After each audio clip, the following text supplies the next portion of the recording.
Hi, I'm USA Today Bestselling Author Jennifer Youngblood. Thanks for joining me to listen to One Singing Bachelorette.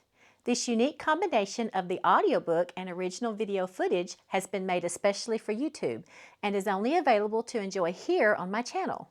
One Singing Bachelorette is a crossover book that tells the story of Lexi Romeo and Asher O'Brien from my popular O'Brien family romance series. This was my first time writing about a reality TV series. I enjoyed it immensely. It's not easy being a cousin to the illustrious Romeos and having to walk in their shadows. However, Lexi Romeo is holding her own. She's determined to make it as a singer and songwriter. A chance to become one of the hopeful bachelorettes on a TV reality series might just be her ticket to fame. However, one look into Asher O'Brien's piercing blue eyes and her world is rocked. Sit back and enjoy. Oh, be sure and take a second to like the video and subscribe to my channel. Opening credits. One Singing Bachelorette, Romeo Family Romance, Book 7. Written by Jennifer Youngblood. Narrated by Lisa Valdini. Chapter 1. Don't be mad, I did a little thing. What little thing?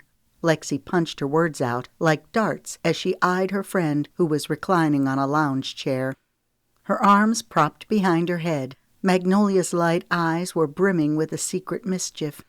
Magnolia laughed lightly. No need to get your panties in a wad. A deviant giggle trilled from her lips. You'll thank me for it, she sang as she sat up and trailed her fingers through her long blonde hair. There was no telling what half-baked plan Magnolia had concocted. The two were sitting on the balcony of the grandly dignified mansion where Magnolia lived with her affluent father, who owned a large chunk of the real estate in New Orleans. The mansion overlooked historic Esplanade Avenue. Ever since arriving in New Orleans 2 days prior, Lexi felt she'd stepped into the pages of history, chock full of culture and flair. Her gaze moved to the double row of large, majestic oak trees planted in the center section of the road, their intricate branches stretching out a canopy of long arms.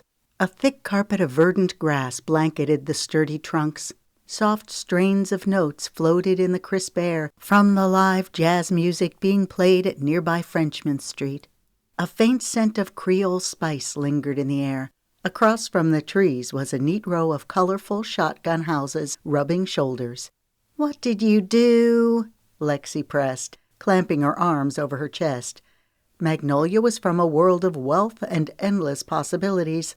After finishing college, she'd gotten a job as the editor-in-chief for one of the most prominent fashion and lifestyle online magazines in the U.S. While Magnolia was hard-working and much deserving of her success, Lexi suspected that her fast rise to the top was partly owed to the influence of her father. Magnolia sat up straight. I signed you up to sing tonight at the fair. Her eyes danced with glee as she giggled. Lexi's jaw fell. You what? Magnolia rushed on. After your performance, we're going on a double date. Roman is bringing his friend Charles.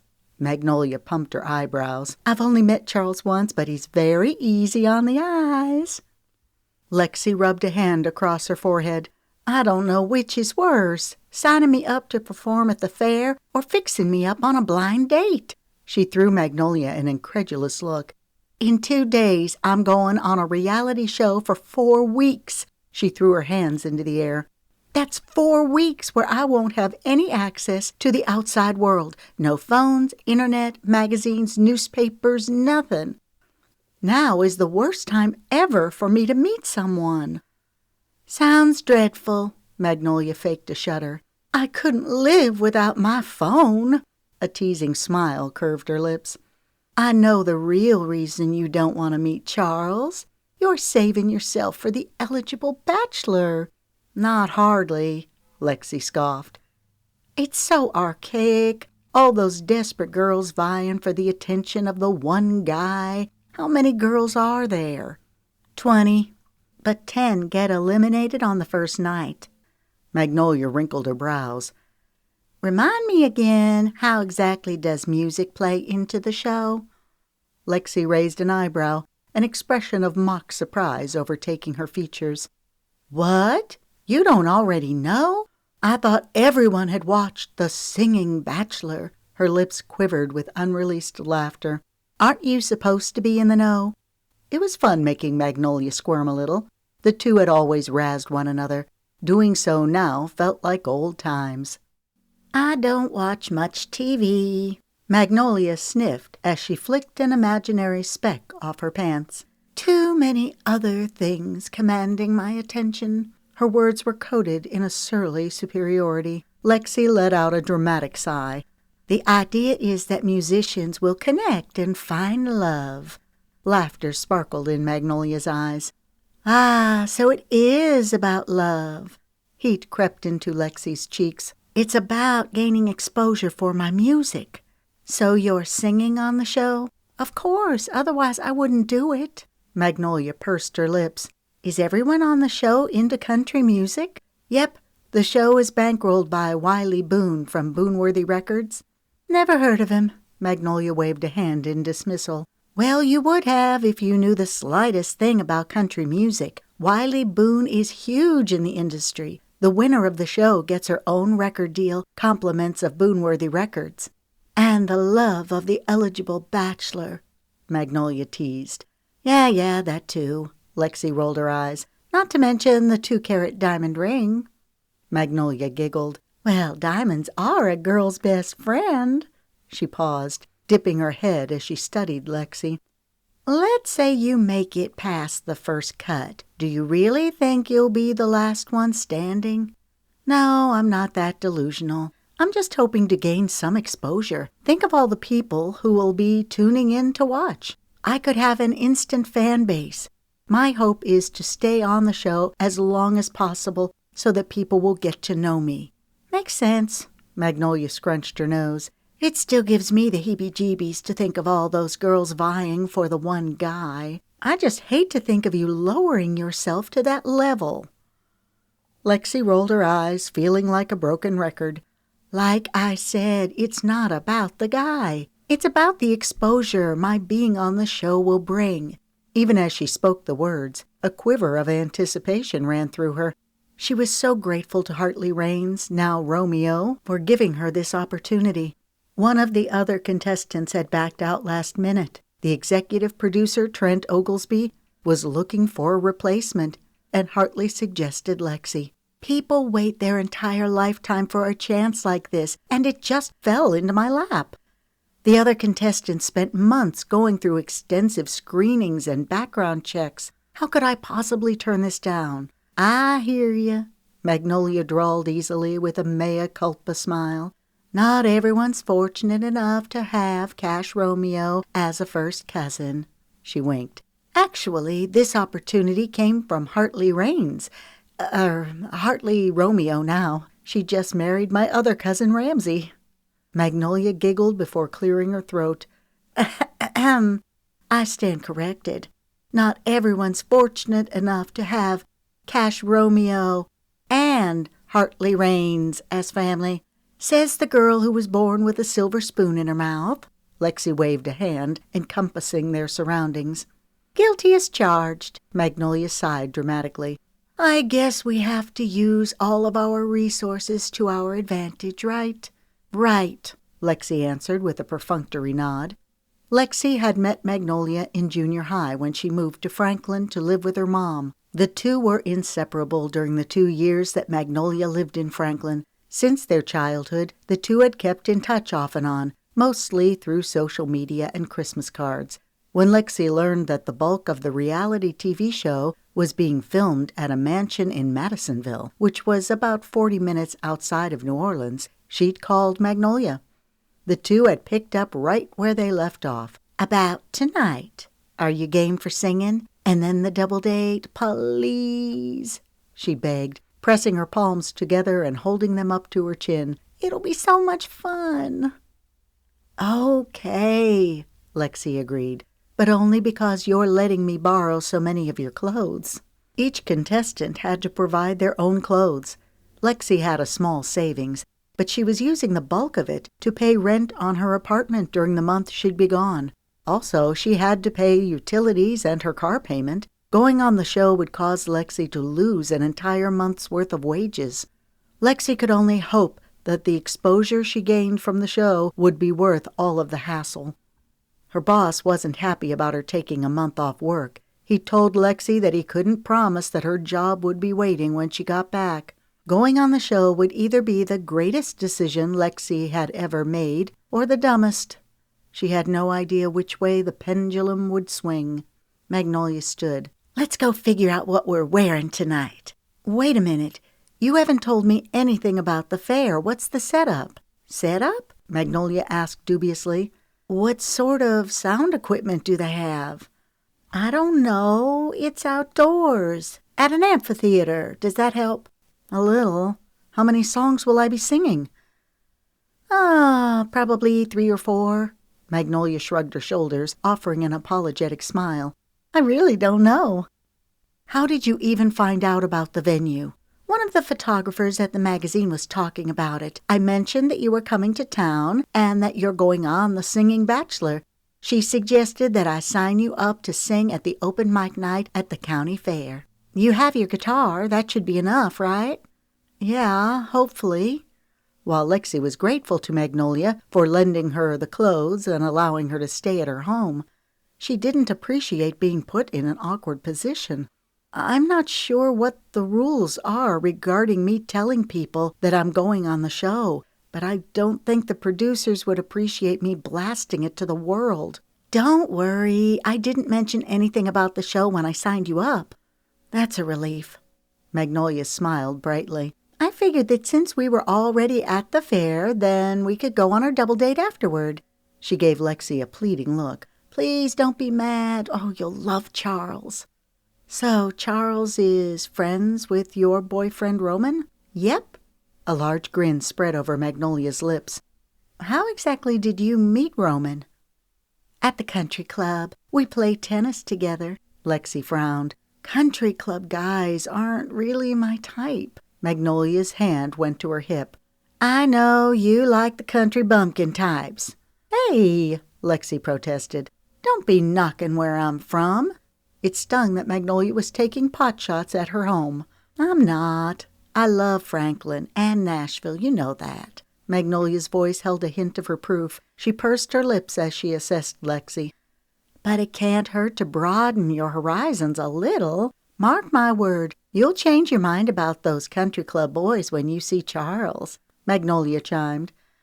"I doubt that," Lexi muttered. "Trust me." I've heard that before." Lexi wagged a finger. "The last time I listened to you and skipped chemistry to go shopping, I ended up spending a week in detention and getting grounded for a month. Oh, quit holding old grudges." Magnolia chuckled as she reached for Lexi's hand to pull her to her feet. "Come on, party pooper. Let's go find us both something to wear." Her eyes danced as her voice dripped with drama.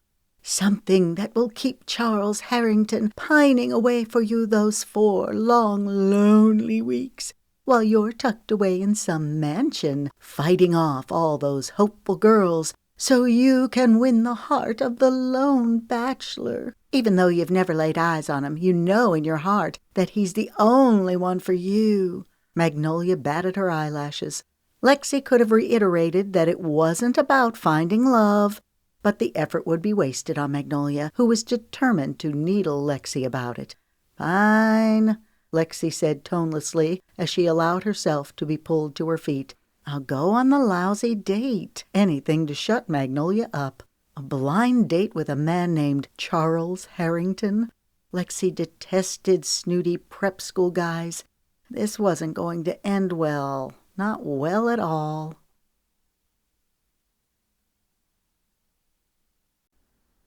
Chapter 2. Now that they were here at the fair, Lexi was getting excited about performing. She breathed in an appreciative scoop of the crisp air, flavored with cinnamon and sugar. Carnival music drifted happily in the background, mingling well with the lively chatter of the people around them. "That smells heavenly." Magnolia looked longingly toward the nearby funnel cake stand. "The line's pretty short. We probably have time to grab a funnel cake before heading over to the amphitheater." "Oh, no," Lexi countered, grabbing her arm. "You got me into this whole performance thing. You're not gonna make me late." "Okay." Magnolia rolled her eyes. "So bossy," she muttered. A few minutes later, the tall structure of the amphitheater came into view, prominently displayed against the indigo sky, lights beaming like a football stadium. Lexi sucked in a quick breath. It was much bigger than she'd expected. A band was on stage performing. Her eyes moved over the large crowd, filling nearly all the seats. "There are a lot of people here," she murmured. She felt like she was going to throw up. "Yeah, that's the point. Think of all the exposure you'll get."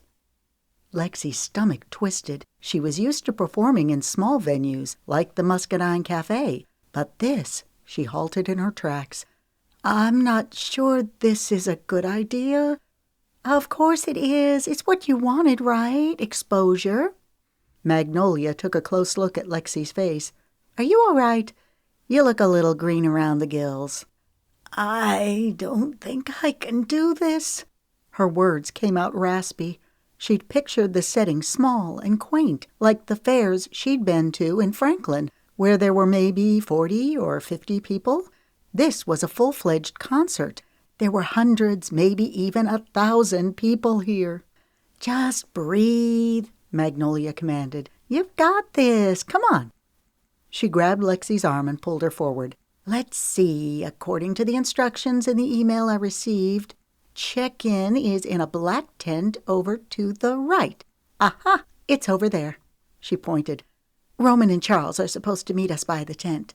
"I can hardly wait," Lexi grumbled. Magnolia laughed. "You'll thank me in the end," she quipped. A big, burly man with a shaved head and tattoos on both arms was manning the tent. He welcomed them with a friendly grin. "What can I do you ladies for?" Magnolia pushed Lexi forward. "She's performing tonight and needs to get checked in." "What's your band name, darling?" It's just me, Lexi Romeo." Recognition pinged in the man's eyes. "You any kin to Cash Romeo?" "He's her first cousin," Magnolia piped in. "Oh, wow, lucky you." "Lucky me," Lexi repeated mechanically. She dearly loved Cash, but it wasn't easy walking in his shadow. The man glanced down at his clipboard. "Got you right here." He handed Lexi a badge.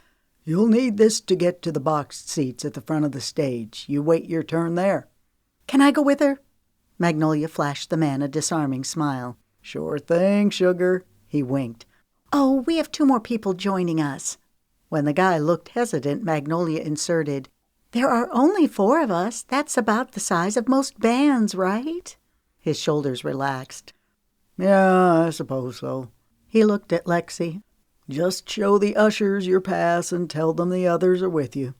"Thank you," Magnolia gushed with a smile so sweet that it nearly turned the guy to mush. Lexi bit back a smile. Magnolia could certainly turn on the charm when she wanted to. "Are the crowds always this big on an open mic night?" Lexi asked. The guy's eyebrows quirked.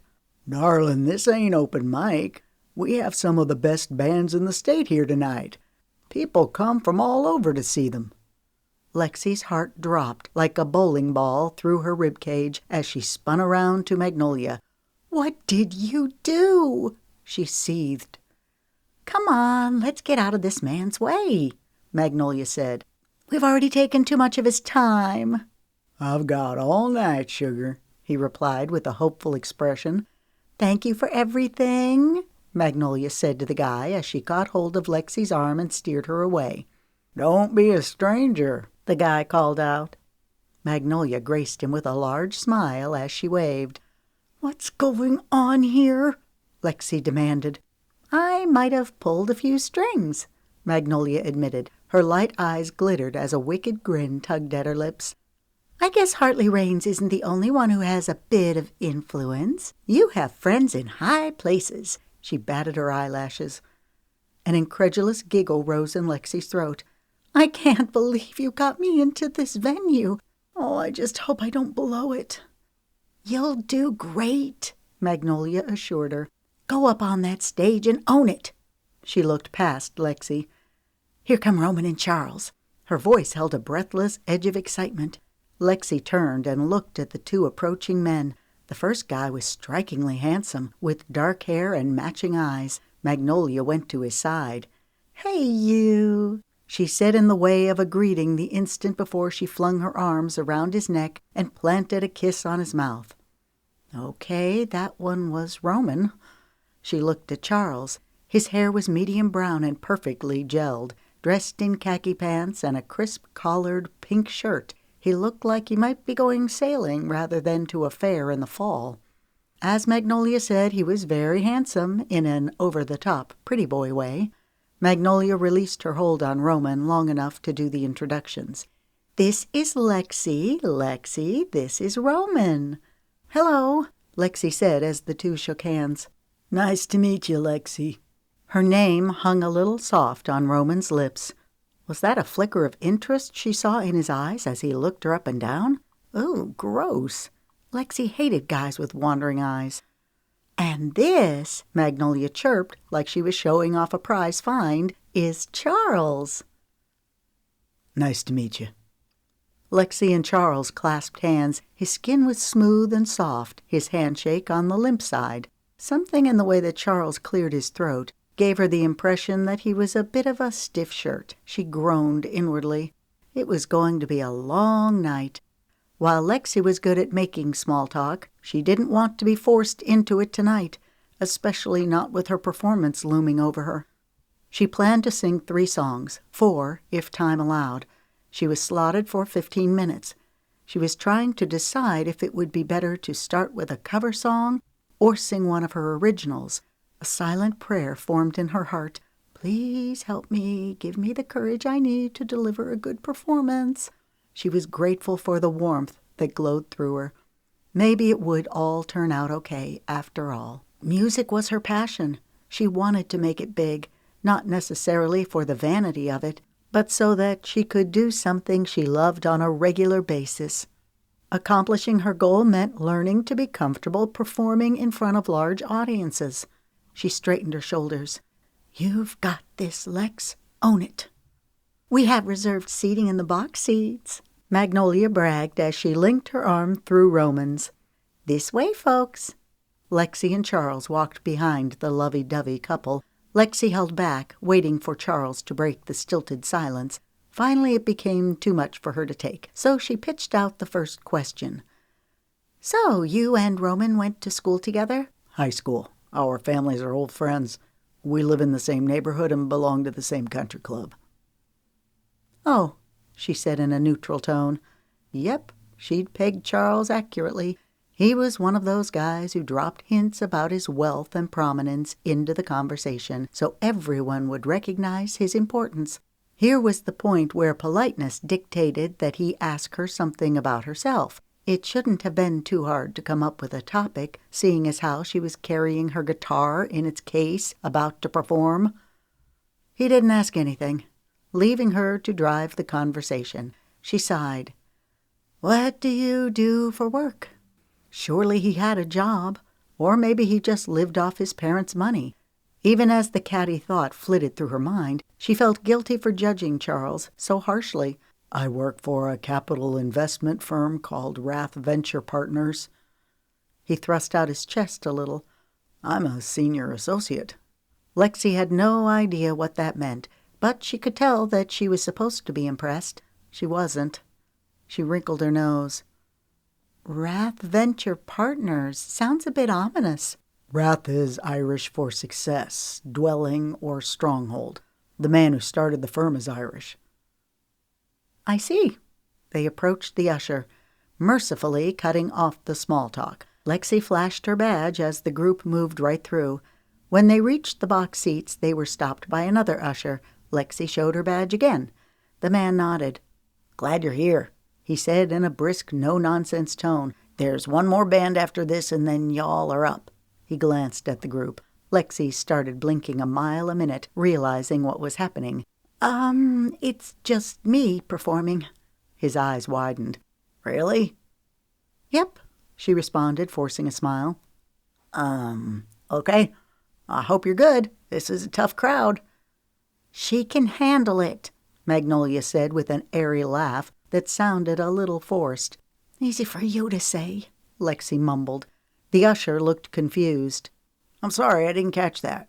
"Nothing," Lexi said easily, throwing Magnolia a death glare. "You've got this," Magnolia assured her with a smile so cheery that it could have lit up the Western Hemisphere. "Just own it."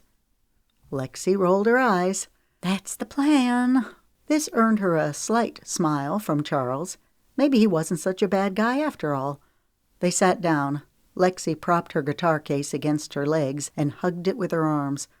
She felt like she was in some sort of horrendous dream, the kind where you show up to your old high school and realize you don't have a stitch of clothes on. She swallowed the dryness in her throat, trying to bolster her courage.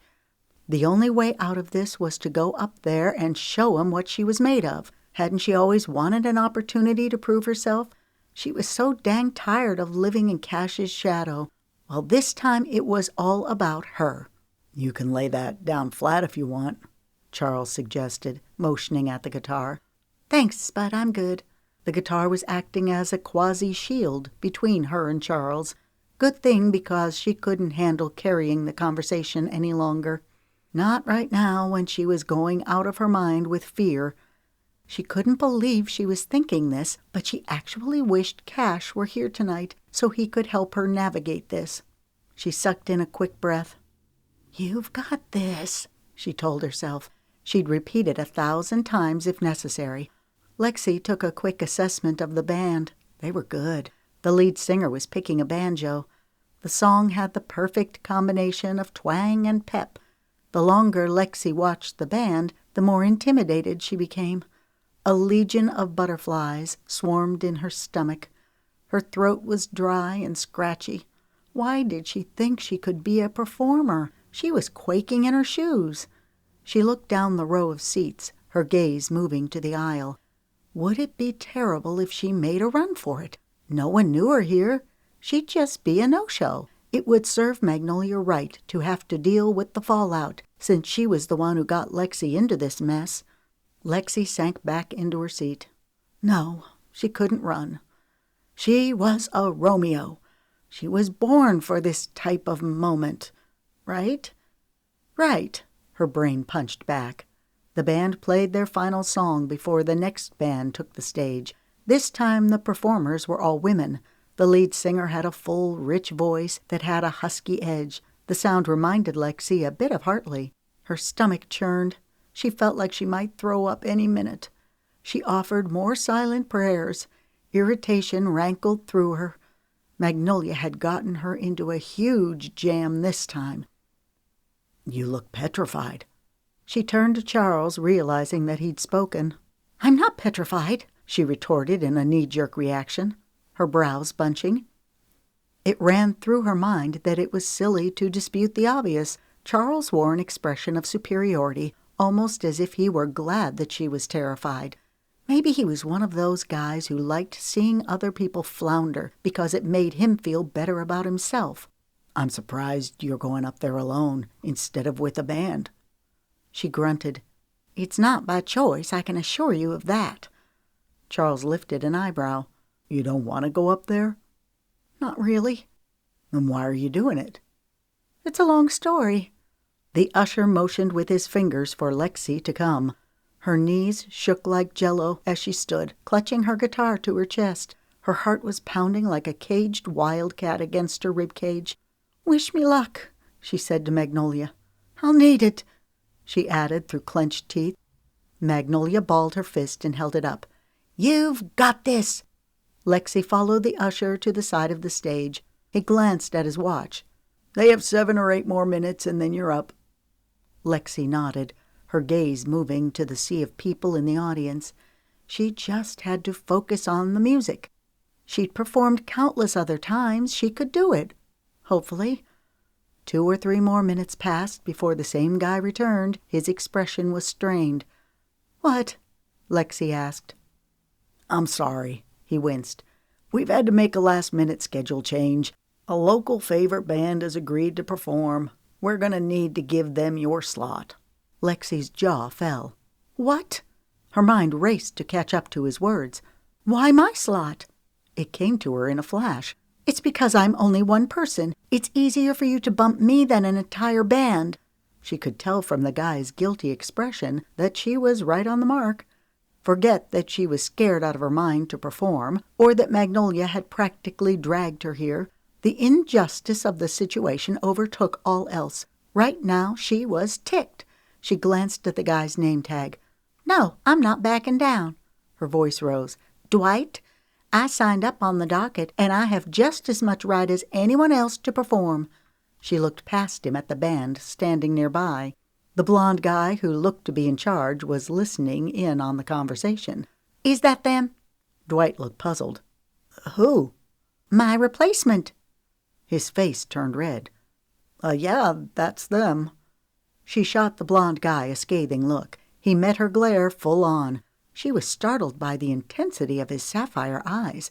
To say that he was handsome would have been a misuse of the word. Charles Harrington was handsome. This man was striking, virile, the kind of guy who could command attention with the flick of his finger. Her nerve endings jumped to full attention. Time seemed to slow as her breath came faster. When a corner of his lip lifted in amusement, her anger rocketed to the sky. Do you think this is funny? She spun around to Dwight. I have 15 minutes and I intend to use it. Dwight's voice was low and urging as he held up his hands. Look, Miss Romeo, I'm sorry for the mix-up. Please don't make this any worse than it already is. She barked out a laugh. Worse for who? For you or for Mr. Rebel without a cause over there? She threw the blonde another look that could kill. He strolled over in lithe steps, his expression one of polite amusement. What seems to be the problem? Dwight's face was blistering red. Mr. O'Brien, we have a problem. He motioned at Lexi. Miss Romeo was set to go on, but we're having to shift around the schedule. He scratched his head. Due to your last-minute arrival. You mean boot me off? Lexi hissed. She was mad enough to chew nails and spit out a barbed wire fence. The blond guy's eyes rounded in what looked to be genuine surprise. You're replacing her with us? He'd like to, Lexi retorted. Over my dead body. The blonde chuckled. I don't think it'll come to that, he said in an easy tone. Nobody has to die. He graced Lexi with a smile so dazzling that for a split second it sent all rational thought flying right out of her head. He was even better looking up close, with his chiseled features and prominent cheekbones. His tawny gold hair was longer on top and tapered around the sides. A lock fell over his eye. He swiped it away with an unconscious gesture. You're performing alone? Lexi squared her jaw, her words flapping like a battle flag. Yes, I am. The guy grinned. That's impressive. She wasn't sure how to take the comment. Was he sincere or patronizing? In a flash, she took in his long, lean frame. Sheesh, he was cut. His black T-shirt hung nicely on well-modeled abs. Faded jeans, a silver square belt buckle, worn leather boots. All he needed to complete the picture was a cowboy hat. Then again, it would have been a shame to cover up that golden hair. Lexi had always been a sucker for blondes. Her blood ran faster, pings of awareness shooting through her. He tipped his head. Romeo, he mused. You any relation to Cash Romeo? He's my first cousin. She saw the startled look on Dwight's face and figured he was rethinking his decision to toss her aside like last week's leftovers. The blonde looked impressed. Wow. He folded his arms over his chest, looking her up and down. Are you any good? Are you? She shot back. A slow grin stole over his lips. The best, he murmured. Surprised laughter rumbled in her throat. You certainly have a high opinion of yourself. His voice had a musical quality. She caught a hint of a New Orleans twang. It was sexy. Good grief. This guy probably had women falling at his feet. Lexi couldn't remember the last time she'd gotten this worked up over a stranger. She didn't even know his name. Dwight glanced at the stage. I'm sorry to interrupt, but you all need to reach a decision fast. Don't worry, Dee. He placed a hand on Dwight's shoulder. We've got this. Promise. He added when he saw Dwight's doubtful expression, we just need a minute alone. Dwight nodded as he moved away from them. Lexi was oddly amused by Mr. Rebel's antics. So, what do you propose? A proposal. I like the sound of that. She didn't know what he was getting at, but the intimate tone in his voice brought heat to her face. He pointed to her guitar. Nice Gibson. Thanks. It had taken Lexi a year of saving like crazy to purchase it, but it was worth every penny.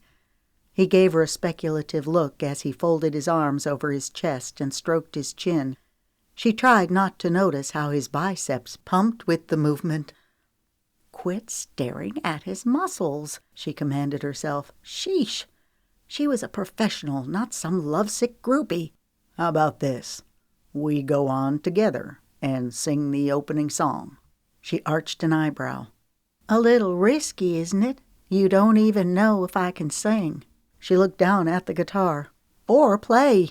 With a guitar of that caliber, I figure you can hold your own.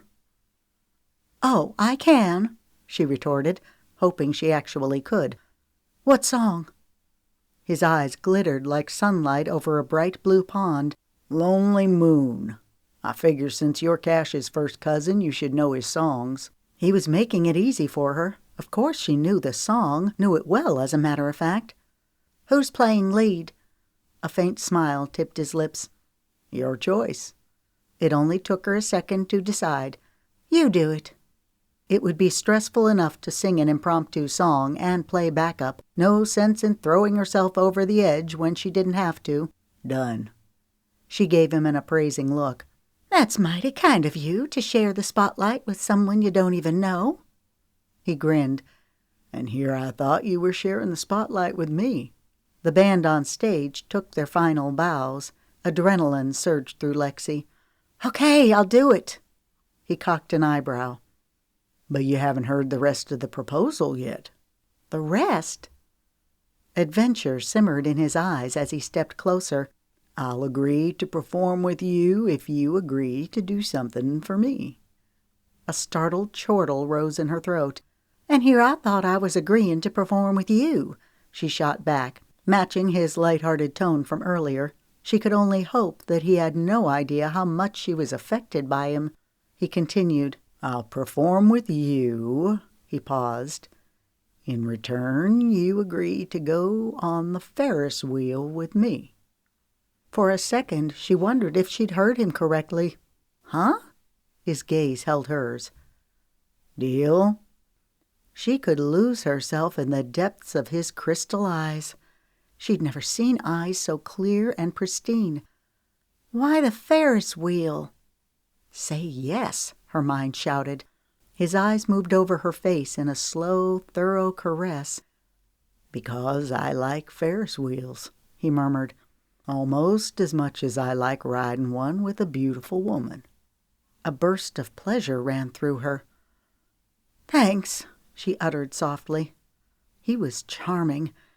She'd have to be careful around this one. The MC walked past them in brisk steps. He took the stage with a grand smile and wave. Folks, he boomed into the microphone, I have a special treat for you. Tonight we have some very special guests. His voice grew in volume. Give it up for Halfway Home. Thunderous applause boomed through the stadium. Lexi blinked. You're halfway home? She listened to some of their music, but she'd never seen any of the band members. They were super talented. No wonder Dwight had wanted to bump her in lieu of them. He bowed slightly, a boyish grin overtaking his features. Asher O'Brien, at your service. Lexi Romeo, she responded. Lexi, he uttered as if committing her name to memory. It suits you. Asher turned to his band members. Guys, we're going to do a little something different tonight. He looked at Lexi and winked. Y'all try and keep up.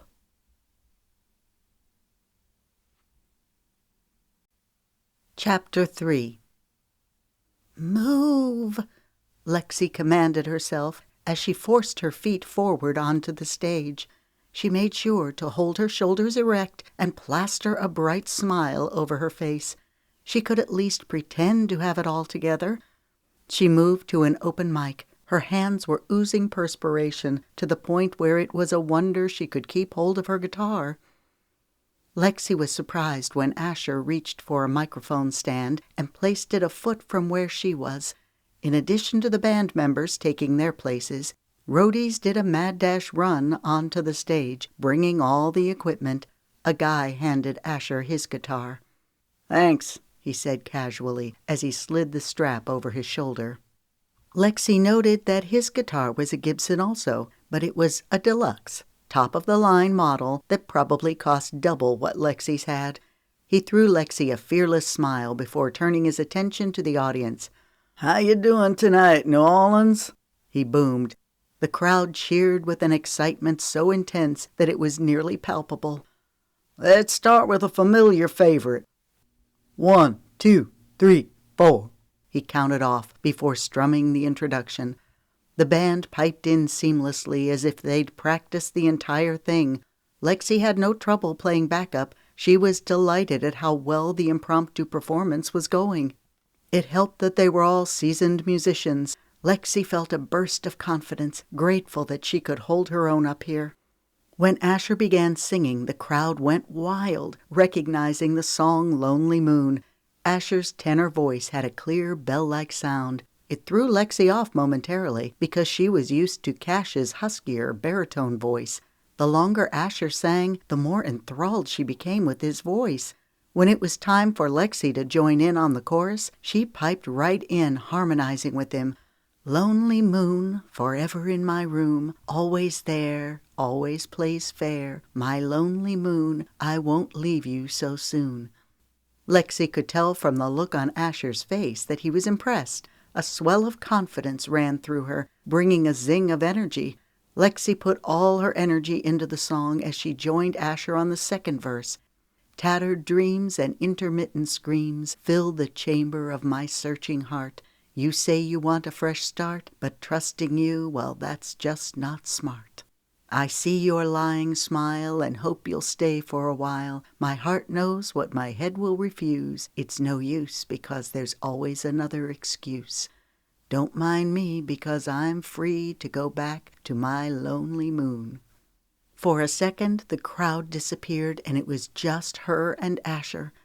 Their eyes met as Lexi savored the moment. When the last strains of the song died away, Lexi felt a wave of exultation. Asher gave her a large, unencumbered smile, showcasing a dimple on his right side.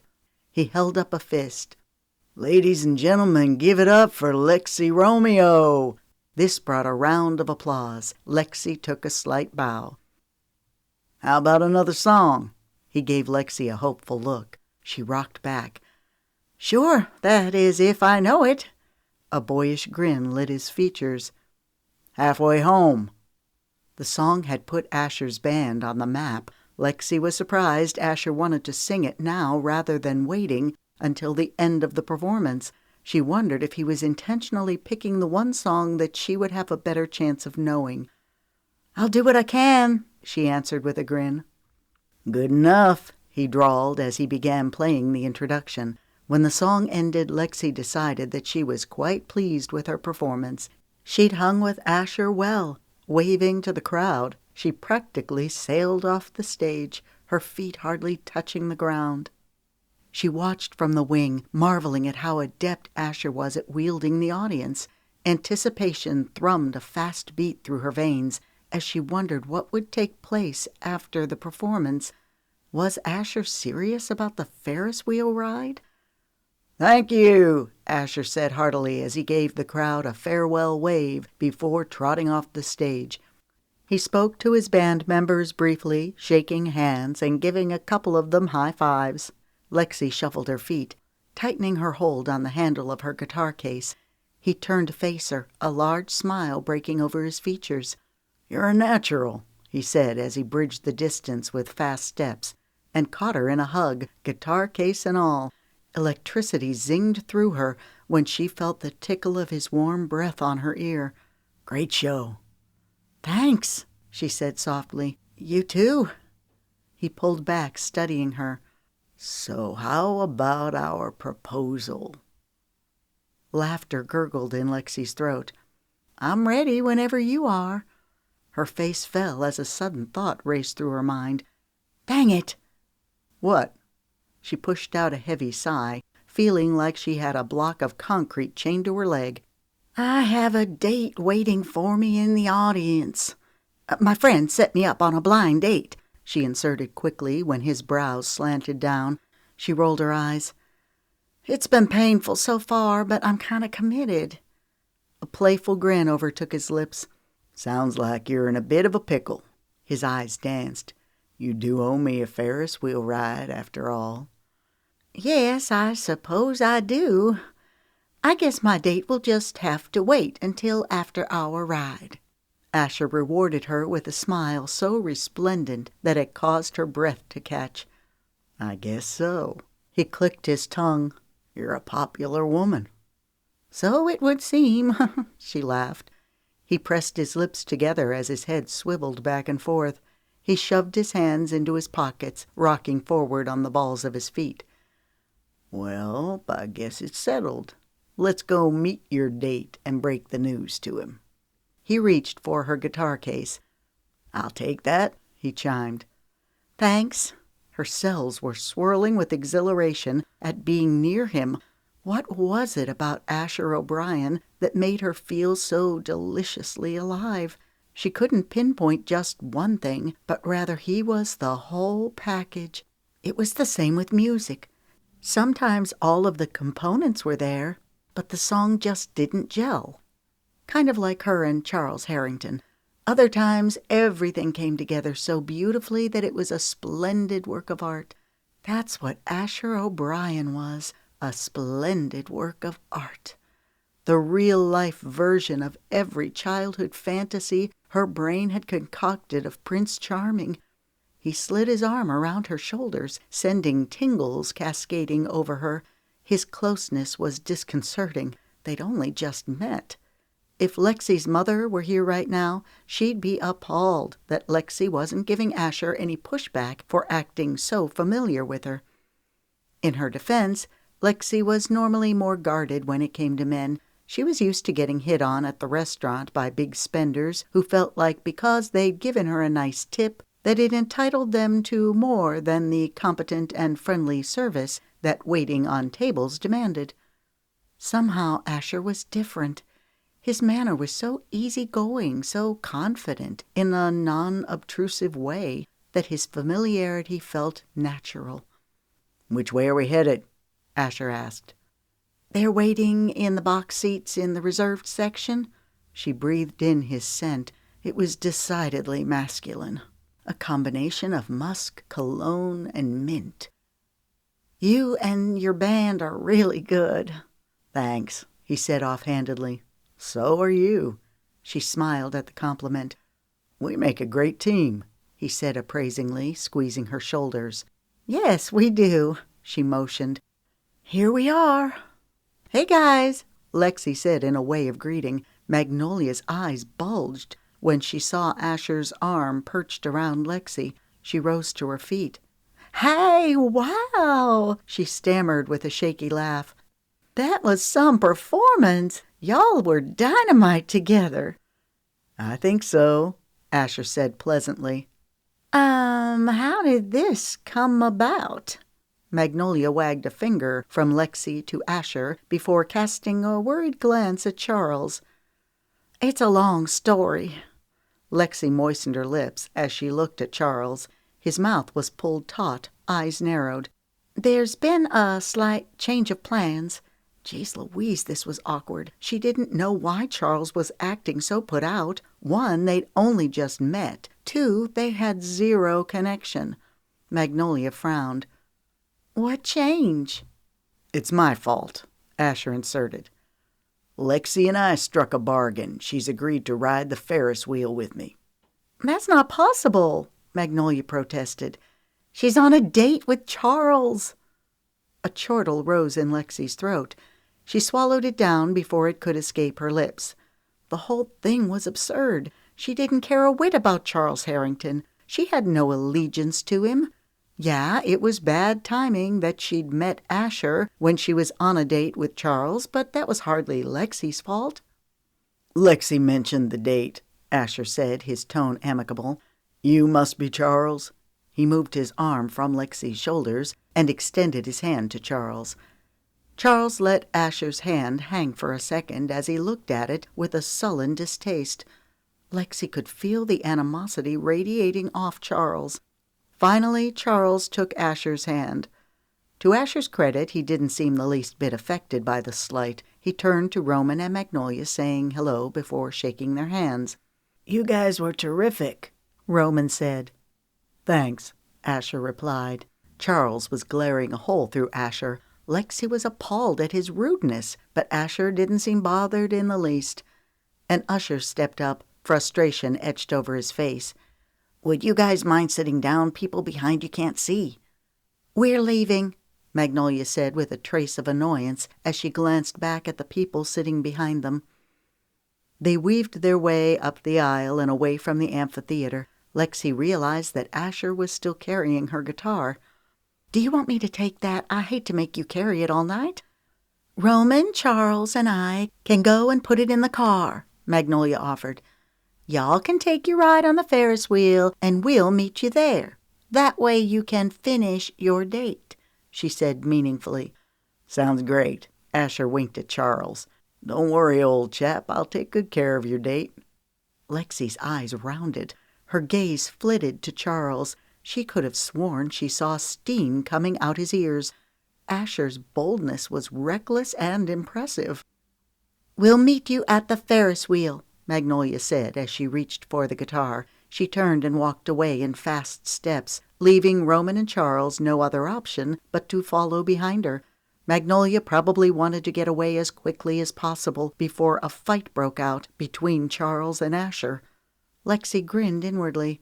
She wasn't sure who'd win as far as fistfights went, but as for matters of the heart, there was no contest. Asher had already won by a landslide.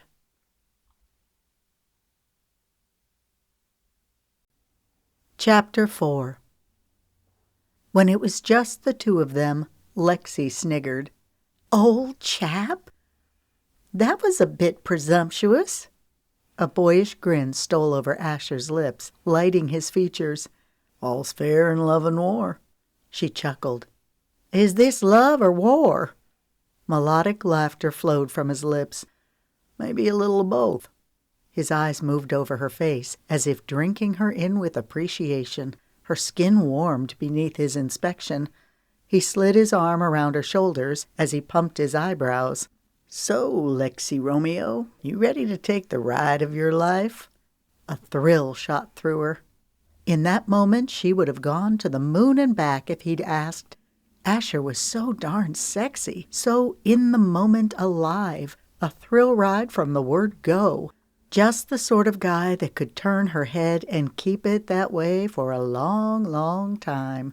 You are presumptuous. And you're beautiful. The compliment took her off guard, brushing her cheeks with heat. She clicked her tongue. You are charming.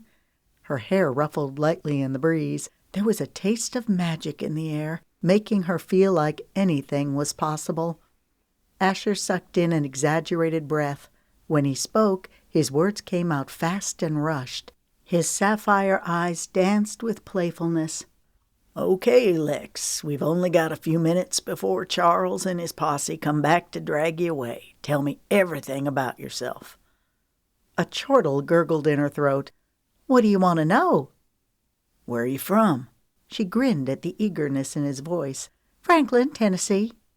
Ah, same as Cash. Yep, do you know Cash? Only by reputation. Everyone knows Cash Romeo. He's one of the kings of country music. Yes, he is, she said with a touch of sarcasm. He blinked. You don't like Cash? I love Cash. He's my cousin, after all. She pressed her lips together, her brows knitting. It's just hard walking in his shadow all the time, you know. Maybe that was too much information, but she wanted Asher to get to know the real her. He looked thoughtful. I can see that. although it can't hurt you to have that connection. One would think. Cash gave me my shot and introduced me to his label execs. I performed. She paused, her stomach tightening. It was humiliating to admit this out loud, especially to a musician of such high caliber. What? He prompted. She pushed out a breath. Long story short, they weren't impressed. He guffawed. How could they not be? You're an incredible performer. Thank you, she murmured appreciatively. How could they not like you? What did they say? That while my performance was technically sound, I wasn't what they were looking for. They said I was too ordinary. The words left a sour taste in her mouth. His eyes rounded to twin lassos. Ouch. Yeah, ouch, she mumbled as whispers of that dark time in her life picked at her. Lexi had been so hopeful going into the audition. But then all of her hopes were dashed to pieces. It had taken her several months after that before she could even pick up a guitar. She'd thrown herself into cooking instead, contemplating becoming a chef. And yet in the end, the music had still called to her. She couldn't let it go. I'm sorry. I'm sure there was more at play than you realized. They were probably looking for a specific sound. That's what Cash said, but I figured he was just trying to make me feel better. He offered me a spot on his tour as a backup singer. Asher's voice lilted in surprise. Why didn't you take it? I thought about it. She nibbled on her lower lip, trying to decide how much of her family's life she wanted to tell Asher. It was a little soon in the relationship to be revealing all of the deep, dark secrets. My mom was having some health problems. I just didn't feel like I could break away at that time. That's understandable. My mom has her fair share of health problems. Oh, what kind? Fibromyalgia. I'm sorry. Her mom's problems were more emotional than physical, but Lexi didn't want to go into that right now. She manages it pretty well most of the time, but sometimes it knocks her off her feet. It wasn't just my mom's health that kept me from going on tour. What else? Lexi pushed out a dry laugh. Part of it was my stubborn pride. I didn't want Cash giving me a handout. As time went on, I realized that I was reacting out of frustration. I was cutting off my nose to spite my face. That's why when Hartley offered me the chance to go on... She stopped mid-sentence. Oops, she was telling too much. Asher was just so easy to talk to. She'd have to be more careful to keep her guard up and not spill out her entire life story. Are you talking about Hartley Raines? Yeah. Lexi hoped Asher wouldn't ask her more, but he did. Tell me the rest, he prompted. They'd arrived at the Ferris wheel. Hartley Raines is married to my other cousin, Ramsey, Cash's brother. Wow, you're doubly connected. I guess so. Lexi's phone buzzed in her pocket. She pulled it out. Her best friend Lemon was calling. Sorry, I need to take this. Considering all that Lemon had been through recently with her amnesia and then the harrowing experience with a crazy stalker, Lexi figured she'd better take Lemon's call to make sure she was okay. Asher touched the small of her back. The gesture was casual. Asher probably thought nothing of it, and yet it stirred delicious shivers down Lexi's spine. No worries, you get in line and I'll meander over to the ticket guy and find out how much it costs to ride. Lexi nodded as she answered the call and moved to get in line. Hey, how are you doing? Great, Lemon gushed. Jackson and I have been hanging out at the ranch today. I keep trying to get him to slow down so his ankle will heal faster, but he's not having it. Hearing the happiness in Lemon's voice brought a swell of relief. She was so glad Lemon was doing so well. Lexi chuckled. I can imagine. I know my cousin. Jackson was a cowboy to the core, tough as rawhide. There was no way he was going to let an injured ankle slow him down. How are you doing? Lemon asked. Lexi looked up to the front of the line to where Asher and the guy taking tickets were laughing and talking like old friends. It was impressive how comfortable Asher was in his own skin. It was no surprise that he got along so well with people. He had a quicksilver quality that was very charming. I'm doing well, she smiled. Great, actually. You ready for the show?" "As ready as I'll ever be, I suppose." Lexi had been looking so forward to going on the show, but now the thought of meeting Asher once and then not seeing him again for 4 long weeks was daunting. A guy like Asher wouldn't wait around. The relationship would be over before it even began. Lemon's voice went juicy. "You might actually find true love." "Nah, the best I can hope for is that it'll help launch my music career." Her voice lilted up. "I did have something interesting happen tonight." "Oh?" Lexi smiled at the interest simmering in Lemon's voice. She was itching to tell her friend all about Asher, but she'd have to talk fast so she could get as much in as possible before he returned. "Magnolia signed me up to perform at the fair. When I got here, I about died. The venue was in this monstrous amphitheater packed with people." "I'll bet you were nervous." "Scared out of my mind. I did it, though." "Really? That's awesome. Great preparation for the show." "Yes," Lexi agreed. "It gets even better. I met someone." She twirled her foot in the dirt. "He performed with me. We're at the fair together, about to ride the Ferris wheel." "So he's a musician, too?" "Uh-huh." "Is he cute?" "Gorgeous." "He has this dreamy smile and startling blue eyes that'll pierce your soul." Her heart did a dance of exultation. She'd been so ticked at Magnolia for dragging her here and signing her up to perform. Now she owed her old friend a great debt of thanks. "Down, girl," Lemon laughed. "You are love-struck." Lexi sighed. "I don't know if I'd call it love, but I'm certainly enamored." "What's his name?" "Asher O'Brien," she said quietly, so the people around her wouldn't hear. Not that they would care. Still, she didn't want her voice to carry. "Does Asher know about you going on the show?" "No." Lexi's stomach lurched. "Should I tell him?" "Yeah, probably. Otherwise he'll think you just dropped off the map, or worse. What if he sees the show and gets mad because you weren't honest with him?" She chewed on her lower lip. "You think? What would be the odds of him seeing it?" "It's better to tell him straight up." Lexi let out a long breath.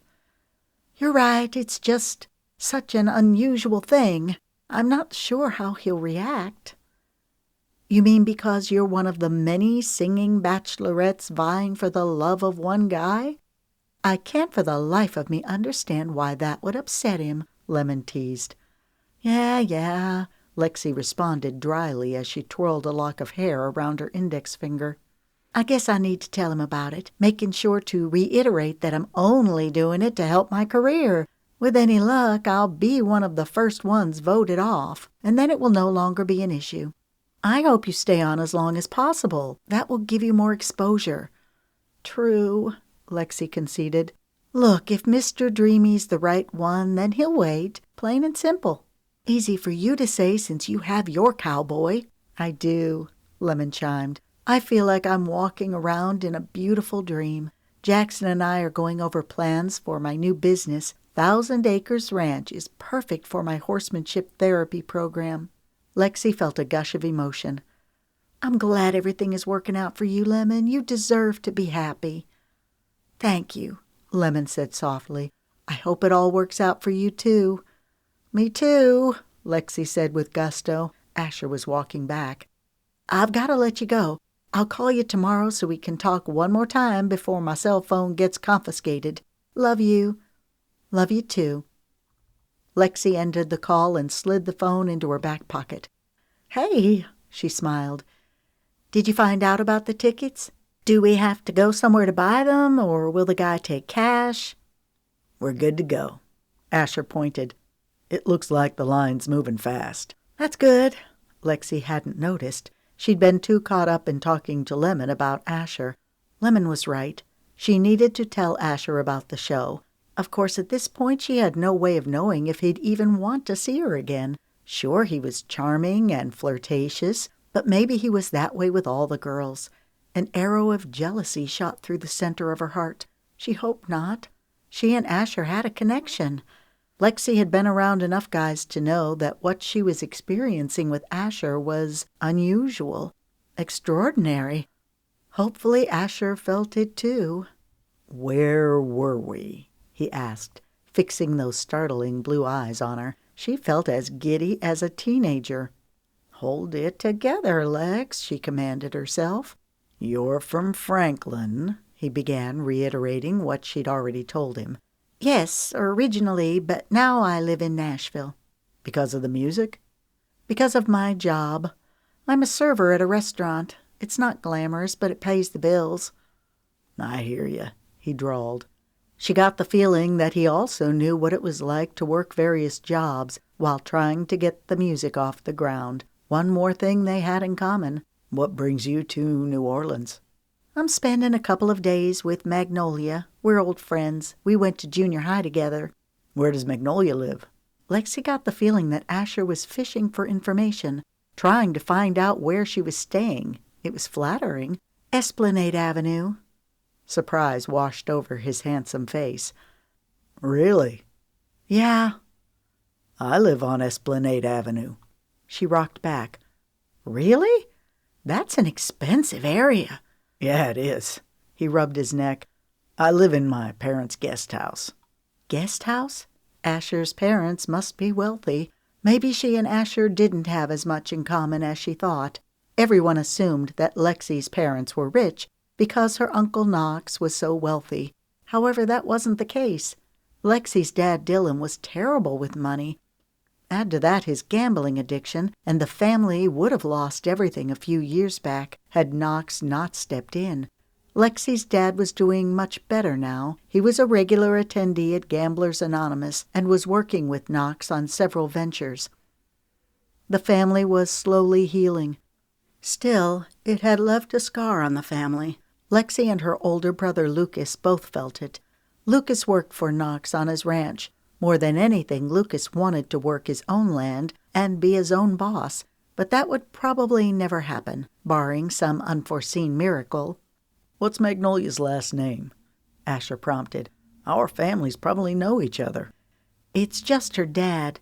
Magnolia's parents are divorced. Her last name is Bentley. Asher's face lit with recognition.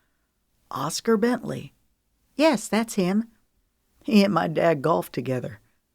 Oh, wow, it's a small world. She switched gears. Tell me about you. About me, he mused. I've worked as a server at a restaurant. You have? Yep, and 100 other menial jobs while I was trying to get the band up and going. She was mildly offended at his reference of serving being a menial job. Hey now, she countered. Don't knock my job. I work at a 5-star restaurant. It took me a long time to work up to server. He flashed an apologetic grin that deepened his dimple. Sorry. No worries, she said easily, and she meant it. I had thought about becoming a chef, which is why I started working in the food industry. But the call of the music was too great to ignore, so here I am. You came to New Orleans for the music? Yeah. It was as good of a time as any to tell him about the show. Actually, the reason I'm here— Step right up, folks, a guy said. Lexi turned in surprise. Her back had been facing the Ferris wheel. They'd been moving along steadily with the line, but she didn't realize they were at the front. The guy collecting the tickets was in his young 20s with long, stringy hair. Y'all are up. Thanks, man. Asher caught the guy's hand in a quick shake and fist bump. Lexi climbed into the bucket. Asher sat down beside her. The ticket guy pulled down the handle, making sure it was locked. Have fun, he grinned, winking at Asher. The bucket dipped down, tipping them back as the Ferris wheel swung up. Lexi held on to the bar to keep from being jostled around. What was that all about? Asher draped an arm around her and scooted close, sending a whoosh of energy spritzing through Lexi. What was what? He asked with an innocent smile. That exchange between you and the ticket guy. She raised an eyebrow. Something's up. He chuckled. Just relax. The Ferris wheel bumped up another notch to let more people on.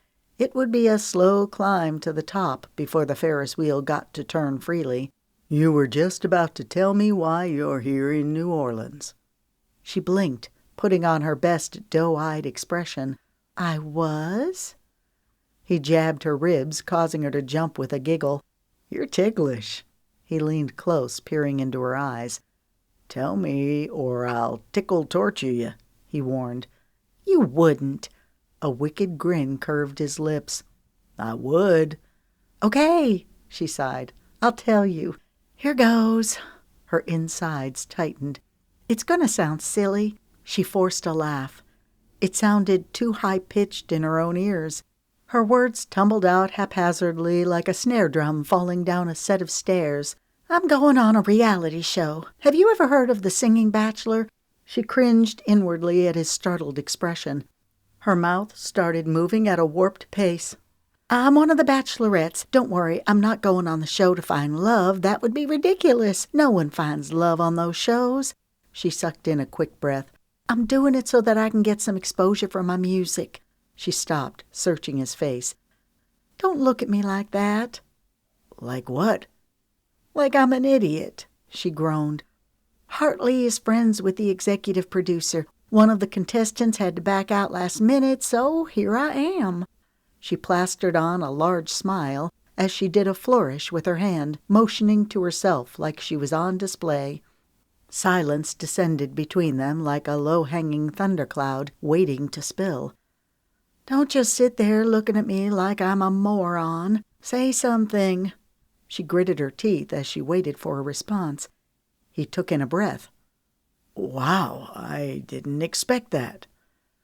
"I know it's unorthodox, but when the opportunity of a lifetime falls in your lap, you run with it. Know what I mean?" "Yeah, I do."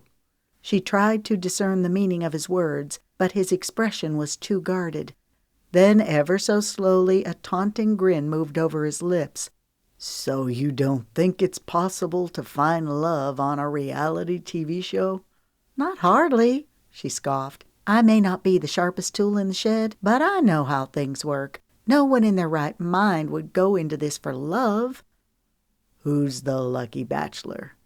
"I haven't the foggiest. We won't find out until we get there." "Well, it could be amazing. You never know. You could fall head over heels, forget all about little old me." His lips drooped to a frown. It made him look boyishly adorable. Her eyes locked with his. "I doubt that." The Ferris wheel started moving full force, but for Lexi the world had stopped. Now that she'd met Asher O'Brien, all other men would pale in comparison, like tasting Swiss chocolate after having been bred on the bargain store plastic variety. "Do you believe in love at first sight?" Asher uttered, his voice going husky. Ribbons of desire, rich and warm, stirred through her stomach. "No," she uttered, her eyes moving to his lips. "I'm too practical for that," she whispered. Everything in her wanted to press her lips to his, satisfy this incredible longing building inside her like an erratic thunderstorm. Did she dare do it? Who knew if she would see Asher again? Maybe all they had was tonight, one beautiful, perfect night where all her hopes and dreams converged in the spin of a Ferris wheel. A corner of his lips tugged up in amusement. "Smart girl." Her breath hitched when his hand moved to her hair. His touch was silky, tantalizing. Every inch of Lexi felt so exquisitely alive. The cool, crisp air kissed her cheeks. She became aware of her own fast breath, coming out in soft puffs, how her blood coursed faster through her veins. She thought earlier that nothing could compare to the exhilaration she'd felt when she connected with the crowd, but she was wrong. This moment was the stuff dreams and fairy tales were made of. She parted her lips as she moved closer, the thrill of anticipation racing through her. It was the thrill of the new, the thrill of forging untouched territory with a man who was the epitome of her song of perfection. "You are beautiful," he uttered. "So are you." She closed her eyes, waiting for his lips to take hers. "Hey, down there!" She felt Asher tense the instant before he pulled away. "Seriously?" Lexi muttered. Magnolia was standing beneath the Ferris wheel, waving her arms back and forth like a pendulum. Roman and Charles were right beside her. Roman wore a friendly expression, but Charles glared up with accusing eyes. "Just wave and smile," Asher directed. They both did so. A second later, Magnolia shifted out of view as the Ferris wheel turned. Asher relaxed in his seat. "Your friend is determined to get you together with the old chap." "She's relentless, is what she is," Lexi spouted. She'd been about to experience the perfect kiss, and now the moment was ruined. "What's the story with you and Charlie?" She rolled her eyes. "There is no story. I only met him tonight, a few minutes before I went up on stage." She made a face. "We made small talk, mostly thanks to me. I had to carry the conversation. Charles, was fine talking so long as the conversation was all about him."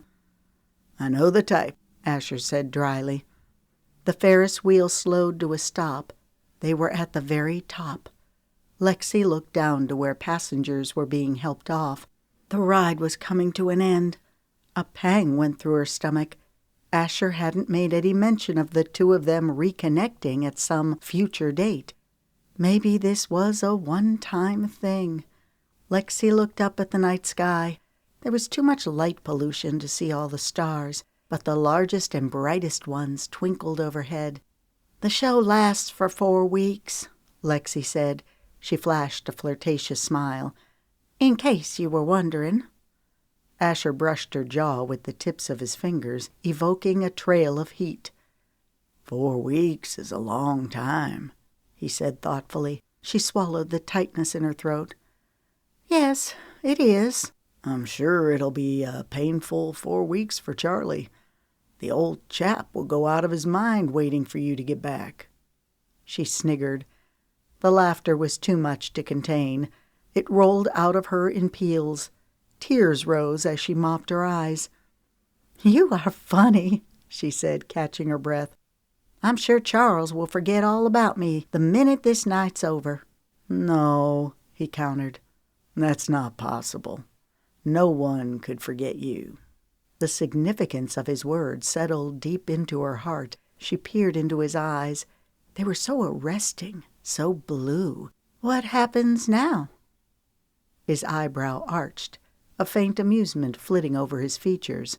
"Well, when the ride's over, we get off." She nodded, her heart sinking to her feet.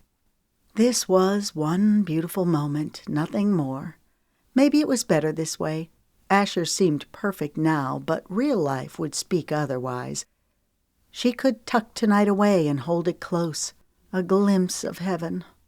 The people in the bucket just below them climbed out. Despondency washed over Lexi. "It's almost our turn to get off." The wheel pivoted. They were now at the very bottom. Lexi was surprised when the operator pressed the button, sending them swinging past him. "What?" She laughed. Asher didn't look the least bit surprised. Suddenly she understood the meaning of the earlier exchange between Asher and the guy. Lexi caught sight of Magnolia's distraught expression. "Uh-oh," Asher quipped. "What?" "The old chap's getting restless. He's starting to wear a trail in the gravel." She looked down at Charles. His hands were in his pockets, his shoulders hunched in frustration as he paced. She shook her head as she nudged Asher's arm. "Well, I guess he'll just have to wait. Tell me about you," she prompted. "You worked odd jobs before your music took off." She didn't want to waste another minute talking about Charles. "Yep, lots of odd jobs," he winced, "much to the chagrin of my dad, who has wanted me to settle into a career rather than wasting my life away." He made air quotes. "On a dream that, in his eyes, was never going to come true." "But it is coming true." He grinned. "Yes, it is. Stick to your dream until it sticks to you." Wise words. I like that. "Stick to your dream until it sticks to you," she repeated, committing the phrase to memory. "I hope you stick to your dream." that you find what you're looking for on the show." A hard lump of emotion formed in her throat. "Me too," she squeaked. She searched his handsome face. "Maybe you could look me up after the show's over?" Yikes, that was forward. She probably shouldn't have said it, but she just couldn't help herself. "Yeah, maybe." Several emotions pinged through his eyes. Her heart plummeted. "Or maybe not," she snipped, deflated by his non-committal tone. A glib grin broke over his face. "I guess we'll just have to leave it in the hands of fate and hope that our paths cross again." She grunted. "That's just the thing. I've never been a leave it in the hands of fate kind of girl. Sometimes fate needs a little push, you know?" Her statement was met with silence. She shrugged. "Well, at least we'll always have the Ferris wheel." She offered a wistful smile. "Yes," he chuckled, "we'll always have that." The wheel went around a few more times as they chatted about insignificant things. All the while Lexi kept dreading the moment when the ride would be over. They came to a stop at the bottom. The operator lifted the bar and helped them off. They walked in silence over to Magnolia and her group. "I didn't think they were ever going to let y'all off," Magnolia huffed. "Are you ready?" "Yep," Lexi said mechanically as she turned to Asher. She had the curious feeling of her heart being ripped in two. It was ridiculous feeling such a loss over a guy she'd just met. Asher caught hold of her hand. He lifted it to his mouth, his lips brushing a tender whisper against her skin. "Thanks for everything." An inexplicable longing swelled inside of Lexi. With that longing came an acute sense of loss. "You're welcome," her voice hitched. "Thanks to you, too, for everything." "Until fate brings us together again." She forced a smile.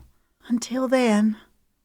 Asher released her hand and offered a jaunty salute to the group before turning on his heel and striding away in a fluid gait. Lexi had the unreasonable urge to charge after him. She watched until he disappeared into the crowd. Charles cleared his throat, prompting Lexi to turn around to face him. The light and magic had gone out of the evening, leaving a dull hollowness. "What ride should we go on first?" Magnolia asked. "Not the Ferris wheel," Charles muttered darkly. "How about the roller coaster?" Magnolia stepped closer to Roman and slipped her arm through his, giving him a coquettish look. "You game?" "Let's do it," Roman asserted. The happy couple trotted in that direction with Lexi and Charles trailing behind him. "The nerve of that guy astounds me," Charles seethed. Lexi blinked. "Excuse me?" Surely he wasn't talking about Asher. Charles smirked. "Do you have any idea who Asher O'Brien is?" "A musician." "The most amazing guy I've ever had the pleasure to meet," she added to herself. He'd gone out of her life as quickly as he'd come into it. "You know the capital investment firm that I work for?" "Yeah." She had to fight the urge to roll her eyes. Not the capital investment firm again. Asher's father started it. The air left Lexi's lungs. Really? No wonder his dad wasn't keen on Asher being a musician. "Yep, the guy's a flake," Charles muttered. "He can't hold down a steady job to save his life. Asher O'Brien has been given every opportunity for success, and he threw it all away for some ridiculous band." Lexi's spine went ramrod straight. "Asher is a talented musician," she countered. "You can't fault a guy for following his dreams." He groaned. "Don't tell me he's gotten to you, too." He shook his head in disgust. "Come on, you're smarter than that." "What do you mean?" Charles Harrington was tromping on her last nerve. "I'll have you know that music is a respectable career. Look at my cousin Cash and Hartley Raines. They're accomplishing great things with their lives." He held up his hand. "It's not just Asher's music that I have a problem with. Asher O'Brien is a notorious player. He runs through girls faster than a duck through water." Lexi went stone cold as her heart thudded like a lead ball in her chest. She'd known from first glance that Asher was the type women swooned over. He was charming with a silver tongue. She'd warned herself from the get-go that she needed to be careful, and yet she had let her guard down. It was just that she'd felt such a strong connection to him, and she thought he'd felt it too, right up until he started talking nonsense about fate bringing them back together. That was Asher's way of letting her down easily so he could traipse on to the next conquest. It would have been so easy for them to exchange numbers and reconnect after the show. But no, Asher was looking for a way out. Humiliation burned through her veins. She shouldn't have opened her big, fat mouth about them getting together. It made her look desperate for his affection. Lexi lifted her chin, hugging her arms. "You don't have to worry about me falling for Asher O'Brien. I've got his number." She felt like a complete idiot. She should have been listening to her head instead of her heart. She'd been around long enough to know how guys like Asher O'Brien operated. All that drivel about love at first sight was just so he could get a kiss. When Magnolia spoiled that with her interruption, Asher was done. Lexi meant nothing to him. "Good," Charles sighed in relief. "I'm glad you can see through his charade." "Yeah, me too." Lexi's words dribbled off to silence as her heart locked away the vision of perfection that was never meant to be. "Well, at least we'll always have the Ferris wheel," she sighed, glancing back over her shoulder at the twinkling lights and flash of metal from the rotating structure. Charles dipped his head. "I'm sorry, I didn't catch that." "Nothing important," she replied, forcing her voice to sound nonchalant. "Just the sound of my foolish and fanciful heart getting cracked by a much-needed dose of real-world life experience." She'd fallen for the oldest trick in the book, had gotten played by a player. She wasn't about to let it happen again. No way, no how.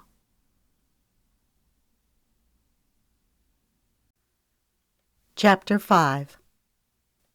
"Oh, no." "What's wrong?" Lexi contorted herself as she turned, attempting to look at her back. "It's stuck. I can't get this blasted zipper up." Cresta, one of the other contestants, muttered. Lexi had been unable to zip up her dress on her own, so she asked Cresta to help. Lexi put her hand to her forehead, a humorless laugh rising in her throat. "This is just great." Of all the rotten luck. She and the other contestants were getting ready to go and meet the bachelor.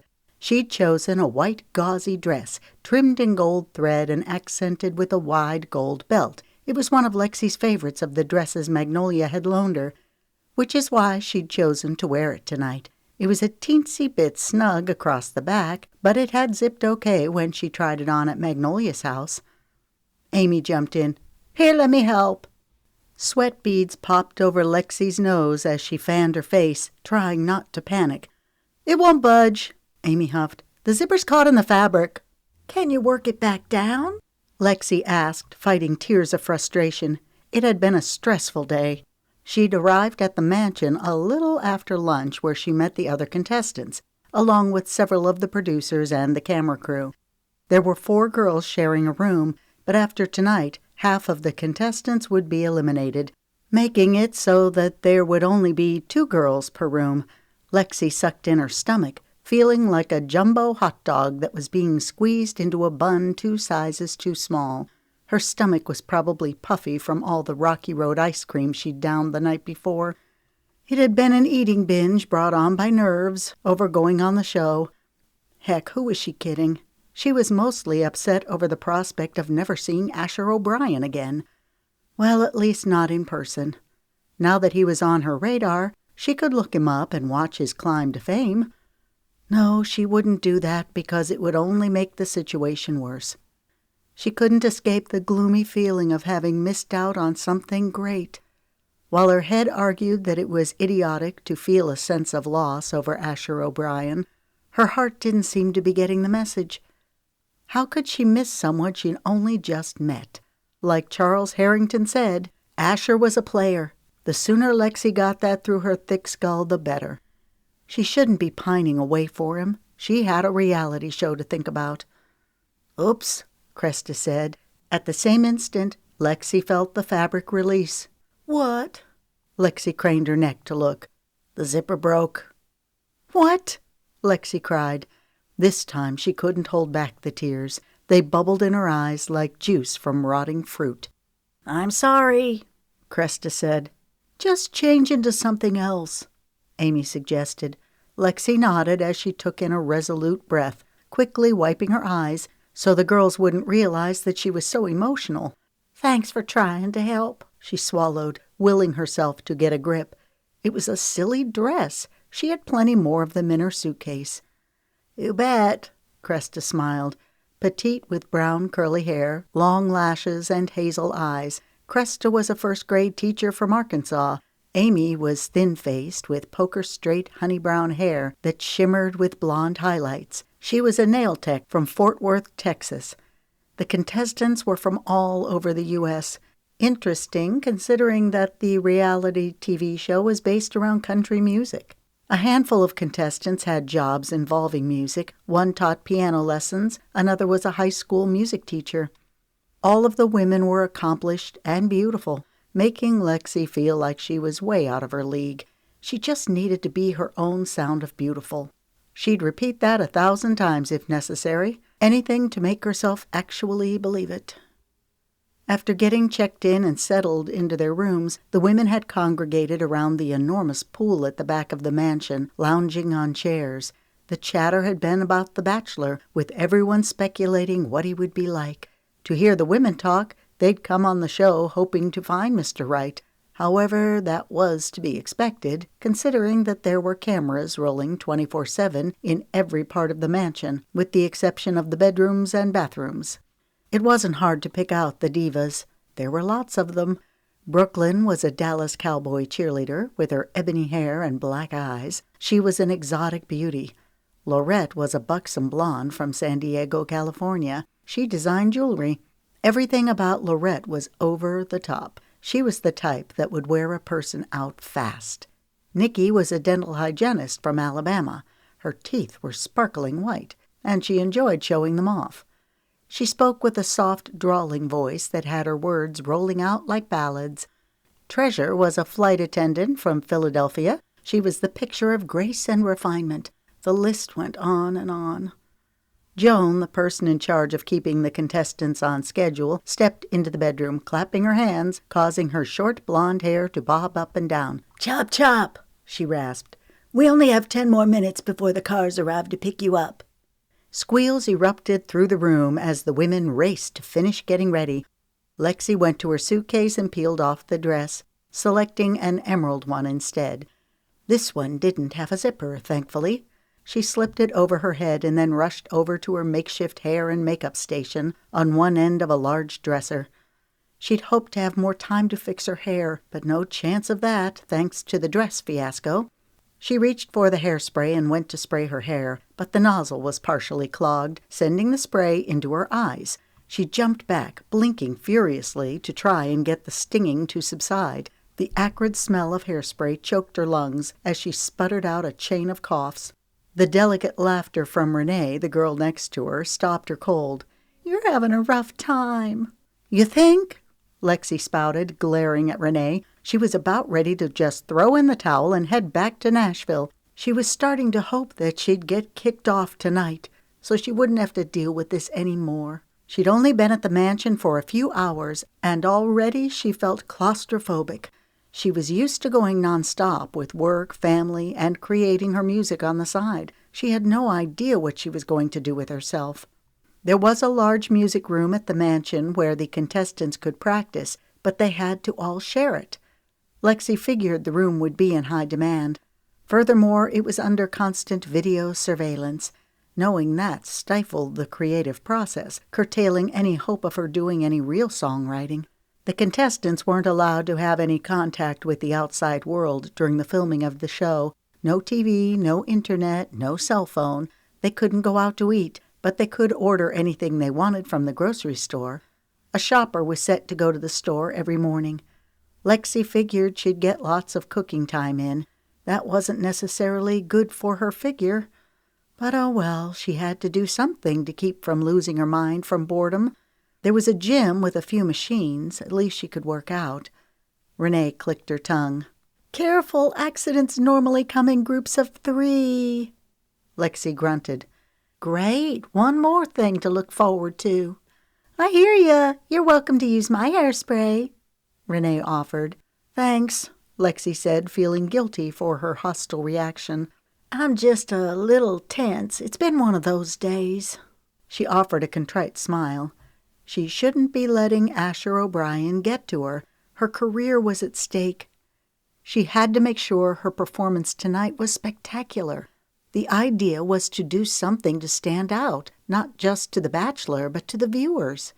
Each of the contestants was to perform a 1 to 2 minute introduction song for the Bachelor, which they'd sing a cappella. No worries, honey, Renee said lightly. I've been a stress bucket all day. She fanned underneath her arms. I'm sweating like a horse running the Kentucky Derby. Lexi burst out laughing. Me too. I think that's why the zipper broke in my other dress. I've swollen up like a watermelon since I got here. Yeah, it's because they keep the air conditioner turned off. I heard the producers talking. They're afraid the audio won't pick up over the sound of the unit. I heard that too, Lexi said darkly. She was already starting to resent the invasion of privacy. I never thought I'd be sweating this much in October. Me neither, Renee laughed. She looked into the mirror and began fiddling with her long red curls. From Gatlinburg, Tennessee, Renee was a medical sales rep. She was tall with a terrific figure. Even her curves had curves. She reminded Lexi of the cartoon character Jessica Rabbit, except her chest was smaller. Lexi reached for Renee's hairspray and gave her hair a few squirts. Quickly she applied eyeliner, mascara, lip liner, and lipstick. Last, she reached for her powder and dabbed it on. She gave herself one final look in the mirror. Considering all the mishaps, she didn't look half bad. Before leaving Nashville, she'd gone to an upscale salon and spent a fortune on getting layers and lowlights put into her hair. Because of the humidity and heat, her hair was flatter than she would have liked. But the green dress complemented her figure. She put on a pair of dangly earrings and grabbed her gold heels, the same ones she'd planned to wear with the white dress. Renee touched her arm. You look great. Thanks, so do you. I love the red dress, Renee chuckled. I had to do something to stand out. There's a lot of competition. Yes, there is, Lexi agreed. She gave Renee a speculative look. So, are you here to find love? Lexi was already sick of hearing all the gooey drivel about the Bachelor being the dreamboat they'd all been waiting for. Renee laughed. Of course, darling, aren't we all? That's what they say, Lexi muttered. Love, fame, is there a difference? She gave Lexi an astute look. I'm here for the same reason as you. Lexi appreciated Renee's candor. It was refreshing. Renee lowered her voice. The first step is to make it past tonight. It'll be the first time the viewers get a look at us. First impressions are everything. She perched a hand on her tiny waist as she looked Lexi up and down. How are you at singing? Lexi straightened her shoulders, looking Renee in the eye. I can hold my own. She held no illusions of her and the red-headed bombshell ever becoming close friends, but she appreciated Renee calling things as they were. An amused grin slid over Renee's lips. I'm sure you can. She winked. Now let's go snag us a bachelor. Chapter 6. Lexi gave Renee a sidelong glance. Speaking of the Kentucky Derby, I feel like I'm in it right now. Her body was moving up and down in sync with the clopping horses in the carriage, making her stomach queasy. Yeah, me too, Renee agreed. My hair's going to be blown to kingdom come before we get there. Well, you'll be in good company, Lexi muttered. She'd been worried about not having time to fix her hair, but as it turned out, it wouldn't have mattered. I think it's romantic, Lorette proclaimed grandly as she threw a cherubic smile to the black sedan moving beside them. A cameraman was hanging out the window filming. You won't think it's so romantic when your bosoms fly out of your dress and smack you in the chin, Renee countered. Lexi's eyes widened to saucers as she looked at Lorette, who was seated across from her and Renee. Her large bust was on prominent display by her obscenely low-cut dress. With every jolt of the carriage, it looked like she might burst out of her dress any minute. A snigger rose in Lexi's throat. She immediately squelched it when she saw Lorette's murderous expression. "At least I have something at the top," Lorette seethed, giving Renee a superior look. Renee's face turned redder than her hair. "Some of us prefer to let nature speak for itself instead of blowing ourselves up like freaks. I'm perfectly happy with my well-proportioned C-cups. Thank you very much." Fury burned in Lorette's light eyes, and for a split second Lexi feared she might spring out of her seat and attack. Treasure caught Lorette's arm. "Remember," she warned lightly, "everything you do is being recorded." Nikki's brows knitted.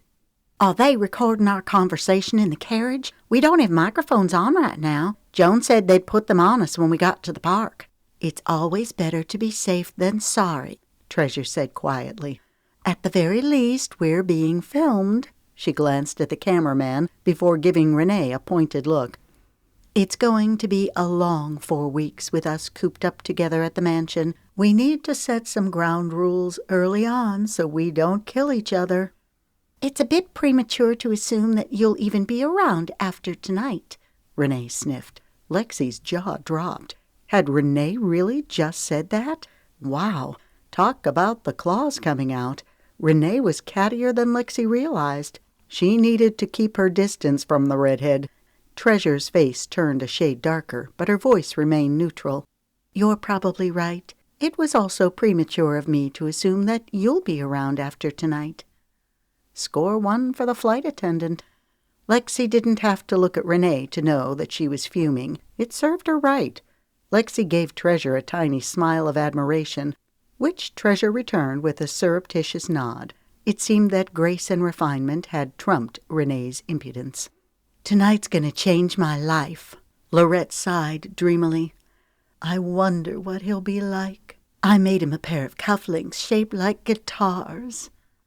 Lexi looked at the small black box Lorette was holding. She was pulling out all the stops.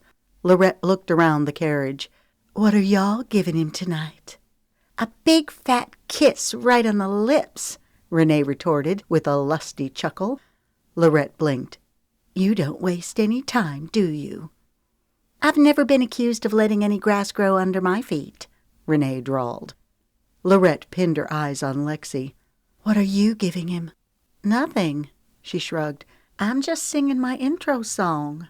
"Me too," Treasure said, giving Lexi an appraising look. "I don't think it's wise to overdo it." "Do you think the cufflinks are too much?" Lorette asked, her voice laced with panic. "I'm sure he'll love your little trinkets," Renee said, her tone mocking. "You are so mean," Lorette pouted. "No, just a realist," Renee shot back. "There's a difference between being a realist and a diva," Treasure countered. "What did you call me?" Renee hissed. Treasure looked past Renee. "We're here," she announced as the carriage pulled up to the large white metal arch that marked the entrance to Armstrong Park. Treasure's gaze moved to Renee. She gave the redhead a look of utter disdain, like she was lower than the dust on the carriage wheels. It was obvious that lines were being drawn. Sheesh. It was emotionally taxing being around these women and their squabbles. Lexi was ready to get out of the carriage and away from these cheetahs. She'd had an older sister once, but she died when Lexi was only 2 years old, leaving only her and Lucas, who was 5 years older. Lexi wasn't used to so much estrogen flying around. Joan stepped up to the carriage, holding a clipboard. "You'll go one by one into the park where the bachelor will be waiting." Lexi climbed out of the carriage and began adjusting her dress back into place. The wind had blown her hair to pieces. She smoothed it down, moistening her lips as she peered through iron gates and into the park. It was impressive with its clusters of palm trees. Her hands were oozing perspiration. She rubbed them on her dress as she sucked in a breath, trying to calm her beating heart. Cresta stepped up to her. "Are you as nervous as I am?" "Probably more so." Lexi laughed as some of her tension ebbed. Renee, you'll go first, Joan said. A pleased smile spread over Renee's ruby lips. I knew it, she uttered, shooting Treasure a triumphant look. Cresta leaned close to Lexi and whispered, They always let the top contender go first. Lexi wrinkled her nose. Really? Cresta nodded. It's a power play thing. The producers take a straw poll of the girl they think has the best shot of winning, and they get her to go first. Lexi made a face. Seriously? I've never heard that. Renee was the girl the producers thought would win? That catty diva? Yeah, she was beautiful, but what about decency and honor? Weren't those factors? Does the bachelor actually pick the girl he wants?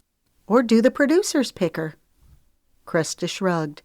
I'm not sure, but I would venture to say that public opinion plays into it. The audience gets to vote on our performance tonight. They text in and pick their winner. A crowd favorite will be announced tonight, just before the bachelor picks the 10 who will stay. The public votes? Really? Would Asher be watching? Cresta gave Lexi a funny look. Didn't you read all the information in the packet? Everything had happened so quickly, Lexi had glanced at the packet, but there had been so much information that it made her head swim. In the end, she decided to just go with the flow. I guess I must have missed that part, she said evasively, as she forced herself to concentrate on what Cresta was jabbering about. The show producers wanted the first meeting to be held at a landmark for music. Louis Armstrong Park, named for the iconic jazz musician, is the perfect fit. Where are we meeting the bachelor? From what Lexi could tell, the park was enormous. On a curved bridge. Overhearing their conversation, Joan piped in, speaking loudly to all the contestants.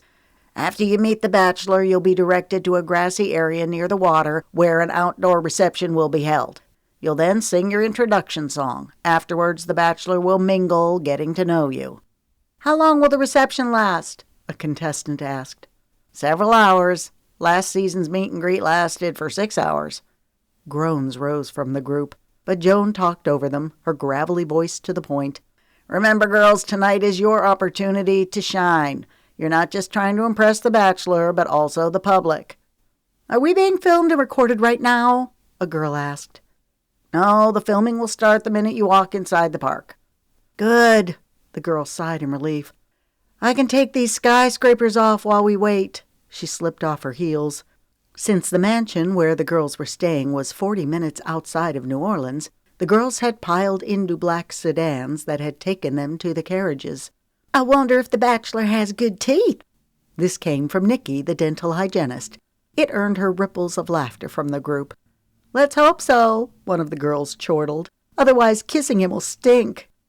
The thoughts of kissing some man who'd been kissing gobs of other girls was revolting to Lexi. She had to remember why she was doing this. For the music. There was no requirement for her to kiss anyone, and she didn't intend to. It seems so strange, doesn't it? Cresta asked. What? All of us fighting for the attention of one guy? Yes, it does, Lexi agreed, thinking of the startled look on Asher's face when she told him about the show. That's probably why he wanted to get away without exchanging numbers. Or had it been something else? Her mind had gone over the Ferris wheel ride 1,000 times, dissecting every morsel of their conversation. Asher had been about to kiss her, until Magnolia interrupted. Would the kiss have changed everything? Hearing that Lexi was going on the show had thrown Asher for a loop. That could have been where the problem came in. Around and around her mind went. It was concerning that she'd thought of Asher O'Brien so often. Why did she keep going back to him? The park wasn't far from Magnolia's house. Asher also lived on Esplanade Avenue. Lexi wondered what he was doing this very minute. She was caught off guard by the longing that welled in her breast. She would love to see him again. Maybe he'd heard about the filming of the show. Would he come to the park? The notion was ridiculous. Yet she couldn't help but hope. Her eyes surveyed the landscape. Nothing but film crews, producers, and employees from the catering company providing food and drinks for the evening. Your dress is gorgeous. Envy flashed in Cresta's eyes. It must have cost a fortune. Thanks, Lexi said casually. Look, there's Wiley Boone, Cresta said, a trace of awe in her voice. Lexi glanced over at Wiley. Her eyes widened at the over-the-top appearance of the man who was bankrolling the show. His production company would be the one who signed the winner. While Lexi knew his name from reputation, she'd never seen the man. He was medium height and build, with short silver hair and a handlebar mustache. His features were sharp, his skin leathered, his eyes were squinty. He had on a black cowboy hat, a black shirt, jeans, and black cowboy boots trimmed in silver. People say he's quite the womanizer, Cresta whispered. He's been married several times.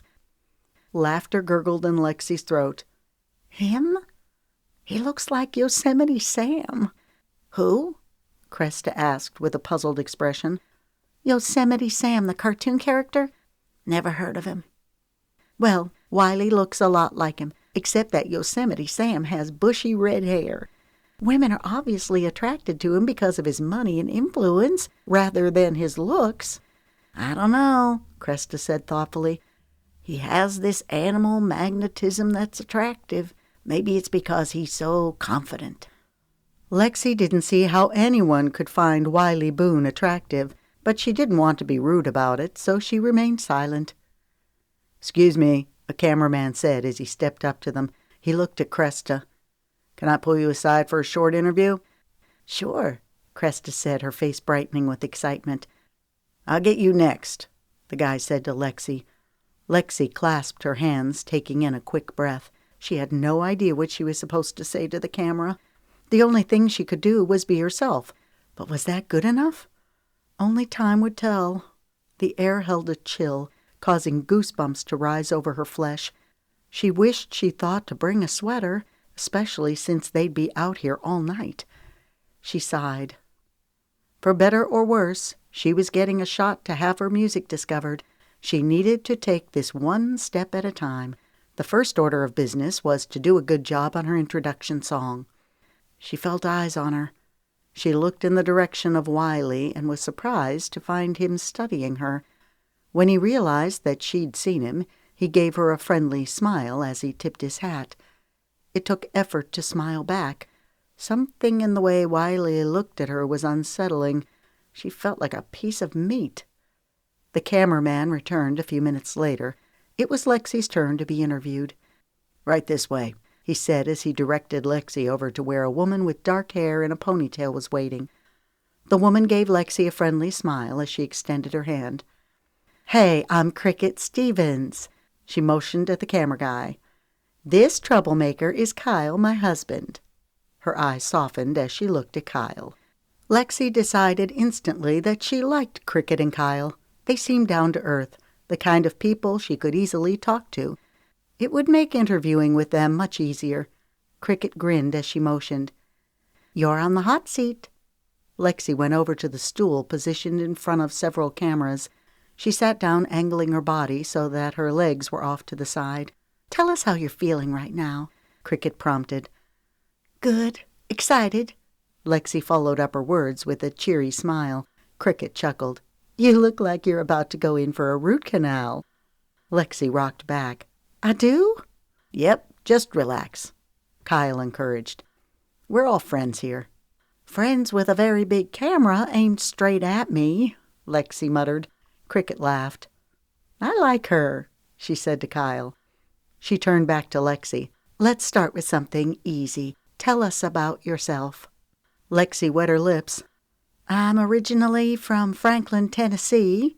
Cricket looked down at her notes. You're Lexi Romeo, she said as if she'd just connected some unknown dots. Yes, Lexi figured this was about her being Cash's cousin. It's nice to meet you, Cricket said genuinely. I've heard about you. She looked at Kyle as some sort of information passed between them. I don't understand, Lexi stammered. How do you know me? Were the cameras rolling? If so, she didn't want to look so stupefied. It's our job to get to know all of the contestants, Cricket answered smoothly. Oh, Lexi said with a sheepish grin. Makes sense. You're about to meet the bachelor, Cricket said. Do you have any hopes as to what he'll be like?" Lexi blinked several times as she tried to compose her thoughts. She had to say something halfway intelligent. I hope he'll be approachable, someone I can connect with." Kyle gave her an encouraging nod like she was on the right track. She relaxed. Maybe she was getting the hang of the interview process. "Is it strange not knowing anything about the bachelor you're about to meet?" Cricket asked. "Yeah, it is, but I guess that's par for the course, right?" Lexi hoped she was coming off as confident and relaxed. Her hands were resting in her lap. She had to fight the urge to clasp them. Cricket posed another question. "Have you given any thought to how the bachelor will look?" A smile tugged at Lexi's lips. "This is a trick question, isn't it? If I say I like brown-haired men and the bachelor's blonde, I'll have shot myself in the foot." Cricket laughed. "Yeah, I suppose you're right. But surely you can give us some indicator of what you like. The bachelor isn't privy to any of the filming." "But the viewers will know," Lexi's mind argued.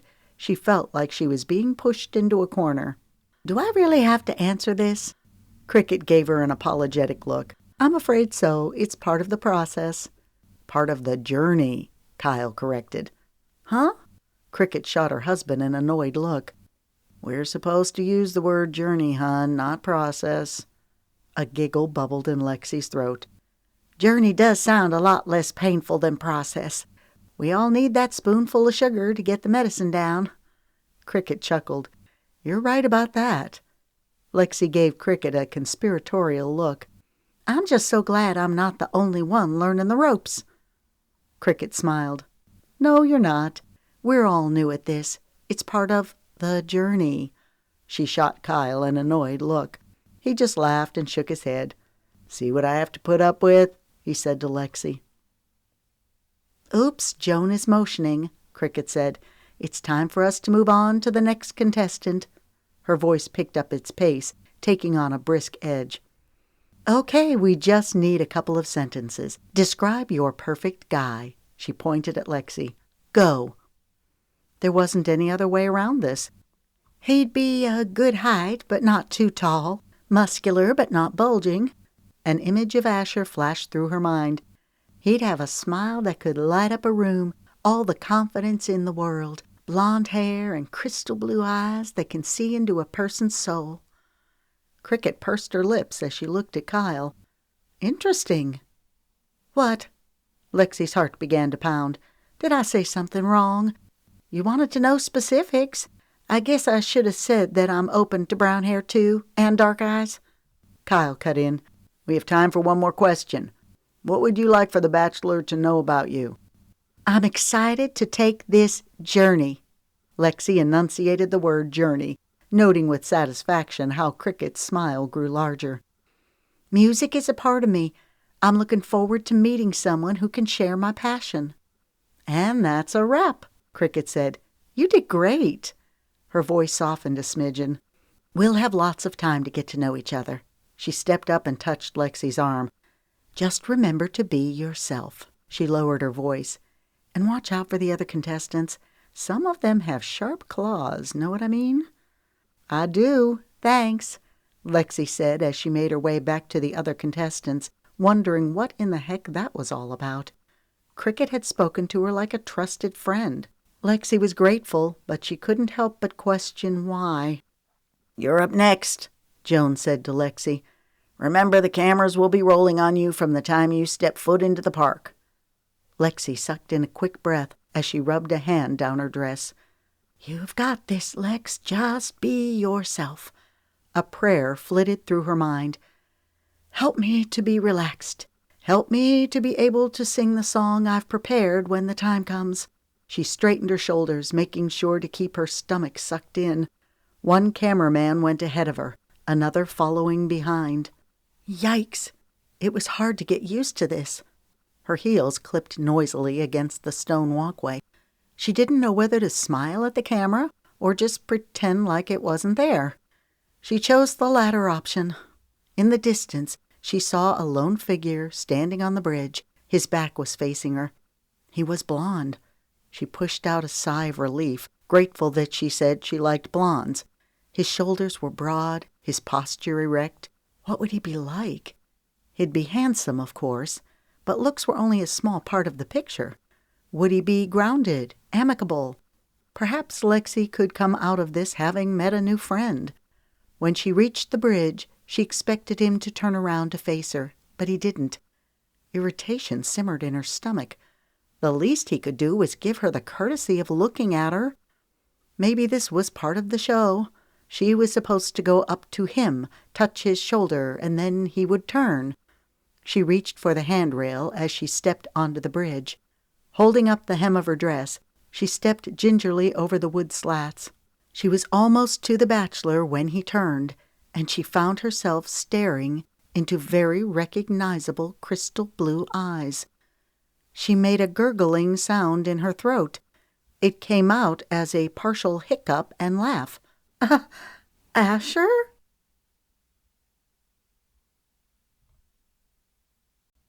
Chapter 7. Hey, Asher said softly. A golden smile moved over his lips, deepening his dimple. She took another step. Her heel got caught in a crack between the slats.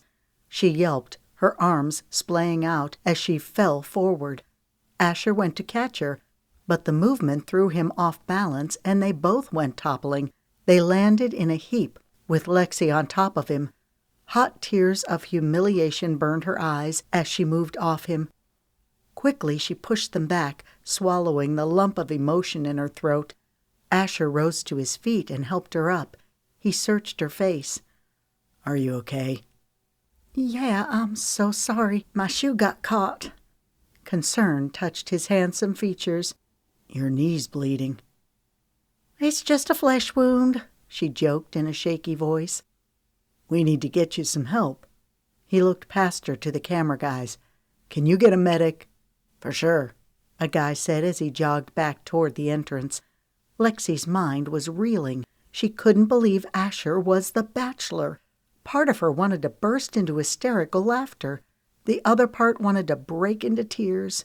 All of those things she'd said about the show, about not finding love, about going on the show for her career, it was all true. And yet the bachelor was Asher. That changed everything. No wonder he'd looked so startled when she mentioned that she was going on the show. A feeling of joy burst over her. "I can't believe you're here," she said exuberantly. He cleared his throat, his features tightening. "It's nice to meet you. I didn't get your name." Lexi Romeo." Confusion tumbled through her. The cameraman was behind them. That's right, this was a reality TV show. She and Asher weren't supposed to have met. She did remember reading that in the rules. "It's nice to meet you, too," she said stiffly. He caught hold of her hand, sending tingles rushing through her. "I look forward to getting to know you."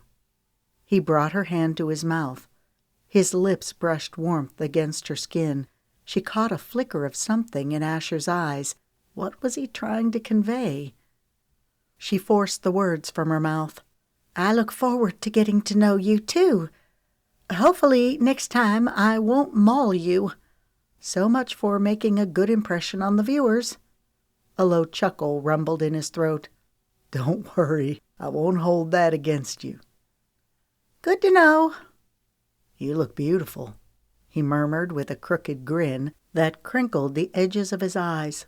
Again, Lexi felt that spark of connection that she'd felt before. For an instant there was no reality show or cameraman. It was just her and Asher. He stepped back, snapping Lexi out of her daze. She realized with some embarrassment that it was time for her to move past him. She did so, trying her best to walk gracefully, even though her knee was stinging. It wasn't until she got past that she looked down and realized, to her horror, that her dress was ripped along the slit, clear up to her thigh.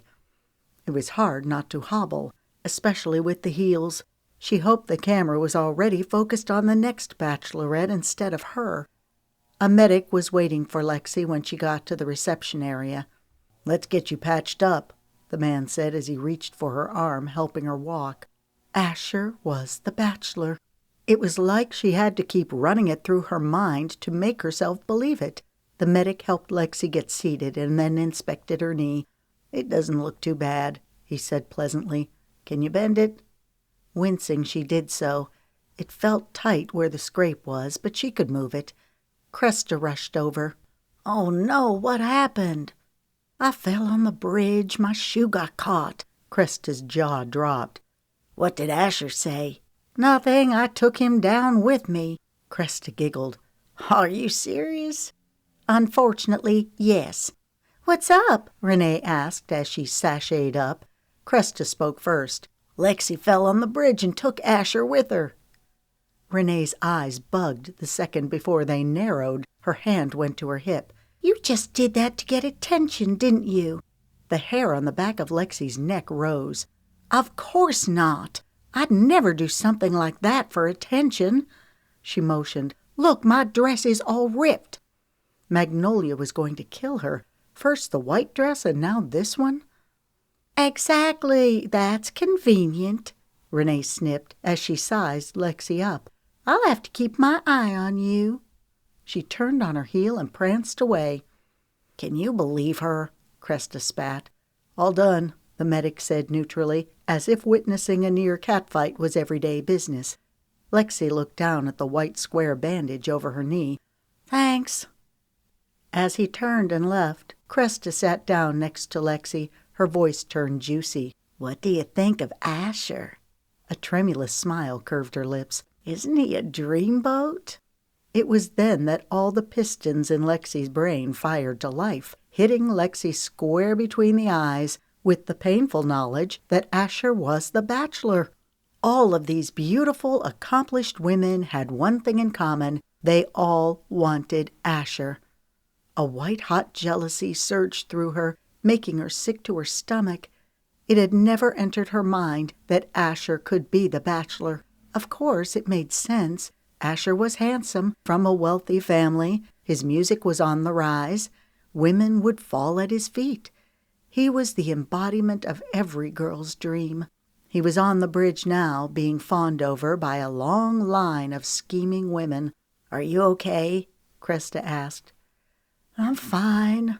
Lexi forced a smile. She wasn't fine, not in the slightest. Several women approached, wearing solicitous expressions as they peppered Lexi with questions. "What happened?" "Are you okay?" "She fell," Cresta answered, "on the bridge." "You poor thing," Lorette gushed. "I'm so sorry, honey." She boomed loudly enough to be heard several tables away. She and the other women sat down. Lexi was grateful that Cresta didn't announce the part about her taking Asher down with her when she fell.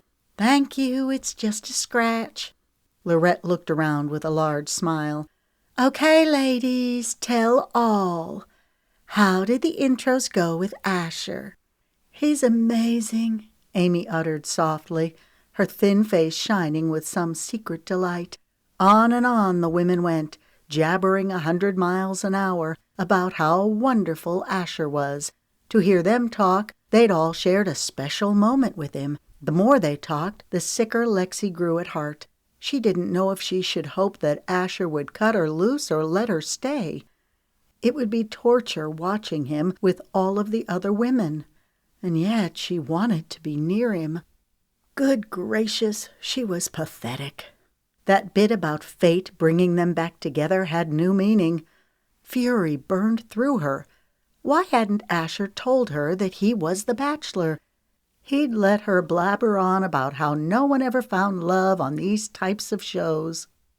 Now he knew that she was in it for her career. Well, she had been. But now she was so dang confused. The chatter and laughter from the women circled Lexi like swarming hornets, jabbing her with stings every time they said gushing things about Asher, to the point where when Joan stepped up onto the stage in the center of the grassy area and reached for the microphone, Lexi's head felt like it would pound out of her skull. She needed some ibuprofen, and she needed to get away from here, away from Asher and all of these women. Ladies, I'd like to introduce you to our host.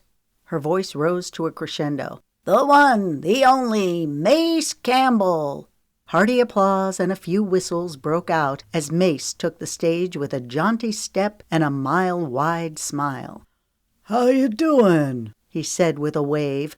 Before taking the job as the host of The Singing Bachelor, Mace had a couple of #1 hits with his music. He was a heartthrob with his easy smile and cavalier manner. "Ladies, you all had a chance to meet Asher. I hope you were able to make a good impression. 10 of you will be awarded gold microphones, signaling that you will stay. The other 10 will be sent home." Lexi winced. Yeah, she was probably going home. The meeting on the bridge had been disastrous. She recognized that Asher was trying to hide the fact that the two of them knew each other. Still, it cut that he'd not openly acknowledged her. This whole thing was so twisted. Of all the guys for her to meet at the fair, and like an idiot, she'd fallen for him. She jerked, realizing the direction her thoughts were taking. She hadn't fallen for Asher. That was impossible, as she'd only spent one Ferris wheel ride with him. Lexi had dated enough guys to know that one didn't just fall in love at first sight. She needed to get a grip here. Mace cut into her thoughts. "You'll now have the opportunity to sing to him." A streak of horror went through Lexi. It had been one thing to sing to some bachelor, but now she had to sing to Asher, busted knee and all. "Before that, however, Asher has something he'd like to say to all of you." Murmurs ran through the contestants when Asher strode up on the stage. Lexi's traitorous cells swirled with awareness. How could everyone not be completely enamored with him? His shoulders had a confident set. His steps were so fluid. His disarming smile softened his chiseled features as he reached for the microphone. Lexi looked at the glow on Cresta's face. It seemed so genuine. One could almost believe that she'd instantly fallen for Asher. Lorette was smiling from ear to ear, as if hanging on Asher's every word. Lexi looked across the way at Renee, who was watching Asher speculatively, the way a predator watched its prey before moving in for the kill. A sense of fierce protectiveness rose inside of Lexi. If she did nothing else, she had to keep Asher away from the likes of Renee or any other woman here who would use Asher to get to the top. Forget that she'd planned to do the same thing. Asher being the bachelor changed everything. "It was so wonderful to meet all of you," Asher began with a gracious smile. His voice was lyrical, almost enchanting the way it rolled, smooth as silk with his slight Cajun accent. It sounded so refined and genteel. "Music is part of who I am. It's what gets me up in the morning, what drives me. I'm looking forward to finding that special someone to share my music with." His eyes moved over the contestants. When he got to Lexi, her cells zinged with attraction as their gazes connected for the briefest of moments. "I believe that the one for me is here tonight." Cresta reached for Lexi's hand and squeezed it. "Did you see that?" she asked joyously. "Asher looked straight at me. I knew we had a connection. He's so amazing. I could see myself building a life with Asher. He's everything and more that I could ever want in a man." Lexi flinched like she'd been slapped. Maybe Asher hadn't been looking at her like she thought. Did all of these women feel like Asher had a connection with them? Probably. He was ultra charming. A man like him could make a woman believe anything. She thought of what Charles Harrington said, how Asher went through women faster than a duck through water. He'd complimented Lexi on being smart enough not to fall for Asher's charms. She grunted inwardly. She'd failed miserably in that regard. She had to lock her heart. She had to remember why she was here. She sat up straighter in her seat, steeling her jaw. She might have blown it royally on the bridge, but she was determined to make up for lost ground. Tonight on that stage, by golly, she was going to give the performance of her life, even if it killed her.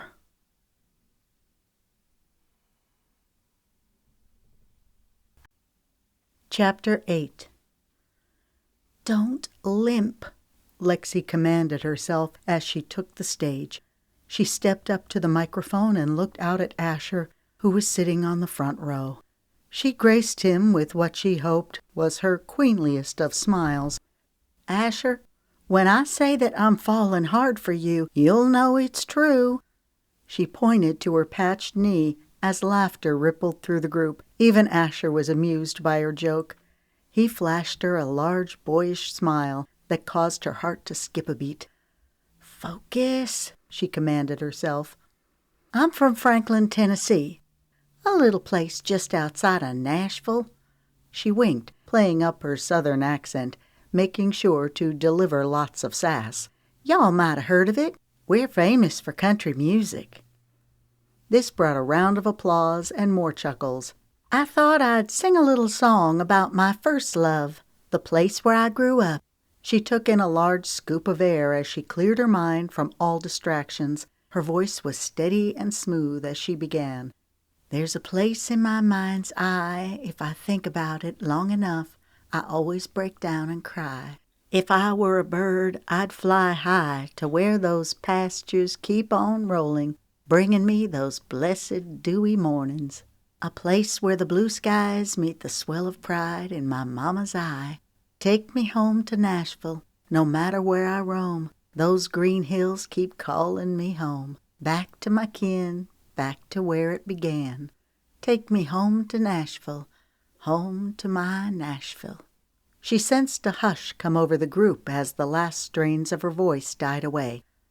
"Thank you," she said straight to Asher as she threw him a jubilant smile and blew him a kiss. With that, she traipsed off stage. A swell of exultation ran through her. No matter what happened tonight, she'd felt the music. It had flowed through her soul, rejuvenating her with lightning. "Wow," Cresta said when she sat back down. "You're fantastic." "Thanks," Lexi replied. It was one of those times when everything came together in a streak of utter perfection. As the next contestant got up to sing, Lexi felt Cresta watching her. When she looked over, Cresta smiled and quickly turned her attention to the stage. Lexi could sense that Cresta was worried about her. Interesting. Lexi felt more eyes on her and was surprised to see Renee glancing her direction. When Lexi met Renee's eyes, Renee only scowled and looked away. Lexi sat up a little taller in her seat, feeling a swell of pride. It seemed that she'd done well enough now so that the other women were starting to view her as competition. What did Asher think of her? Would he cut her loose tonight, or let her stay? Did she want to go or stay? She was so torn right now. Her best course of action was to do her best and see where the road took her. No surprise, there were many talented singers in the group. They each had their own style. Most sang sappy love songs and looked at Asher with dreamy, hopeful eyes. That part of the journey got old quick. From where she was sitting, Lexi could only see the back of Asher's thick blonde hair. She wondered what he thought about all of these women throwing themselves at him. As the thought ran through her mind, Lexi squelched a snigger. To her knowledge, she'd been the only one who literally threw herself at him, taking him down in the process. She wondered how it looked on camera. Viewers would think she was a klutz. Ugh. She'd really done it this time. If Hartley were watching, she'd probably regret inviting Lexi to take part in the show. Hopefully Lexi had redeemed herself enough with her joke and performance so that she could have a fighting chance of staying on the show. Lexi was no dummy. While Asher had a say in who he wanted to be with, the stakes were high here. Public opinion counted for something. Otherwise, they wouldn't be taking a popularity poll. Also, the producers had their say. There were so many factors that it was impossible to forecast the outcome. After the performances were over, Asher mingled with the contestants. Lexi was hyper-aware of wherever he went, although she tried hard not to show it. The first person he went over to talk to was none other than Renee. It was sickening to watch Renee laughing and touching his arm every second as she tossed her head back, her red curls falling down lower on her back. A few minutes later, Bella, a contestant from New Mexico, pulled Asher out to salsa dance with her. The move seemed a bit desperate in Lexi's opinion, but Asher and Bella had not danced for 2 minutes when Lorette cut in. She pressed her body close to Asher's as they danced, no doubt giving him a bird's-eye view of her super-sized chest. "Some women have no shame," Cresta whispered, throwing Lorette a dark look. "For sure." That's all Lexi was going to say about the subject. They were wearing microphones. Everything was being recorded. Servers wearing tuxes and black bow ties offered glasses of wine and platters of fancy finger foods. Lexi didn't drink alcohol, so she'd politely refused the wine, opting for club soda instead. As the evening wore on, she noticed that the contestants' tongues were getting looser the more wine they drank. Wine had been flowing like water, making Lexi wonder if that was purposeful, to get the women to talk. If so, it was working. Loud voices caught her attention. "You've been dancing with him all night. Give someone else a chance." "That's not true. I only just now got to spend time with him." Lexi looked over to where Lorette and Bella were facing off. "Ladies," Asher said with a placating grin, "no need to argue. There's plenty of time for me to dance with you both." "At this rate, we'll never get a chance to talk to him," Cresta said glumly as she downed the rest of her wine in 2 swallows and placed the glass on the nearby table with a loud plunk. Lexi's eyes widened a fraction at the 4 empty wine glasses lined up. Cresta could certainly put the wine away. "Hey, gals," Nikki said cheerfully as she trotted up and plopped down in an empty chair beside Lexi. She turned to face Lexi and Cresta. "What's up?" She flashed a large grin, showing all of her teeth. Every time Nikki smiled, Lexi got the impression that she was on a Colgate commercial. She kept halfway expecting to see a sparkle ding on one of Nikki's teeth. Nikki was certainly proud of her teeth and her job as a dental hygienist. Lexi admired a person taking pride in her career, but this was a little much. Nikki gave Lexi a playful nudge. "You brought the house down with that song about Nashville. Girl, you've got a set of pipes on you." "Thank you," Lexi said, surprised and flattered by the compliment. Cresta grunted. "You can't bring the house down when you're outdoors." Nikki laughed as she made a flourish with her hand. "You know what I mean." She sat back and stretched out her legs as she laced her fingers together, resting them in her lap. "So, which girl will make the best impression on Asher tonight?" "Probably not me," Cresta sulked. "I haven't been able to get near him." Nikki raised an eyebrow. "Really? That's too bad. I had a great conversation with him," she bragged. Lexi must have missed that. Maybe she wasn't as hyper-aware of Asher as she thought. Then again, her brain was probably trying to block everything out. It was too painful to watch Asher with all of these women. "What did Asher say to you?" Cresta asked Nikki, her voice coated with a new interest. "We talked about Alabama and how it compared to New Orleans. Asher's the youngest of his siblings, so am I," she said proudly. "Asher asked me about my profession and my music. He's a good listener." "I'm glad someone got to talk to him," Cresta said morosely. Nikki's voice shot up several octaves. "Here he comes now." Lexi's heart froze as she looked up to see Asher striding toward them. "Hey," he said, sporting a friendly smile. "Do y'all care if I join you?" "Not at all," Cresta said. "Here, you can sit by me." Asher grabbed a chair. "Thanks, but I'll sit here so I can see all of you." He placed the chair in front of Lexi. Having Asher so near sent Lexi's cells into a mad tailspin. She was glad it was dark so Asher wouldn't be able to tell that her face was flushed. She still couldn't get over how blue his eyes were. They were so pure and piercing, like he was seeing straight into her soul. He filled out his black tux well, his broad shoulders straining the fabric a little. A lock of hair fell over one eye. He pushed it back in a fluid motion before pointing to Lexi's bandaged knee. "How you doing?" "I'm good." She pressed her lips together. "Sorry I took you down earlier." A lopsided grin tugged at his lips, showing his dimple. "That's one for the books." Their eyes met as a swift connection ran through Lexi. She wanted to rip off the microphone and strip away all the subterfuge from the show so she could openly talk to Asher as they talked on the Ferris wheel. "That was some song," Asher murmured. "You're a natural." Heat drifted through her as she smiled. "Thanks." She appreciated him making a reference to what he'd said to her right after their performance at the amphitheater. Maybe their evening together had meant something to him, too. Asher seemed to remember that there were 2 other contestants wanting his attention. He glanced at the nearby cameraman before turning his attention to Cresta. He graced her with a smile, so dazzling that it was nearly spellbinding. "Your song was great, too." He looked at Nikki. "As was yours." Lexi fought the urge to roll her eyes. Asher was charming. He had these women eating out of the palm of his hand. "How do you like being on the show so far?" Asher asked.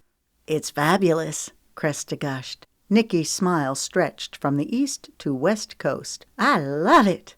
Her voice quivered with emotion. "As I told you earlier, I'm at a point in my life where I'm ready to settle down. I'm looking to find my soulmate."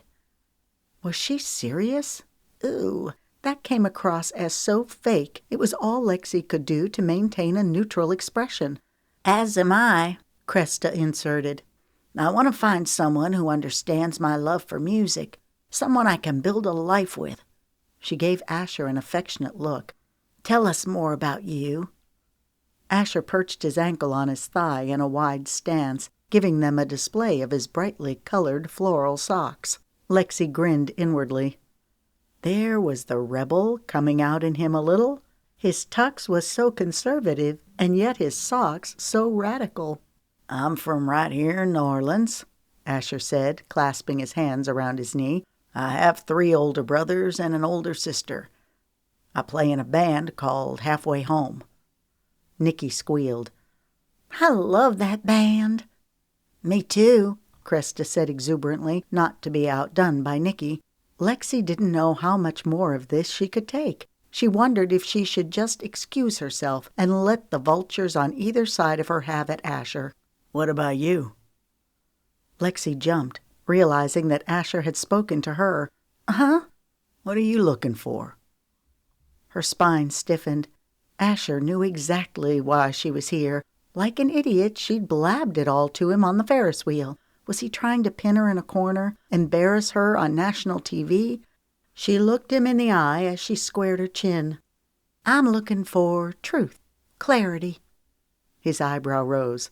"What about love?" he uttered. "That too, in time, when it comes." Take that, Asher O'Brien. She'd spoken the absolute truth, in a way that wouldn't incriminate her. A ghost of a smile drifted over his lips. "I can appreciate someone who's not afraid to speak the truth."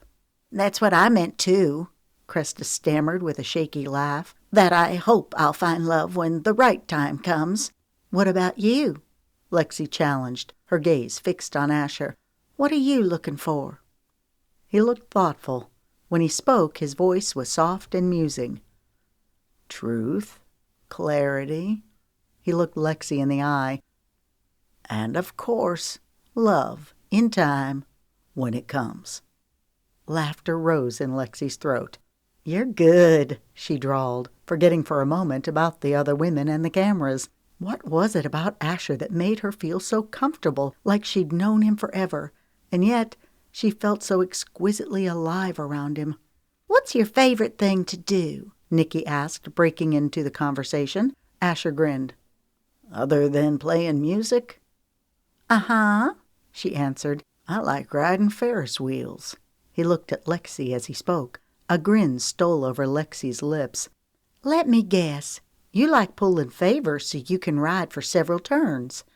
"Sounds like you know me pretty good," he quipped. "Am I missing something here?" Nikki asked with a suspicious frown. Y'all talk like you already know each other. A blip of panic raced through Lexi. She wasn't sure how to answer. Excuse me, a syrupy voice interrupted. Can I steal you away for a minute? Renee placed a hand on Asher's arm. I need to talk to you about something. We're talking to him, Cresta countered. Renee offered a contrite smile. It'll just take a minute, I promise. It was astounding how quickly hot darts of jealousy shot through Lexi. She didn't want to think of Asher spending a minute with any of these other women, especially not Renee. Sure. He uncrossed his legs and stood.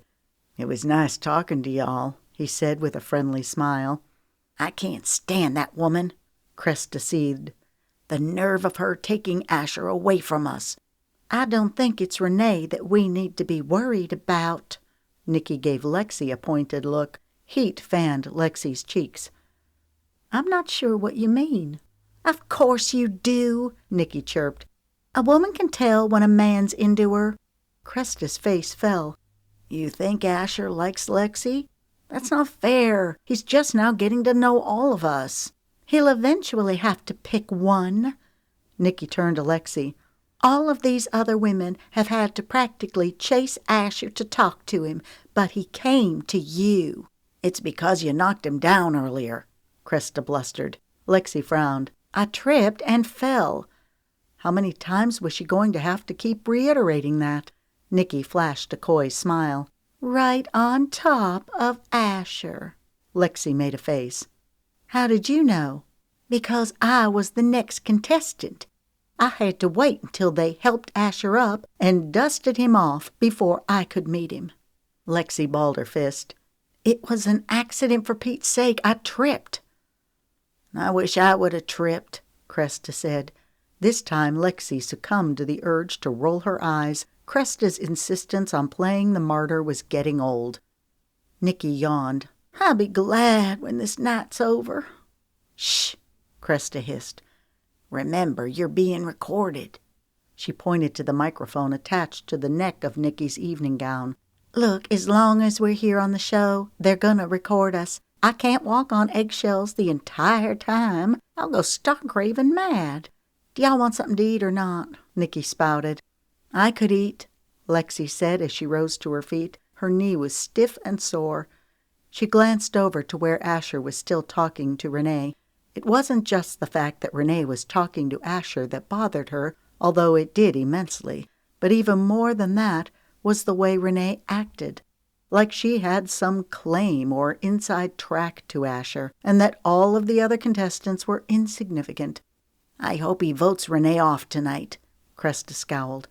She has much too high of an opinion of herself. Don't count on it, Nikki said sagely. If I were a betting girl, I'd say Renee's here for the long haul. Lexi's stomach twisted with the sickening knowledge that Nikki was right.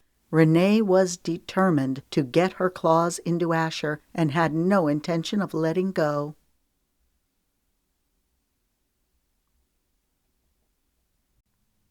Chapter 9. It was the time they'd all been waiting for, when Asher would decide who went and who stayed. Lexi's nerves were jumping like grasshoppers trying to escape a brush fire. She glanced around the group at the pinched expressions. All the contestants felt the same way.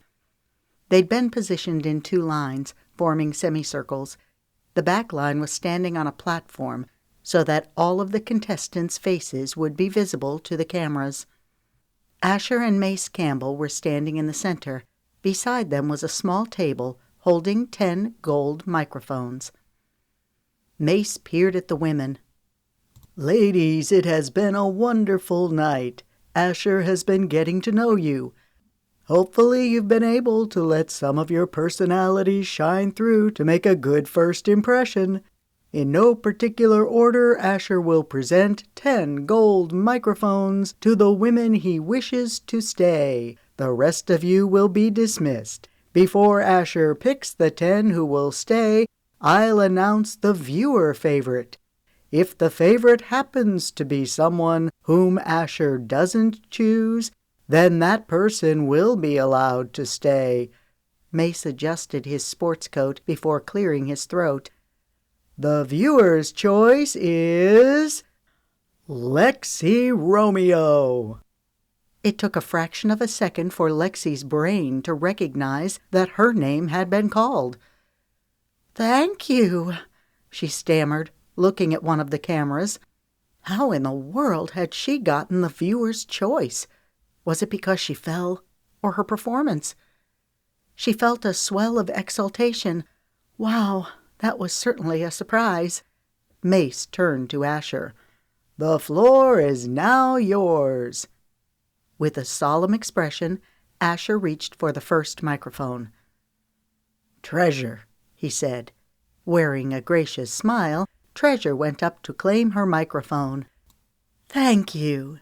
She gave Asher a kiss on the cheek. "Renee," Asher said. With a buoyant smile, Renee went to claim her microphone. "Thank you, darling," she proclaimed as she flung her arms around Asher and planted a kiss on his lips. Lexi felt like a giant fist was squeezing her stomach. "Cresta," Asher announced. "Really?" Cresta squealed as she raised up her fists, tears rising in her eyes. "Thank you," she breathed, giving Asher a look of pure adoration as she hurried forward and accepted the microphone. More names were called, with Nikki being one of them. No surprise. Her smile was shining like a beacon as she went up to get her microphone. Finally, there were only 2 spots left. This was starting to feel like recess at elementary school, where the last few stragglers were standing on the field, hoping to get picked to be on the team. The tension of the group was so thick it was palpable.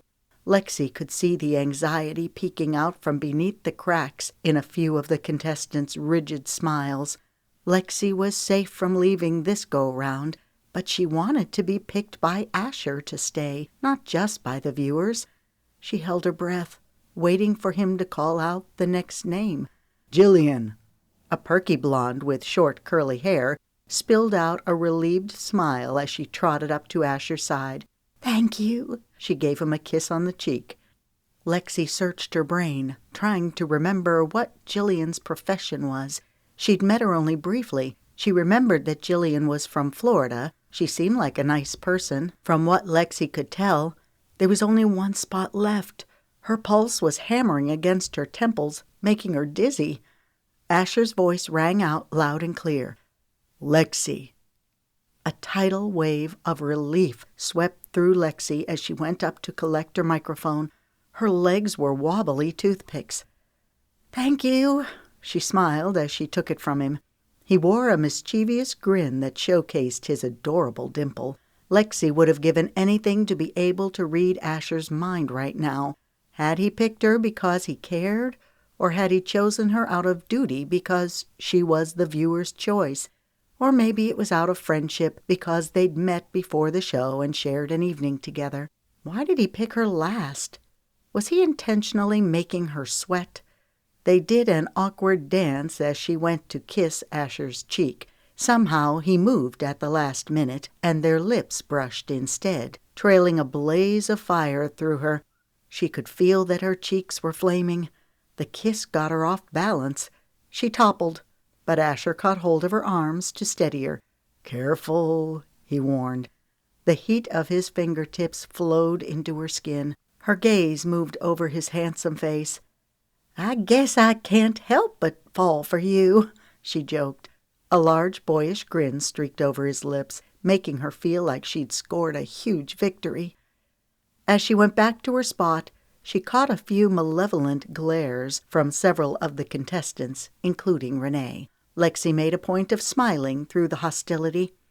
The contestants thought that her falling was a ploy. Oh well, let them think what they wanted. As viewer's choice, she was a top contender now. Whether she liked it or not, everyone would be gunning for her. The best that she could hope for was to kill them with kindness.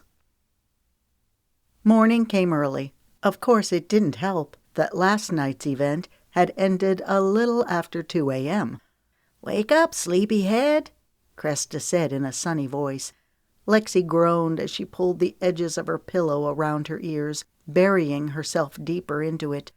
I feel like I could sleep for a year. The stress of the past several days was catching up to her. We need to get a jump on the showers. Krista and Lexi were staying in the same bedroom. They were having to share a bathroom with the two contestants in the bedroom next to them, Nikki and Renee. If Renee gets there first, she'll hog the bathroom all morning. What's the rush? Lexi's words were slurred with sleep. We don't have any planned events until 11 a.m. True, Krista conceded. But didn't you say that you wanted to give your grocery list to the runner who's going to the store? Yeah, but I don't have to be showered and dressed up for that. I can just go in my pajamas. Do you really want to look terrible for the cameras? Disbelief sounded in Krista's voice. No, I just want to sleep, Lexi grumbled. Suit yourself, Krista clipped. Don't say I didn't try. Thanks for trying, Lexi said drolly. She hardly heard the sound of the door closing before she drifted back to sleep. Lexi didn't know how long she'd slept before she heard a pinging sound against the window. She ignored it at first, but then it grew incessantly louder. She growled in exasperation. Are you kidding me? I just want to get some sleep, she muttered as she threw back the covers, got out of bed, and tromped over to the window. She peeked between the slats of the plantation shutters, her eyes about bugged out of her head when she saw Asher standing outside. A large grin broke over his face when he realized she'd seen him. She opened the shutters and attempted to raise the window, but it wouldn't budge. Asher said something, pointing at the window, but his voice was too muffled for her to make out what he was saying. She looked to where he was pointing and realized that the latch was locked. She slid it the opposite direction and opened the window. Hey, she sputtered. Amusement touched his features as his eyes moved over her. Sorry to wake you. Crap. She was sure she looked awful. She ran a hand over her hair and could feel that it was tangled in a rat's nest. She smoothed her hand over her long T-shirt, grateful that she'd thrown on a pair of shorts last night before conking out. What are you doing here? He perched his arms on the windowsill as he leaned in. His stance boasted of a casual confidence that was very disarming. I figured that we needed to talk. How did you know which room was mine? Kyle and Cricket told me. Her mind raced to put the pieces together. The camera operators, they're married? Yep, they're close friends of mine. I recruited them to work on the show. Lexi thought back to her interview with the couple the night before. You're Lexi Romeo, Cricket had said, in a way that made Lexi think she recognized her name. Lexi assumed it was because of her relation to Cash, never dreaming that Cricket was referring to her connection with Asher. A boyish grin broke over Asher's face. Were you surprised when you realized that I was the bachelor? Well, yeah, she shot back. Obviously, I fell on top of you. Deep, throaty laughter sounded in his throat. That was priceless. The viewers loved it, she grimaced. I was mortified. Her eyes narrowed. Why didn't you tell me you were the bachelor when I was spilling my guts to you on the Ferris wheel? He laughed. And spoil the surprise? I couldn't do that. Seeing your face on the bridge was awesome. She shoved his arm. You're terrible. She was somewhat amused by his antics, but mostly ticked that he'd thrown her into such a tailspin. All that hogwash about fate bringing us back together. I figured that you were just trying to get out of seeing me again. If only he knew how many times she'd rewound their conversation, trying to figure out when things had gone wrong. No, it was good that he didn't know how discombobulated she was because of him. Never, he uttered. Something flashed in his eyes, making her think for one wild moment that he cared, truly cared for her. Then the expression was gone, making her wonder if she'd only imagined it. He gave her an appraising look. You're off to a great start. He clicked his tongue. Viewer's Choice Award. That's nothing to sneer at. The public loves you already. I guess you're getting what you came here for." Heat crawled up her neck. "About that, I'm sorry about all of those things I said on the Ferris wheel." She caught hold of her t-shirt, twisting it into a knot. Myriad emotions flitted over his features. "You mean how that no one finds love on these shows?" "Yeah," she sighed, giving him a sheepish grin. "I guess I'm now an open book. I've shown you all of my cards." He tipped his head thoughtfully. "What about friendship? Can a person find that?" She chewed the inside of her cheek. "Yeah, I suppose." Her throat thickened with disappointment. Was that all she was to Asher? A friend? "Tell him," her mind screamed. "Tell him how you feel." She squelched the voice. No, she couldn't do that. She refused to be one of the many throwing herself at him. "It's nice to have a friend on the inside." He gave her a meaningful look as he placed his hand over her knotted fist, causing her to release the t-shirt. An electric charge buzzed through her skin. It was astounding the effect Asher's mere touch had on her. "You want me to give you the inside track on all of the contestants?" He was still holding her hand, his thumb tracing absent circles over her skin. "Yes, and in return I'll make sure you stay on the show long enough to gain a large following." "Really?" she squeaked. "You do that for me?" All she could think about was the feel of his hand on hers. His touch was light, tantalizing. The outline of his chiseled torso was visible beneath his t-shirt. She gulped. Sheesh, he was handsome. He gave her a funny look. "Of course, that's what friends are for." Friends. She was starting to detest that word. "Why are you here?" she blurted. "Is it for love or your career?" Hearing the door open, she pulled her hand away from his grip. Cresta stepped in wearing a bathrobe, her hair wrapped in a towel. When Cresta saw the open window, she stopped in her tracks. "What are you doing?" Lexi looked back at the window, relieved that Asher was gone. "The room was too warm. I thought I'd open the window, get some fresh air flowing." Cresta made a face. "Were you talking to someone? I thought I heard voices." "Nope," Lexi chimed. "It was just me. I was singing to myself, though. That's probably what you heard." "Probably," Cresta said, but she didn't look convinced. Her voice swung up. "Well, the shower's open. You'd better grab it while you can." "Thanks," Lexi quipped. She looked toward the window again, wondering if Asher was still lingering nearby. There was no way she could look without arousing Cresta's suspicions. Instead, she went to grab her clothes, mulling over everything that Asher had just said. On a good note, Asher was putting her in the driver's seat with her career. It was what she always wanted. She frowned. Why didn't she feel more excited about the prospect? Even as the question raced through her mind, the answer came like a punch in the gut. Crazy how fast her priorities had shifted. As much as she wanted her career to take off, there was one thing she was coming to want more. Asher. And not just for a friend.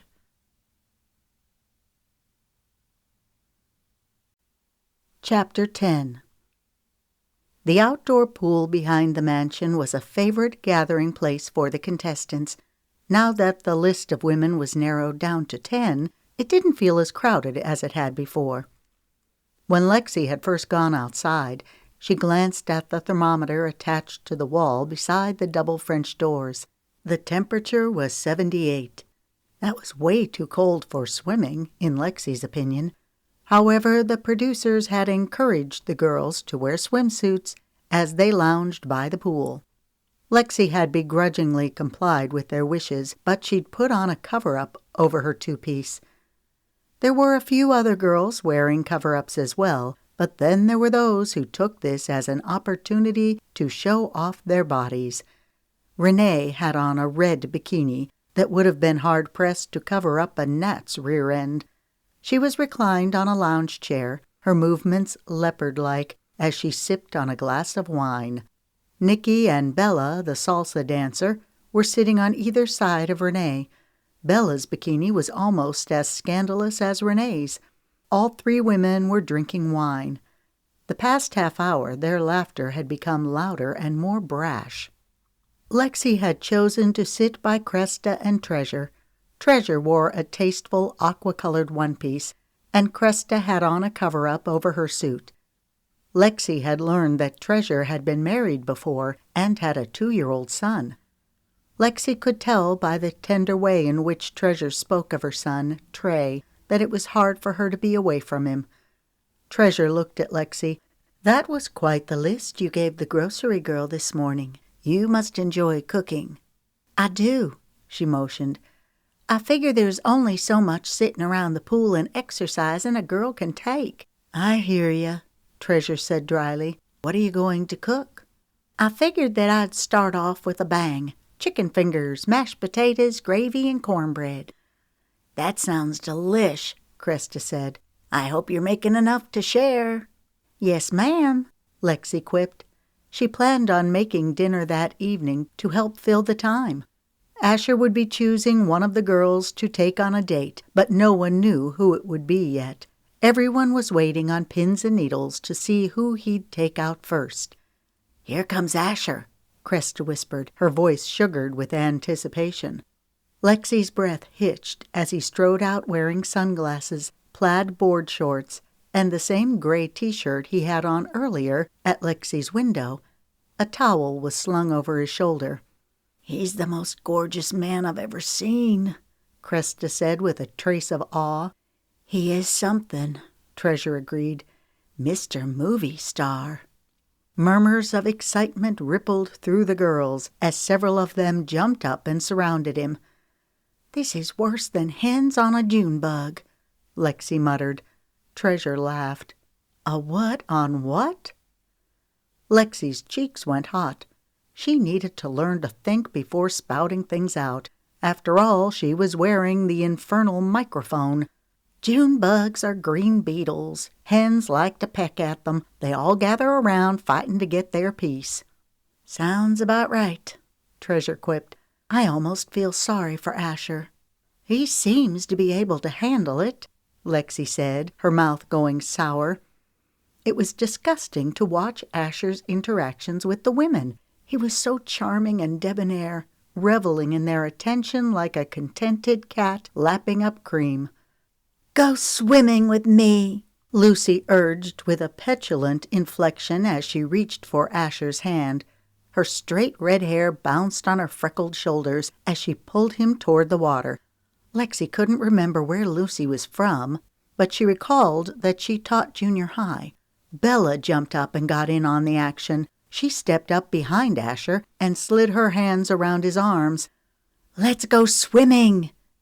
A few minutes later, Asher dove in with 4 women going in after him. They came up, giggling and squealing.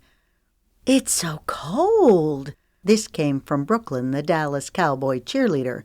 "Keep me warm," she pouted, grabbing Asher and pulling him close. That did it. A molten hot anger seared through Lexi, bringing a gut-wrenching nausea. She rose to her feet. "Well, I've had about enough of this." She reached for her towel and slid on her sandals. "What's wrong?" Cresta asked loudly, as if she wanted everyone to know that Lexi had a problem. "Why are you leaving?"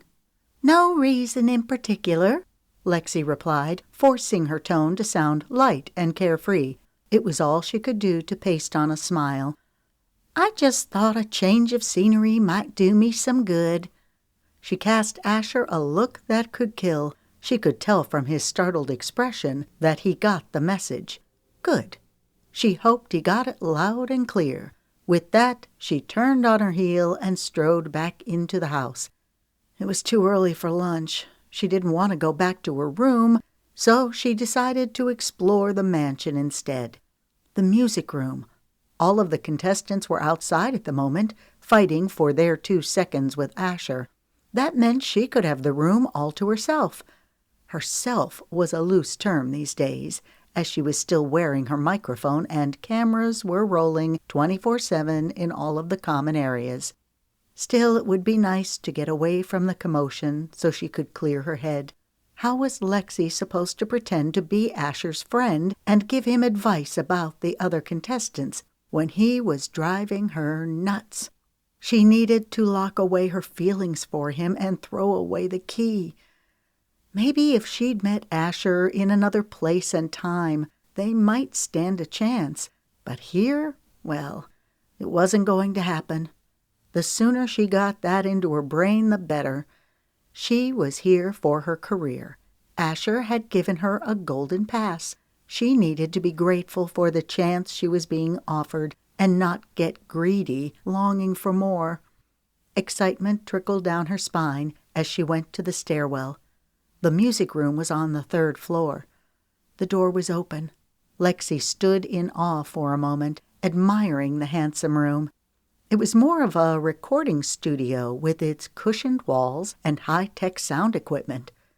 Joan had mentioned that all of the instruments were there for the contestants' use. She went over to the piano and sat down. It was an interesting feeling to know that she was on camera, even though she was alone in the room.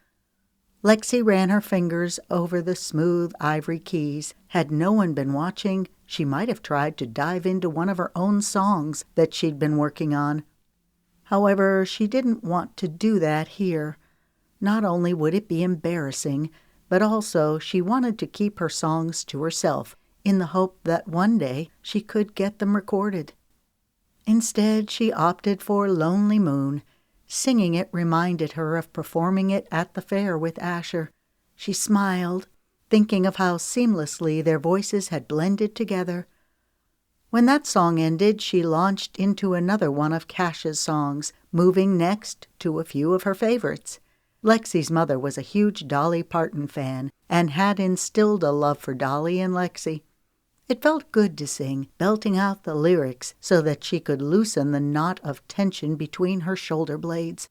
Lexi got so caught up in the music that she didn't realize anyone else was in the room until she heard clapping. "Bravo!" a commanding voice boomed. Her head snapped up. She was shocked to see Wiley Boone strolling toward her, wearing the same cowboy hat as the night before. His plaid shirt was unbuttoned down to his chest, revealing silver chest hair. Yuck. He had on jeans with a large burnished gold belt buckle, the letter B engraved in the center. Wiley perched against the shelf of the piano. "That was great." A grin slid over his lips, tipping up one end of his handlebar mustache. "Darling, how you doing?" The words tumbled from Lexi's lips. "Good. I hope you don't mind that I came in here to practice." He waved a hand. "Nah, that's what the room's for. I'm just glad that one of you had enough sense to put it to good use." "Thanks." His black eyes glittered with curiosity and some other emotion Lexi couldn't detect. "What's your name, darling?" Darling seemed to be Wiley's favorite word. Up close, his skin looked even more leathery and mottled than from far away. Deep lines etched the perimeter of his eyes. His features were sharp, imposing. He reminded her of a gunslinger from the Wild West. "I'm Lexi Romeo." A smile stretched over his lips, showcasing a pearly row of teeth, so white they could have given Nicky's toothy smile a run for its money. "That's right," he mused. Something about the way he said it made her suspect that he'd known her name before he even asked. His head swung back and forth. "That was some performance last night." "Thank you." Being complimented by Wiley Boone was no small thing. His gaze moved over her. The bold appreciation in his eyes made her uncomfortable. She glanced at the door, wishing she could jump up and flee. "You're beautiful." She rocked back. "Thanks. I should be going." He waved a hand. "Don't leave on my account." He flashed a contrite smile. "Sorry, I didn't mean to make you uncomfortable. I tend to come on strong when I see something I want." His words were spoken so softly that she wondered if she misunderstood. She must have had a look of horror on her face because he chuckled.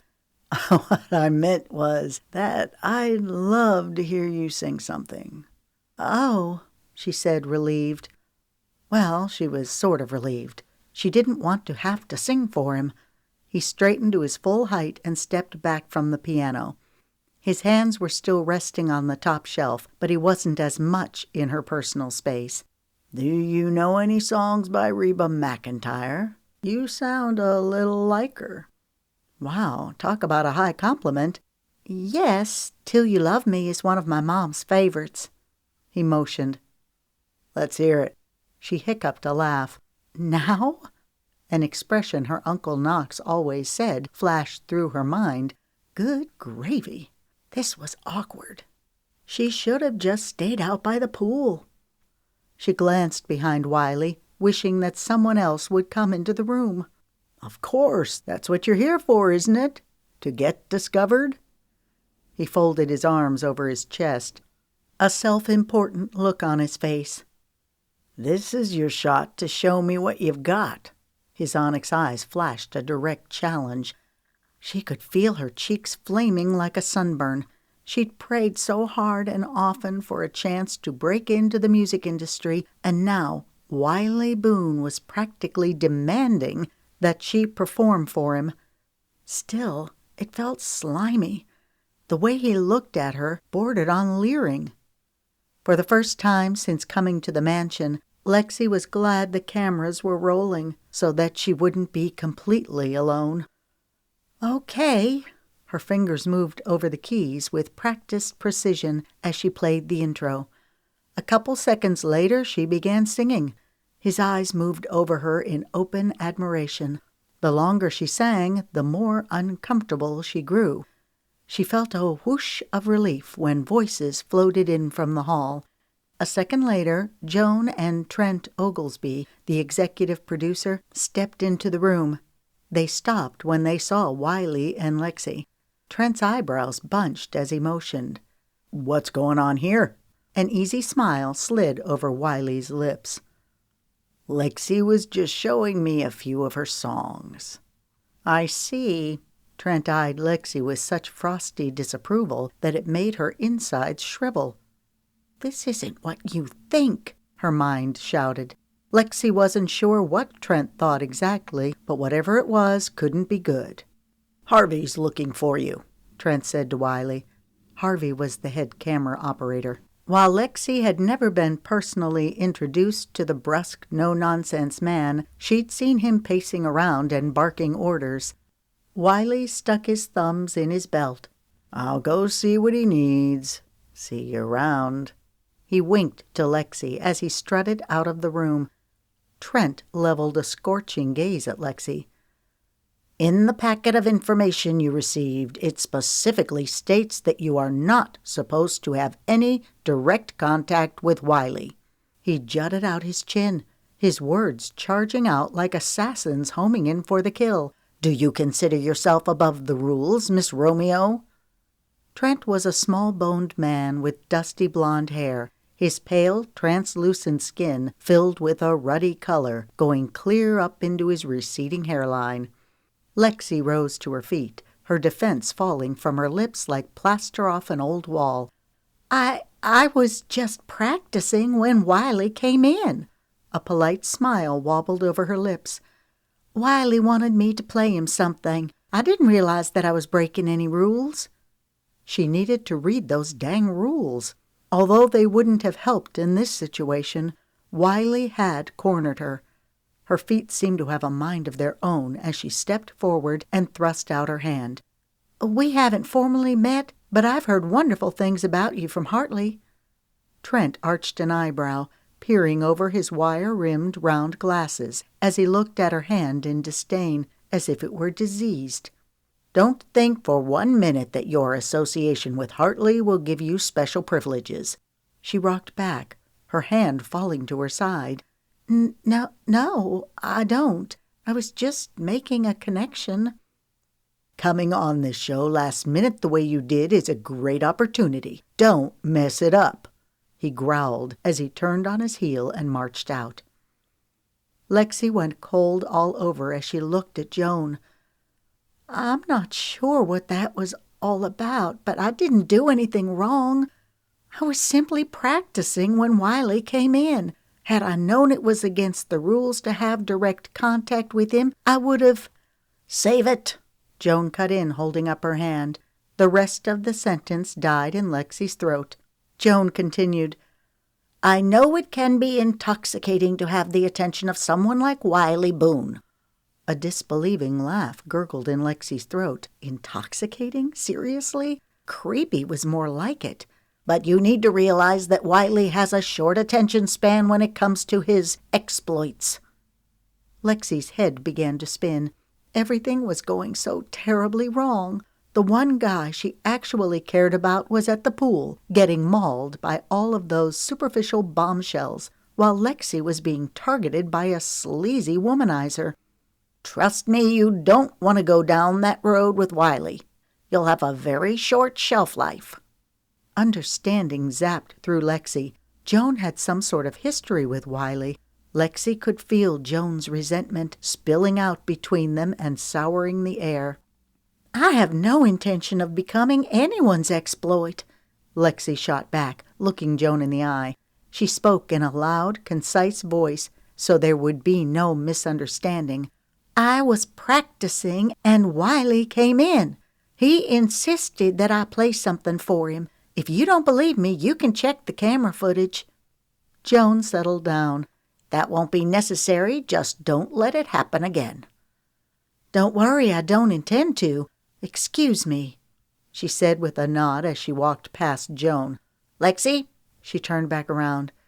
You should know that some of the girls are frustrated about your little fall on the bridge. No more shenanigans, she warned. Lexi grunted softly, her hand going to her hip. My heel got caught in the slat. It was an accident. Were all of these people crazy? I wouldn't fall on purpose. Joan pinned her with steely eyes. Just because you're the viewer's choice and Hartley Romeo's relative doesn't mean that you're above reproach. You need to watch yourself. Lexi knew with a sinking heart that anything else she said would fall on deaf ears. Joan had already pegged Lexi as a troublemaker. Duly noted, she said with the slightest trace of irony as she left the room.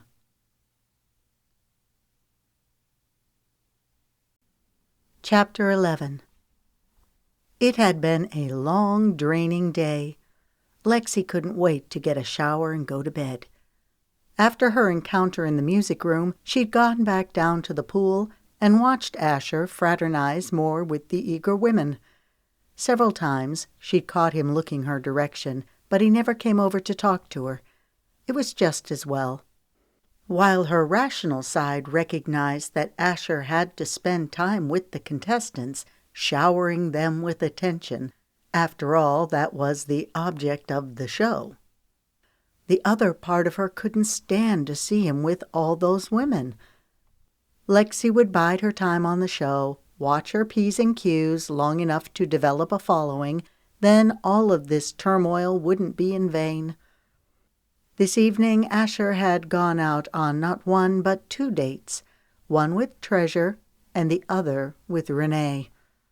Lexi had parked herself in the kitchen where she cooked up a storm. She made chicken fingers, piping hot cornbread, country green beans, fluffy mashed potatoes, and creamy gravy. The other women meandered into the kitchen, and before long they were all eating and laughing together. Lexi hoped the food would help mend fences between her and the other contestants. Tomorrow night she intended to make lasagna, a tangy Italian salad, and a chocolate cream pie. She was almost to her room when Cricket stopped her. "Hey, how you holding up?" "Okay," Lexi responded. "Kyle and I covered Asher's dates. I heard we missed a feast." "There are plenty of leftovers in the fridge. You're welcome to any of them." Lexi had offered the camera guys food. They declined at first, but eventually broke down and ate some chicken fingers and cornbread. "Thanks." Hey, I know it's getting late and you're probably exhausted. Yeah, I am. Cricket scrunched her nose in apology. I'm sorry to ask you this, but would you have time for one more interview? Tonight? Lexi squeaked. Yeah. Thinking back, Lexi remembered camera operators and producers taking contestants off to the side to be interviewed throughout the day. It had not occurred to her until now that she'd missed being interviewed. Sure, she heard herself say as every sore muscle in her body shouted in protest. Cricket motioned. We've got the cameras set up by the pool. Numbly, Lexi went in that direction. What's going on? Cresta asked, her voice coated with suspicion as they met her coming the opposite way. I ran out of time and didn't have a chance to interview Lexi earlier, Cricket explained. Oh, Cresta mumbled. Cresta was one of those who thought that everyone else besides her was getting special privileges. It was becoming taxing having to put up with Cresta's perpetual moodiness. Cresta was 1,000 times worse when Asher was on his dates.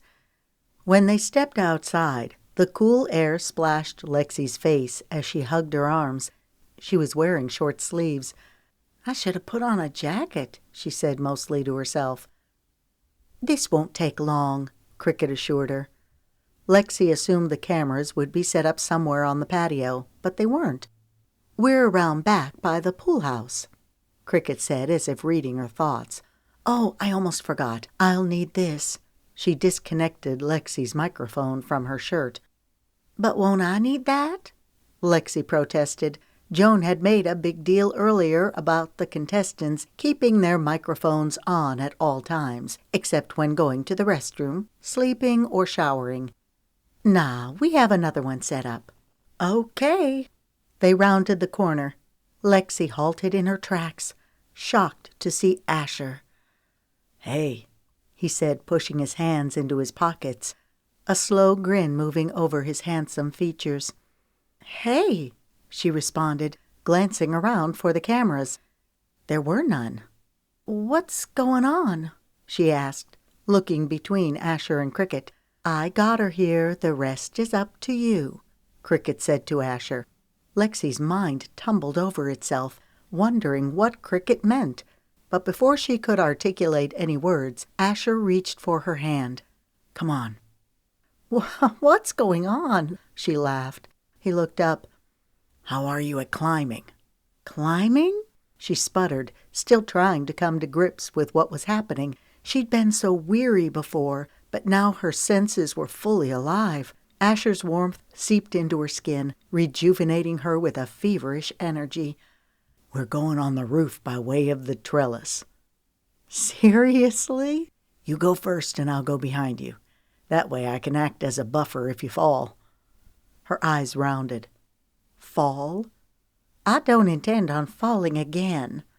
Her skinned knee was still a fraction sore, but it seemed to be healing fast. She looked up at the trellis.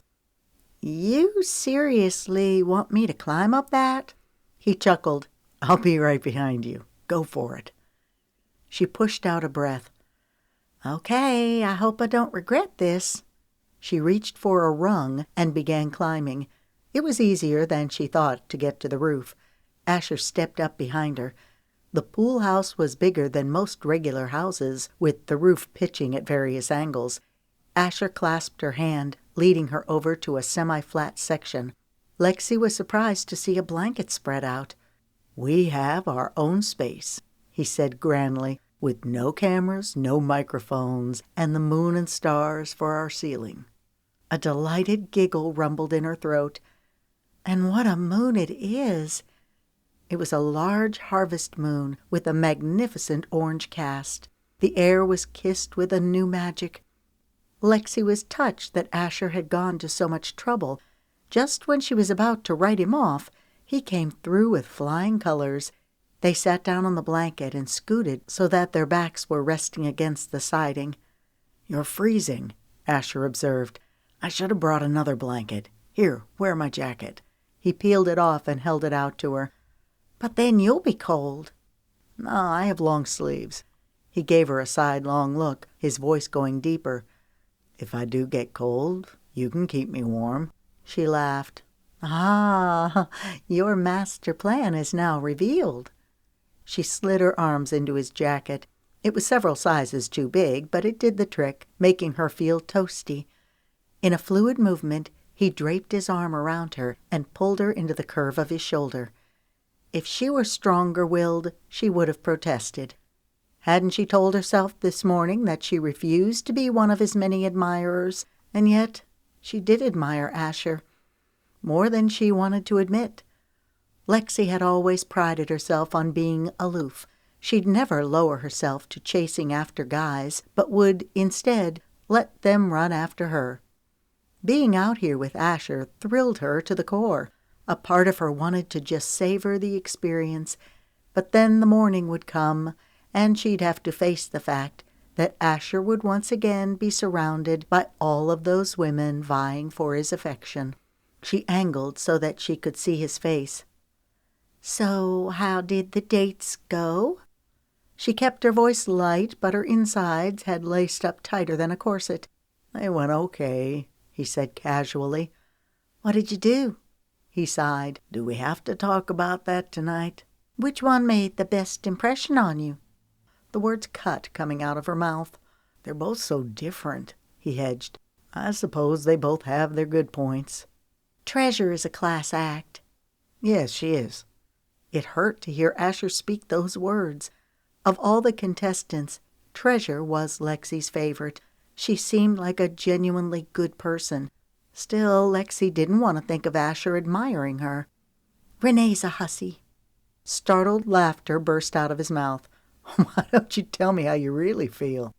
"Okay, I will." She made a face. "Please tell me that you're going to vote Renee off the next go-round."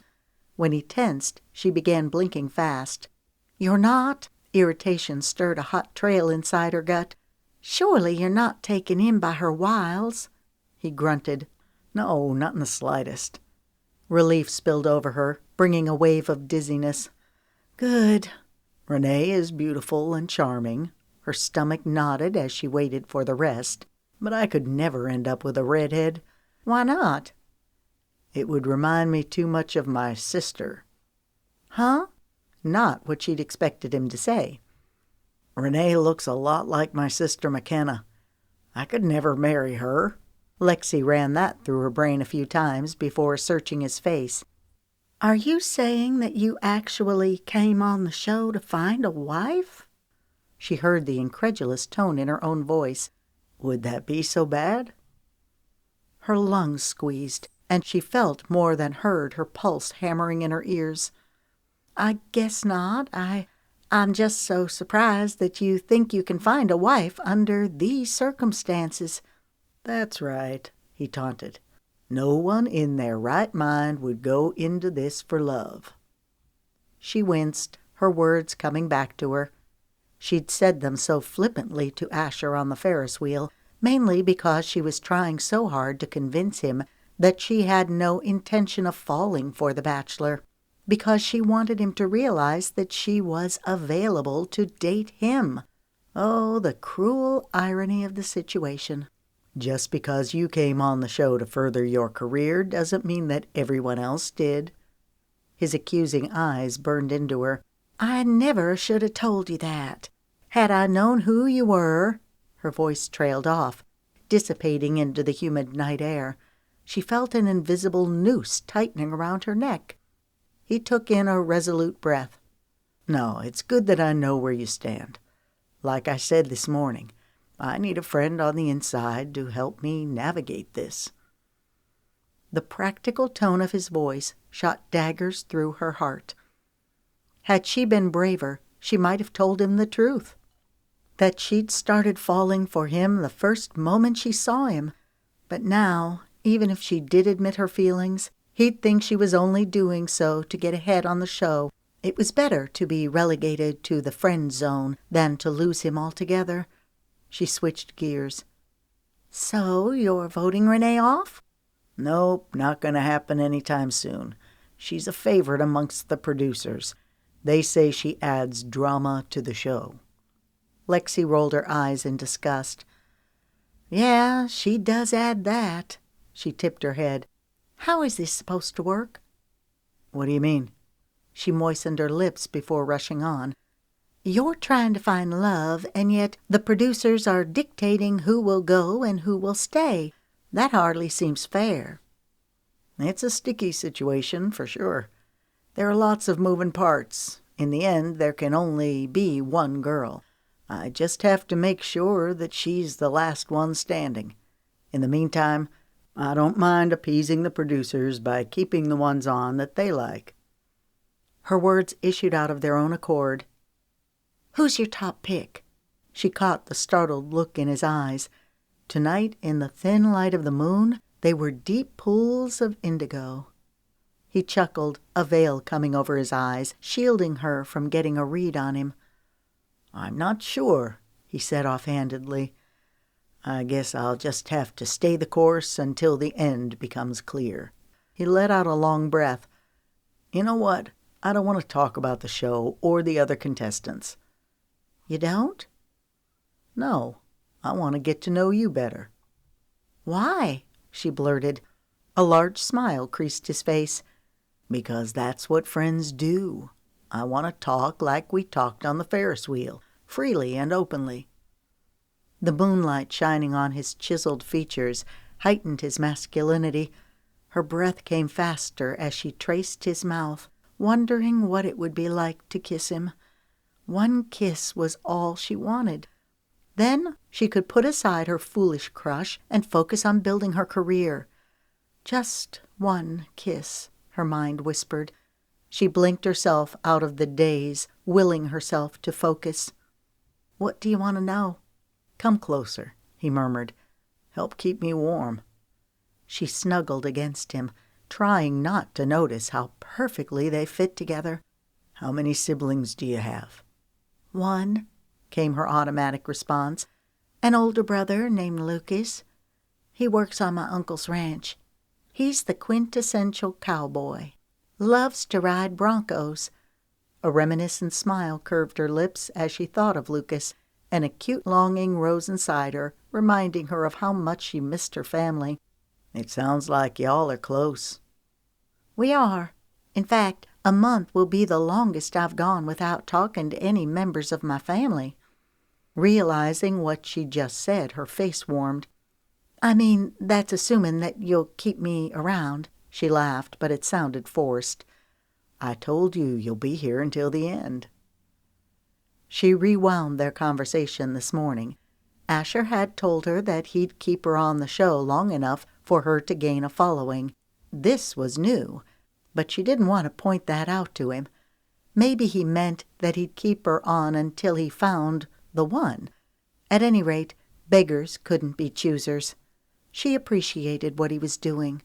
She looked up at the diamond-studded sky, suddenly wanting him to know everything about her, not just the surface things she told everyone else.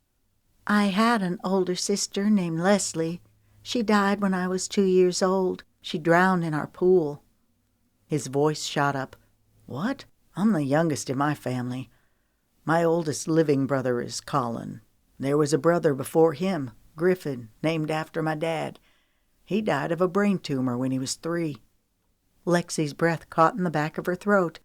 Wow, you understand, she said quietly. The dark shadow that the death of a sibling can cast over a family. Yes, he said simply, the gravity of his response soaking into the night. My mom never really got over it. Mine neither. You remember when I told you that my mom battles health problems? Lexi didn't wait for him to answer, but pressed on. She suffers from depression and anxiety, brought on by Leslie's death. That's part of the reason why I couldn't leave her to go on tour with Cash. She was having a hard time. Her depression comes in waves. It's something she'll always deal with. I'm so sorry. He tightened his hold on her shoulders. She liked the protective feel of his arm, warmth from his body flowing into hers. Is your mom gonna be okay while you're here? The concern in Asher's voice struck a tender chord. Yeah, I think so. Lucas promised to keep a good eye on her, as did my dad. Also, my Aunt Bertie is looking after her. My mom teaches high school English. It's been a great distraction for her, and her earnings help with the family finances." Her eyes widened, realizing that she was saying too much. It was so easy to talk to Asher, and out here with only the moon and the stars as witnesses, she felt like she could loosen her tongue. Still, she didn't need to air all the dirty laundry. "What's going on with your family's finances?" he asked carefully. Here's where it got gnarly. Did she dare try to tiptoe around the landmine? "My dad's a good man." She bit down on her lower lip. A comfortable silence settled between them, letting her know that Asher was giving her plenty of space to get it out. "I don't know what happened between my dad and his brother Knox when they were kids, but for some reason my dad has an inferiority complex where his older brother is concerned. Knox is a maverick. You know, the character Robert Duvall who plays in the movie Secondhand Lions?" He nodded. "Well, that's my Uncle Knox. He's larger than life. He's built this mega-successful real estate business, and he made the ranch his father started even more successful. Anyway, my dad's the opposite. He has a horrible time managing money." She chuckled darkly. "If you give my dad $100, he'll owe you $200 by the end of the week." She sucked in a quick breath. "I'm sorry, I'm telling you too much." "No, I want to know everything about you." She turned, searching his face. "Really?" "Really." The same connection she'd felt on the Ferris wheel buzzed through Lexi, giving her the feeling that she'd known Asher forever. She got the feeling that she could tell him everything about her, the good, the bad, the ugly, and that he would understand. It was cathartic getting it all out. "My dad's a wheeler-dealer. He loves to work a deal for quick money. A few years ago he started gambling." She paused, swallowing. "We nearly lost everything." Her throat clogged as she coughed to clear it. "This sent my mother into a tailspin. Knox bailed us out. He keeps my dad under tight wraps. Things are slowly improving." A humorless smile wrapped her lips. "That brings us to the present." "So you don't just want your career to take off because of you. You want it to so that you can help your family." A lump formed in Lexi's throat. "Yes," she croaked. Her eyes grew moist as she blinked. "Thanks for telling me that. It helps me understand where you're coming from." She grunted out a laugh. "You mean why I don't believe it's possible to find true love on a TV reality show? I gave up on fairy tales a long time ago." "You had to, out of self-preservation." "Yeah," she sighed. "Enough about me. I want to know more about you." He laughed lightly. "Wait a minute, I'm not finished. I want to know all about the guys you've dated." A startled laugh rattled her throat. "I'm not going to tell you that," she protested, her voice going higher than an opera singer delivering her final note. "Come on," he drawled. "I need to know all about the Charles Harringtons in your closet." She burst out laughing. "I can assure you Charles Harrington doesn't even make the list." "Ah, so there's a list." The interest in his voice was flattering.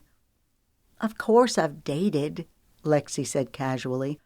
"I got serious a couple of times, but it didn't work out." "Why not?" "Well, the first time I realized the guy was married." "Ouch." "Yep, ouch is right. The second time," she wrinkled her nose. "I don't know, it just wasn't right. No fireworks." "Fireworks, huh? I'll have to remember that." "You're such a kind friend." She gave him a side look, pleased to note that the corners of his lips had turned down. "That's me," he replied. "The best friend ever." She laughed. "I guess that remains to be seen." She shrugged. "Okay, that's my life in a nutshell." "I have a bone to pick with you." "What?" A grin broke over his face. "You didn't save me any of those chicken fingers everyone was raving about." Her jaw dropped. "How did you know about the chicken fingers?" Cricket and Kyle were going on about them, complaining that they missed out. We had to wolf down fast food before filming the dates. Yeah, it kind of stinks that they won't let us eat on dates. Tell me about it. Treasure and I had to sit and look at our food all night at the restaurant while they filmed the segment. The steak looked fantastic, but by the time I got to actually take a bite, it was cold as ice. It's so awkward having so much of our lives on camera. I don't know how you expect to get to know the real person. You make a good point. I guess I didn't think that part through before coming on the show. She turned to him, her eyes drinking in his rugged features. Why would someone like you need to go on a reality TV show to find love? She caught the flicker of surprise in his eyes before pleasure washed through them. Are my ears deceiving me, or did you actually give me a compliment? Ha ha, she said dryly. You don't need me to give you a compliment to know you're good looking. All you have to do is look in the mirror. A grin broke over his features. Thank you, Lex. She blinked, liking the way his tongue held her name in a caress. He leaned closer, causing her breath to hitch. So, he murmured, a wicked glint in his beautiful eyes. How do you feel about friendships with benefits? Lexi didn't take kissing or any other display of affection lightly. She'd been brought up to revere the sanctity of relationships. She should have jerked back or slapped his face, but she was too spellbound. The desire to kiss him was too great. She craved the feel of his touch, longed to know the taste of his lips. Normally, I'd tell you to stuff it, that I'm not that kind of girl. I don't kiss for sport. Her words got snuffed out by a startled hitch when his hand brushed the curve of her cheek. You are so beautiful, he uttered. Her lips parted as she leaned closer. He cupped her cheeks with both hands, his mouth taking hers in a burst of fire that raced dizzying currents through her veins. Jubilation trilled through her as she felt her spirit soar to the stars above. She met him measure for measure, taking as much as she got. It wasn't just the passion of the moment that set her ablaze, but rather something deep and abiding, a feeling of coming to the end of a long journey. What she felt for Asher was more than mere attraction. Her heart had finally found a place to belong. She slid her fingers around his neck, threading them through the curls on his nape. When he deepened the kiss, a moan of pleasure rose in her throat. Kissing Asher was everything and more than she'd hoped it would be. She was glad it happened here on the privacy of the roof instead of the Ferris wheel. Here, after she'd opened her heart and told him about her family, it was nice to know that Asher truly understood her. When he pulled back, she was caught off guard by the aching tenderness in his eyes. His thumb traced light, maddening circles over her jaw. I could get used to this kind of friendship. She blinked, feeling as though she'd been slapped. What was she doing? For Asher, the kiss was a casual thing, pleasurable but nothing lasting. Heat scalded her cheeks. Her mother would be appalled if she could see her now. I need to go. She backed away, rising to her feet. His face fell. What's wrong? What did I do? She flashed a plastic smile. Nothing. It was all me. Asher stood, jamming a hand through his hair. Lexi, I'm sorry. I shouldn't have kissed you. Tears stung her eyes. It's okay, she said hoarsely. I confused things. He tightened his jaw, a fierce look emanating from his eyes. It won't happen ever again, I promise. She nodded, looking away. Asher was right.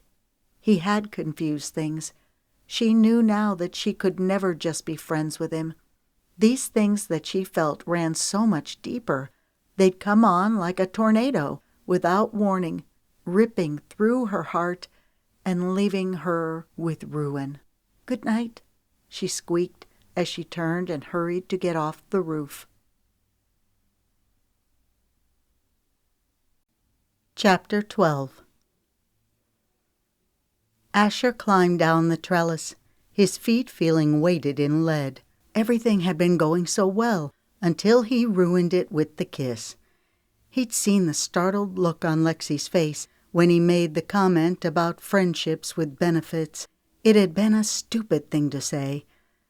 He'd thought for one terrible moment that she might slap him, but then they'd kissed instead. "You're not fooling anyone, you know."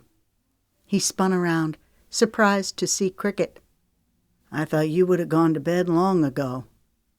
"Kyle did, but I figured I'd better hang around and keep watch. Make sure you kept your nose out of trouble." "Thanks," he sighed. Cricket and Kyle were true blue friends. Cricket had gone to school with Asher's older sister McKenna. Cricket suspected that her first husband was running around on her, so she hired McKenna, a private investigator, to look into the situation. As it turned out, the guy was having an affair. Cricket took a job at a pizza restaurant where she eventually fell in love with the manager, Kyle. Asher was working at the restaurant, bussing tables, when he learned the connection between Cricket and McKenna. He soon realized that Kyle had a background in filmmaking and wanted to one day make his own documentaries. When Asher got picked to go on The Singing Bachelor, he insisted on bringing Kyle and Cricket with him. "Like I said, you're not fooling anyone. Everyone can see that you're crazy about Lexi." "Everyone but Lexi," he muttered. "She just wants to be friends. She's here for her career, remember?" Cricket folded her arms over her chest. "Don't let all of these doe-eyed women fool you. They're all here for their careers. At least Lexi had the torque to admit it." "Yeah, because she didn't realize I was the bachelor." "Lexi cares about you." An ember of hope flickered in his chest. "You think so?" "I know so." "How?" Oh, how Asher hoped Cricket was right. "Did you see the way she looked at you at the pool when you were with those other women? Then she stormed off. That's a huge indicator. Also, I've seen the way she watches you." He furrowed his brows. "Why doesn't she just admit how she feels?" Cricket raised an eyebrow. "Why don't you tell her how you feel? You can't keep carrying around old hurts forever. You've got to eventually let it go. I had to learn that the hard way with Rodney. It wasn't until I forgave him that I could open up my heart to find my true love." "I have let it go," Asher fired back. "Look, just because Brielle dumped you for the first music exec that came along doesn't mean that Lexi will. She seems like the real deal to me." Cricket lifted her chin. "And trust me, I know the real deal when I see it." Asher grunted. "I'm batting 1,000 here. Lexi flat out told me that she was going on the show to further her career, and like a sucker, I'm into her anyway." "You're into her because she's the right one for you." "Yeah, well, I thought Brielle was that person, but I was wrong." He cocked his head. "Do you really think Lexi cares?" "Yes, I do." The certainty in Cricket's tone was immensely reassuring. A smile stole over his lips. "That's good." Cricket held up a finger. "Yeah, it is. But you're walking a fine line." "What do you mean?" Cricket's hand went to her hip. "Well, if I saw Kyle laughing and flirting with all of those uppity women, I'd sock him in the kisser and ask questions later. You can't blame Lexi for being upset." "I'm on a TV reality show where I'm supposed to be trying to find love." "Wonderful. Success. You've found your woman. It's time to cut bait and move on." His jaw grew slack. "But what about my commitment to the show?" Cricket gave him a sage look. "So, is this about finding love, or is it about bolstering your career?" "I'm tied into a contract. I can't just walk away, even if I wanted to. I don't want to end up in a legal firestorm over this. Also, I've made commitments to my band, to you and Kyle. It's not just my future at stake here." "I hear you," Cricket conceded. In that case, you need to come clean and tell Lexi how you feel about her. Tell her what you told me, that you were a goner from the first moment you saw her." The corners of her lips twitched. "That you've been bitten by what Kyle calls the O'Brien curse." Asher made a face. "What curse?" "Didn't you tell us that your dad knew from the minute he met your mom that she was the one?" "Yeah." Asher rubbed his neck. "I'd hardly call that a curse." "Me neither." Cricket's eyes softened. "It sounds rather romantic. The first time I saw Kyle, I wanted to shove his head in a sink full of soapy water and dirty dishes, especially when he kept pontificating about the proper way to clean an industrial kitchen." A wistful smile tipped her lips. "But we came around eventually," she motioned. "And now here we are, one step closer to living the dream." It was neat to see how Kyle's dream had also become Cricket's. That's what Asher wanted, to build a solid relationship with someone who shared his love and passion for music. No, he didn't just want someone. He wanted Lexi. He'd felt something from the first moment he saw her, giving that stage coordinator a piece of her mind. Then they sang together. It was dynamite. It had lit him on fire, and he'd not been able to get her out of his mind since. He'd wondered how it would be to come on the show and have so many amazing women fighting over him. He wondered if his feelings for Lexi would diminish in the wake of all of the hubbub and admiration. Not so. Quite the opposite had occurred. He compared all of the women to Lexi. When one of them laughed, he'd think of how flat the laughter sounded, as opposed to Lexi's musical lilt. Treasure was the picture of elegance. He kept wanting her to let her hair down a little and be more fun, like Lexi. Renee was a walking picture of seduction, so over the top that it turned his stomach. He wanted her to be more down-to-earth and wholesome like Lexi, to exhibit the kind of beauty that shines from within, the kind of beauty that Asher could build a future on, the kind of woman he'd be proud to take home and introduce to his family. The list went on and on. All of the contenders paled in comparison to Lexi. "Didn't you say that the same thing happened to your brother, Chaz? From the moment he saw Riley, he knew that she'd become his wife." "Yeah, but it certainly didn't happen that way for Colin and Sophia, Caden and Tess, or McKenna and Tate." He chuckled dryly. McKenna and Tate hated each other's guts. Colin and Sophia didn't start off so well either. In fact, Sophia and Colin were at each other's throats over the maids who worked for Sophia's cleaning service. Sophia grabbed a butter knife and put it in her mouth, not realizing that the knife had traces of peanut butter. She's deathly allergic and went into anaphylactic shock. Cricket giggled, her hand going to her mouth. "Oh my! Why have you never told me that story before? That's hilarious!" She shook her head. "Are you talking about Colin, your stiff-shirt brother?" "Yeah, he softened a lot, thanks to Sophia." "Okay, so maybe the curse hasn't affected all of the O'Briens, just the lucky ones." She grinned. A few seconds later, her hand went over her mouth as she yawned. "I'm too old to be staying out this late. I've got to hit the hay."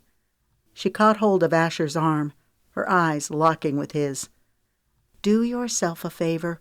Don't let too much grass grow under your feet before you tell Lexi how you feel. You don't want someone else to swoop in and steal her from underneath your nose." A shiver of unease trickled down Asher's spine.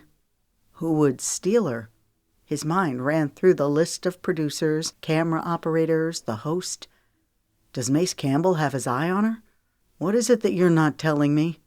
He scowled, thinking of the suave, debonair host. Rumor had it that he'd had a relationship with one of the bachelorettes last season. The idea of Mace trying to move in on Lexi made him want to punch a hole through a wall. "It was a general statement," Cricket said evasively. Her eyes cut into his. "Cut the friends with benefits crap from your vocabulary." His jaw fell. "You were eavesdropping on our conversation." I was keeping watch so I could warn you if anyone came up." She lifted her chin. "Don't blame me for catching a word or two of your conversation." "Uh-huh, I see," he drawled. "Tell Lexi how you feel. Do it sooner rather than later, for both of your sakes."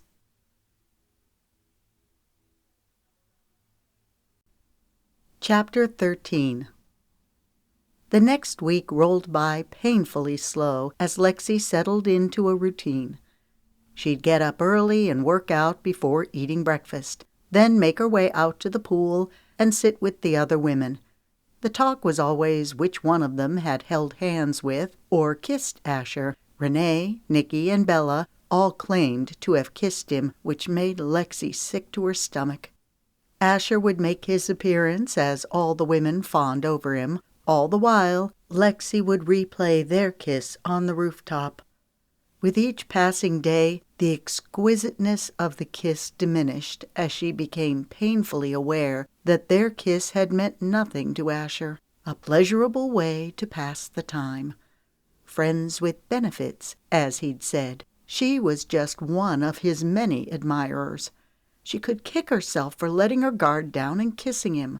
Some days after lounging by the pool, Lexi would go to the music room, making sure to sign up for times when other contestants were present.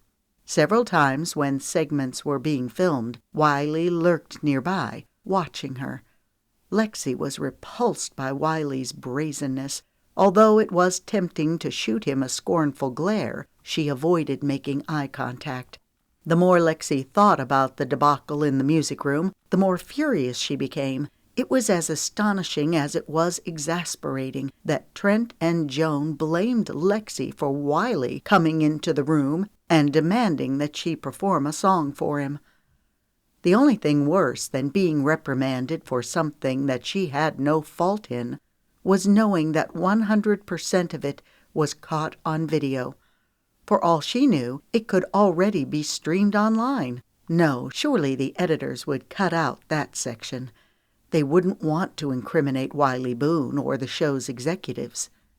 In the evenings, when Asher was out on dates, Lexi cooked. It was her respite from the chaos. The other women were starting to count on her cooking, asking each day what elaborate meals she was whipping up that night. Her thoughts went to Asher, as they'd been doing far too often. Protocol dictated that he eventually go on a date with her, especially if she were to stay on the show. Hot prickles covered her. Maybe Asher had changed his mind about keeping her on. He certainly didn't seem interested in holding an actual conversation with her. He was always polite and friendly in front of the cameras, but it felt so forced and fake that she could hardly stand it. Mostly she just tried to keep out of his way. Last night he'd gone out with Cresta, which meant that Lexi had to spend over an hour listening to Cresta gush about their date before finally falling into a fitful sleep. Tonight was the fateful gold microphone ceremony where the 10 remaining contestants would be narrowed down to 5. Tensions were running high with all of the women. Lexi was so keyed up that she could scarcely draw in a good breath. She kept telling herself that it didn't matter if Asher voted her off. She'd earned the Viewer's Choice Award. Surely that in and of itself would be enough to make a label pay attention to her. Just beyond the pool was a stately garden area. The gold microphone ceremony was held beneath an arbor situated beside an artful fountain. Camera crews had come out earlier and filmed segments with the fountain that they could use for the introduction. However, for the actual ceremony, the fountain had been turned off so that the sound of rushing water wouldn't overpower the ceremony. The contestants were arranged in a semicircle. This time they were in a single line. Lexi had chosen a scarlet dress for the occasion. The dress was the only one that belonged to Lexi rather than Magnolia. It was a gift from her Aunt Bertie, given to Lexi when Bertie realized that she was going on the show. It was a designer dress. There was no telling how much it cost. Lexi had been saving the dress for the grand finale of the show, but decided to wear it tonight. Considering how awful things were going between her and Asher, this could be her final appearance. Mace Campbell strode over to the table of microphones. "Good evening, ladies," he began as he peered around the group with a solemn expression. "Here's where the competition gets serious. Are you ready?" Nods ran throughout the group. Mace motioned to where Asher was waiting. He stepped forward, impeccably dressed in a black suit and crisp white shirt that was open at the collar. His blonde hair shimmered like gold. Lexi's breath caught. Even though she was royally ticked at Asher for kissing her for sport, she couldn't deny that he was a magnificent-looking man. Every cell in her traitorous body longed to be near him. She was pathetic, a moth drawn to the flame. This infatuation would consume her. A prayer formed in her mind. "Please help me through this. I know I need to put aside this foolish attraction. If Asher doesn't have any feelings for me, then please help him to just cut me loose. It's probably best if I go home. I'm sure my parents need me." "Are you ready?" Mace asked Asher. Asher took a deep breath, a smile spreading over his lips. Lexi thought it looked a little forced. For the first time, she wondered what toll the show was taking on Asher. It would be exhausting to go on so many back-to-back dates, and to continually put on a good face for the camera. She still couldn't believe that Asher actually thought he'd find love on this show. Surely he was too smart for that. Aside from Cresta, who really did act like she was head over heels in love with Asher, the rest of the group was here for their careers. Lexi would stake her life on it. Even Treasure, for all of her goodness, was here to get discovered. Asher's gaze moved over the group. "I've had the wonderful opportunity to go on dates with nearly all of you." As far as Lexi knew, Asher had been out with everyone except for her. His rejection stung. "It has been great getting to know you." He took in a deep breath. "Now comes the hard part." He reached for the microphone. "Cresta," he said formally, "will you accept this microphone?" "Yes," she exclaimed, tears shimmering in her eyes as she stepped forward. Lexi's gut churned. Her heart was pounding so profusely she thought it might tear out of her chest. Why was she getting so worked up? Even if she got voted off, it would be okay. Heck, it would even be a relief. She could go back to her real life and forget all about Asher O'Brien. "Renee," Asher threw her a large smile, "would you accept this microphone?" "Of course." She placed her hand over her heart, gracing him with a large smile as she sashayed to collect it. "Treasure," Asher said. His smile seemed more genuine this time, sending a dart of jealousy through Lexi. Instantly she scolded herself for her reaction. Of all the women Asher could pick, Treasure was the real deal. Maybe she was the one he'd spoken of. "Bella," Asher said loudly, "will you accept this microphone?" "Of course," she laughed in a full, rich voice as she trotted up, partially dancing to get it. After Asher and Bella's date, Bella had bragged about how the two of them had gone to a salsa club and danced for 2 hours straight. Mace took the floor. "There's one microphone left." Lexi's throat constricted. She swallowed to clear it. Asher had picked her last before. Would he do so again? She glanced around at the tight expressions on the women he'd not yet called. The suspense was nail-biting. All of the golden microphone segments were live-streamed. The world was watching tonight's events in real time. Asher reached for the microphone. He looked at the remaining women. It was all Lexi could do to keep her smile hitched up. "Lexi!" The air whooshed out of Lexi's lungs. For a second she just stood there. Asher gave her a questioning look. "Lexi, will you accept this microphone?"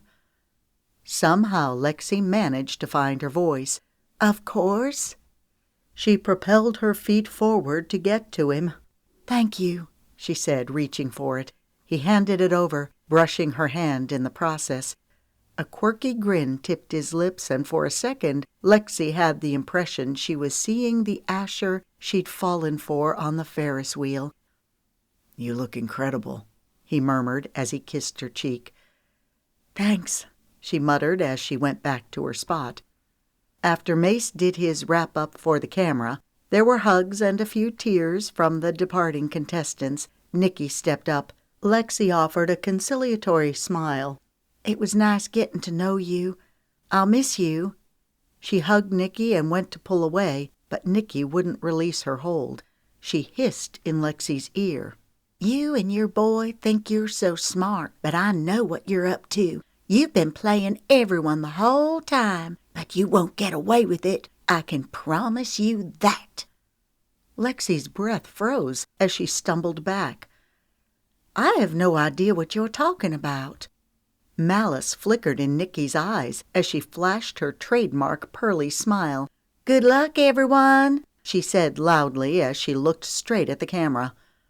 After the contestants who'd been voted off left, Joan turned to the remaining 5. "You will now be able to have your own bedrooms." Cresta's face fell as she looked at Lexi. "That's a shame. I've enjoyed sharing a room with you." Lexi suspected that Cresta was putting on a show for the cameras, but it was hard to say for sure with her. "We'll still have lots of opportunities to spend time together," Lexi replied in an airy tone. Treasure caught hold of Lexi's arm. "I'm glad you're here, not just for your cooking, but also because of your friendship."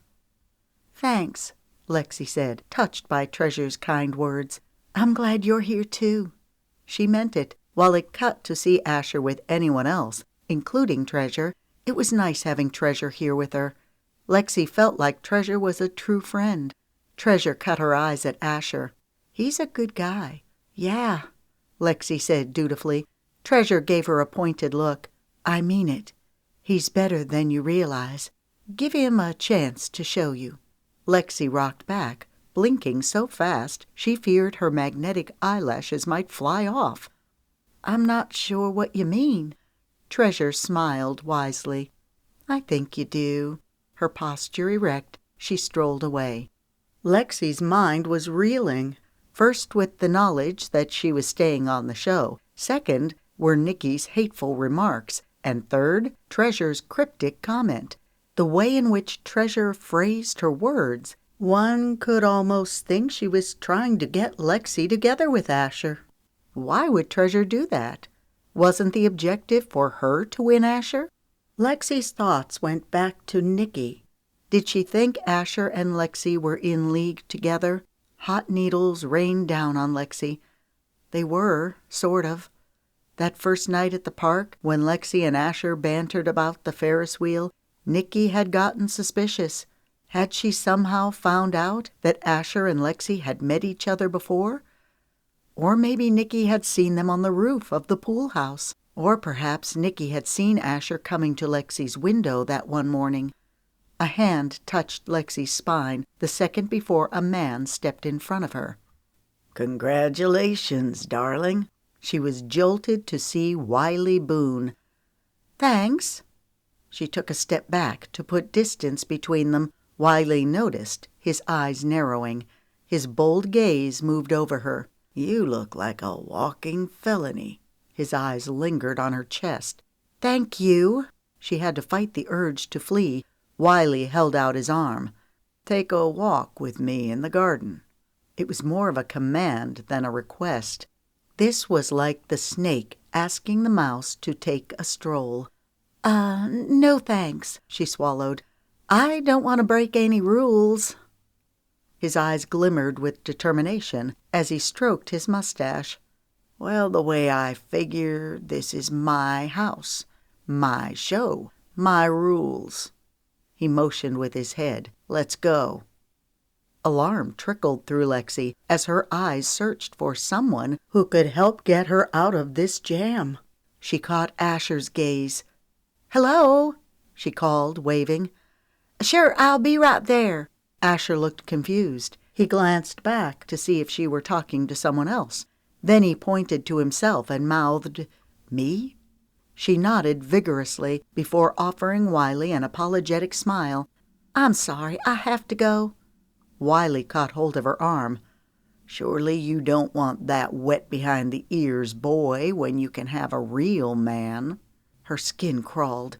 I have to go." She was relieved when he released her arm. She stumbled past him, walking quickly to get to Asher. "Is everything okay?" Asher was holding a can of sparkling water. Now that the ceremony was over, everyone could relax. A part of her wanted to tell Asher about the incident with Wiley in the music room, and just now his advances had felt menacing. Yet she couldn't do that with the cameras rolling and the stupid microphones. "Everything's good," she said, forcing a cheerful tone into her voice. She could tell that Asher wasn't buying it. His brows shot down, the muscles in his jaw twitching. "Let's go out tomorrow night." Her heart leapt with exultation. She had to fight to keep her expression neutral. "Really?" "Really." "Can I cut in?" Renee asked as she reached for Asher's arm. She flashed a contrite smile at Lexi. "I'll only need him for a minute." "No worries," Lexi shot back with a cheery smile. "We were done. He's all yours." Her words dropped like acid dipped in sugar. Asher's jaw dropped slightly, and he looked a little wounded. Lexi knew it wasn't his fault that Renee was pawing all over him. Still, it was too much to take. After all, what could possibly be so urgent that Renee couldn't politely wait her turn to talk to Asher? Then again, there wasn't a polite bone in Renee's feline body. Lexi turned her back to him and began walking away. "Lexi." She stopped and turned back around. "Remember, tomorrow night." The promise in Asher's voice sank into the center of Lexi's heart like a soft, puffy cushion as she nodded. "Tomorrow night." Try as she might, she couldn't hide the hint of a smile that peeked beneath her stoic mask. They shared a long look. In that moment, she felt like he really got her. Renee cleared her throat, breaking the spell. The diva threw Lexi a triumphant grin before entangling her arm through Asher's like a pretzel. "Better enjoy him while you can," Lexi fired back, then clamped her lips shut. Shoot! She really needed to think before she spoke. Renee's jaw dropped to the ground. "Exactly what did you mean by that?" she harumphed, her face turning redder than a lobster. Lexi saw the trickle of amusement on Asher's handsome face. It emboldened her to take the insult a step further. A phrase Lucas always said ran through her mind. Did she dare voice it? "If you've got something to say, then do so." Renee wagged her head saucily as she spoke. That did it. Lexi was so done with playing it safe. She was sick and tired of letting Renee rule the roost.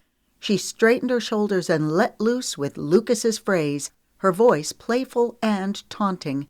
"Better hold 'em tight, honey, because I've got 'em tomorrow night," she chimed.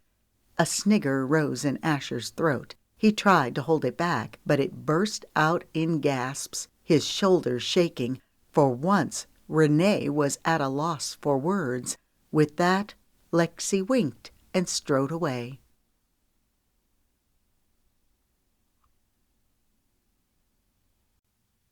Chapter 14.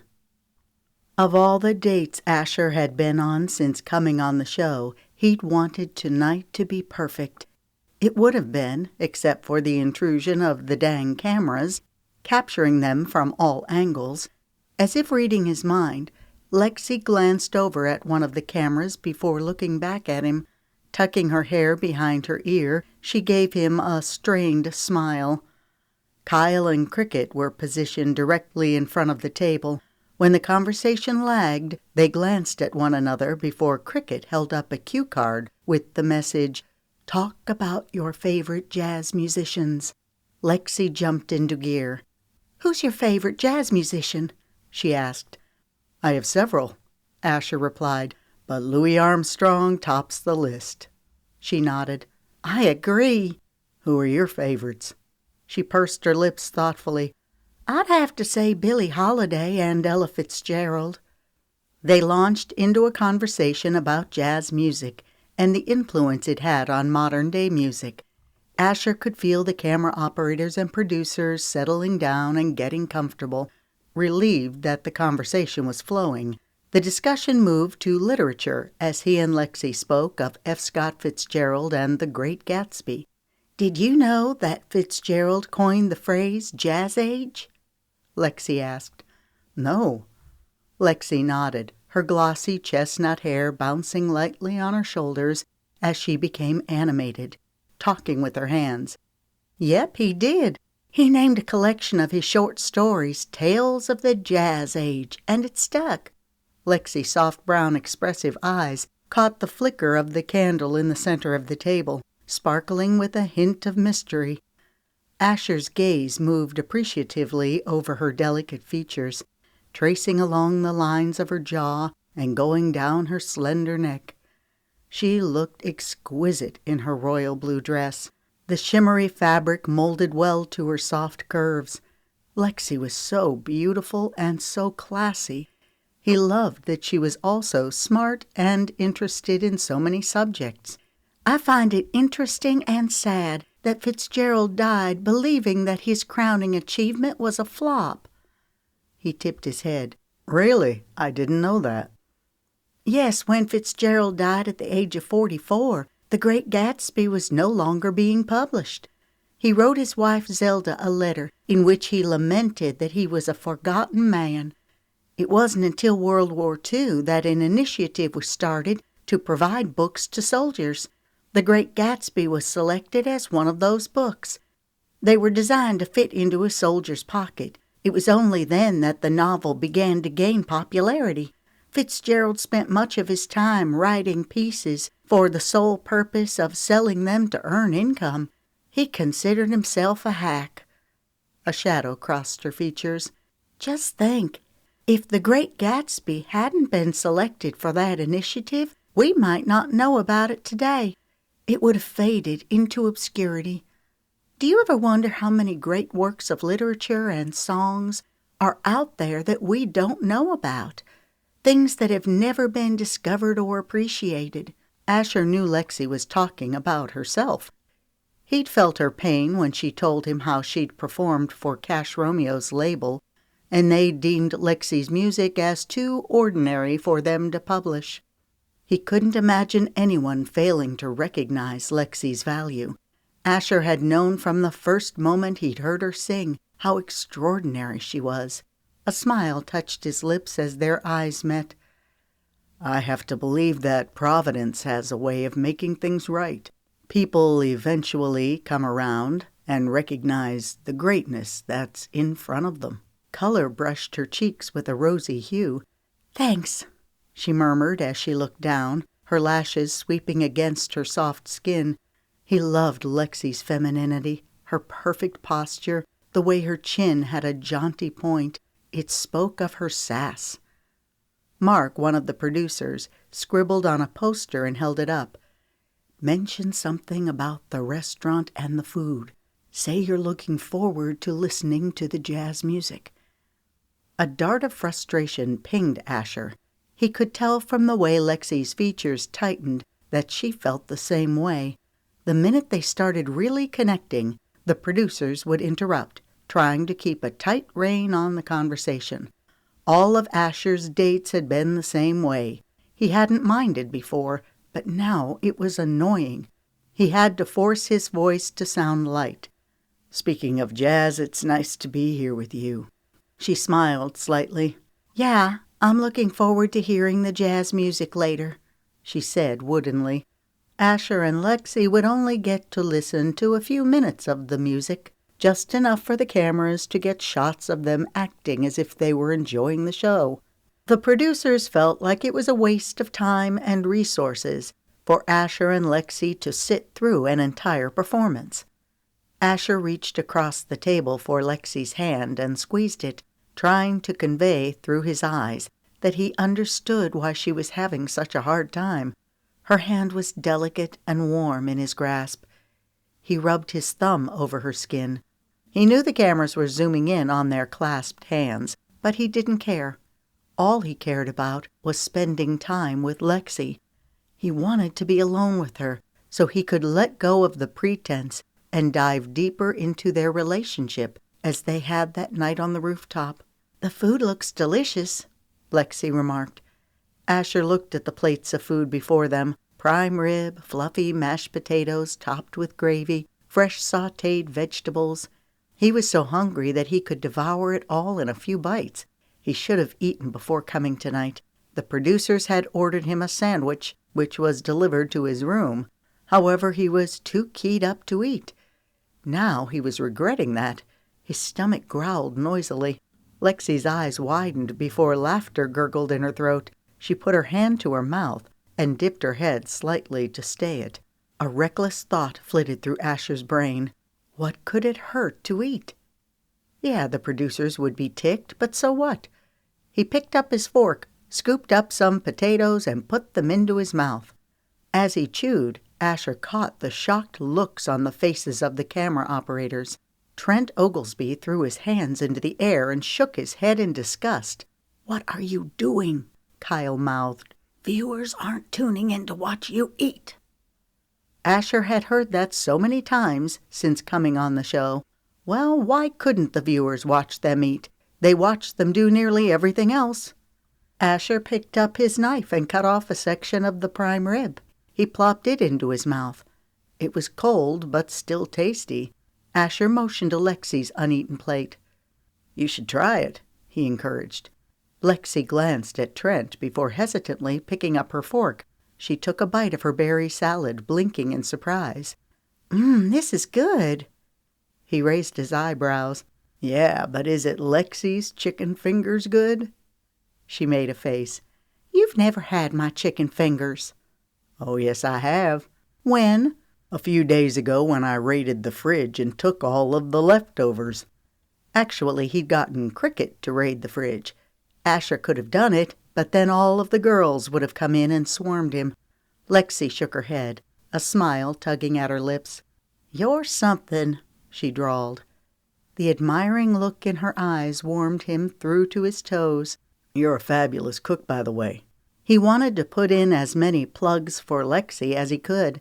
Asher hadn't seen any of the episodes that had streamed online, but he hoped that Lexi was getting some coverage by routinely cooking for all the contestants. The cameras were still rolling. Evidently, Trent thought the footage was worth capturing, despite their eating. The best thing the producers could do was to just let him and Lexi loose. They didn't need to be scripted. Anyone watching would be able to see that he was crazy about Lexi. If only she felt the same way about him. Cricket was right. He needed to tell Lexi how he felt. He'd been too chicken to do so, but he was working his way around to it. He'd do it soon, he promised himself. "Try this." Lexi held out a fork loaded with salad, berries, and nuts. She placed it in his mouth. "That's really good." "How's your prime rib?" "Delicious. Here, try a bite," he said, cutting off a section, spearing it with his fork, and then holding it out to her. When the dinner was over, they turned in their seats so they could watch a few minutes of the jazz singer. Asher scooted his chair close to Lexi and draped his arm around her. Lightly, he rubbed circles over her arm.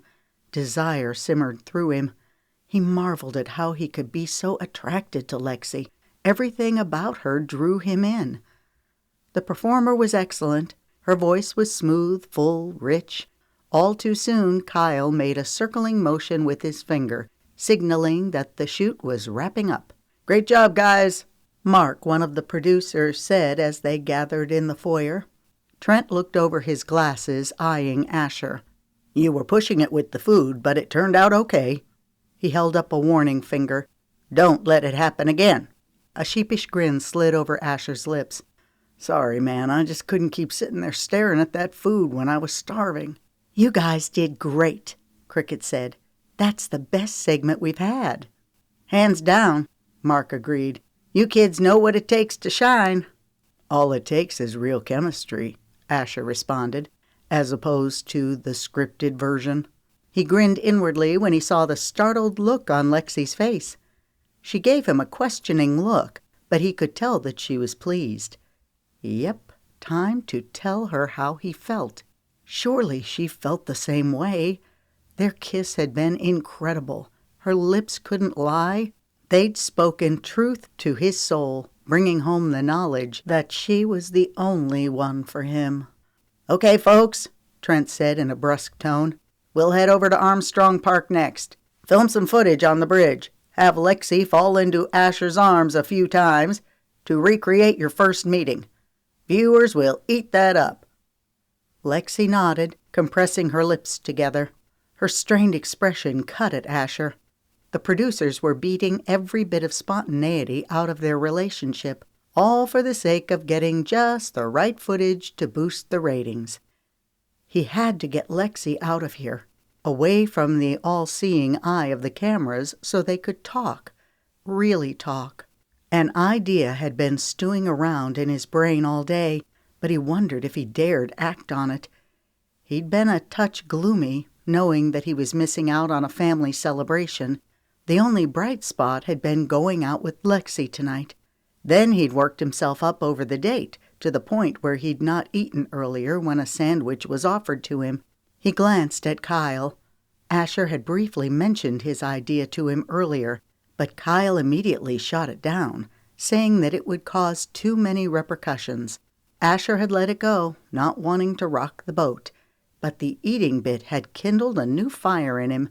Maybe it was time to shake things up a little.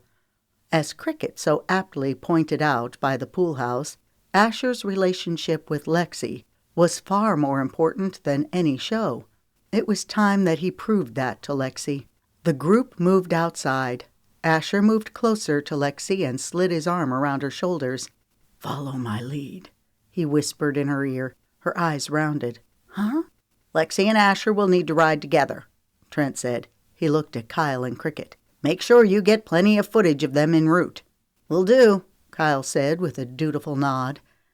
Asher's pulse bolted to a sprint as he glanced at the nearby cab. A cab happened to be there waiting by the curb. Fate was calling. It was now or never. "I've got a better idea," he said as he reached for Lexi's hand. "Let's go." He pulled her forward. Trent swore as they ran toward the cab. "What are you doing?" he demanded. "We'll be back at the estate later tonight," Asher yelled over his shoulder as he opened the door of the cab. He and Lexi jumped in. "Go," he shouted to the driver. "I'll pay double your rate." "Sounds good to me," the driver sang as he punched the gas. "What are you doing?" Lexi asked, her eyes round. "I thought we needed a break from the cameras." An incredulous smile moved over her lips. "Seriously?" "Seriously." She sat back in her seat. "I had no idea how exhausting and stressful it was to go through the motions of a date with all of those people dictating your every move." "Yeah, it's been rough." "All this time I thought you were off, living it up with all of these women." Her voice trailed off as she shook her head. "Where to, man?" the driver asked in a sing-song voice. "Esplanade Avenue." Lexi's jaw grew slack as her head snapped around to face him. "You're taking me to your house?" "Yep, it's my dad's birthday today, and I'd like for you to meet my family."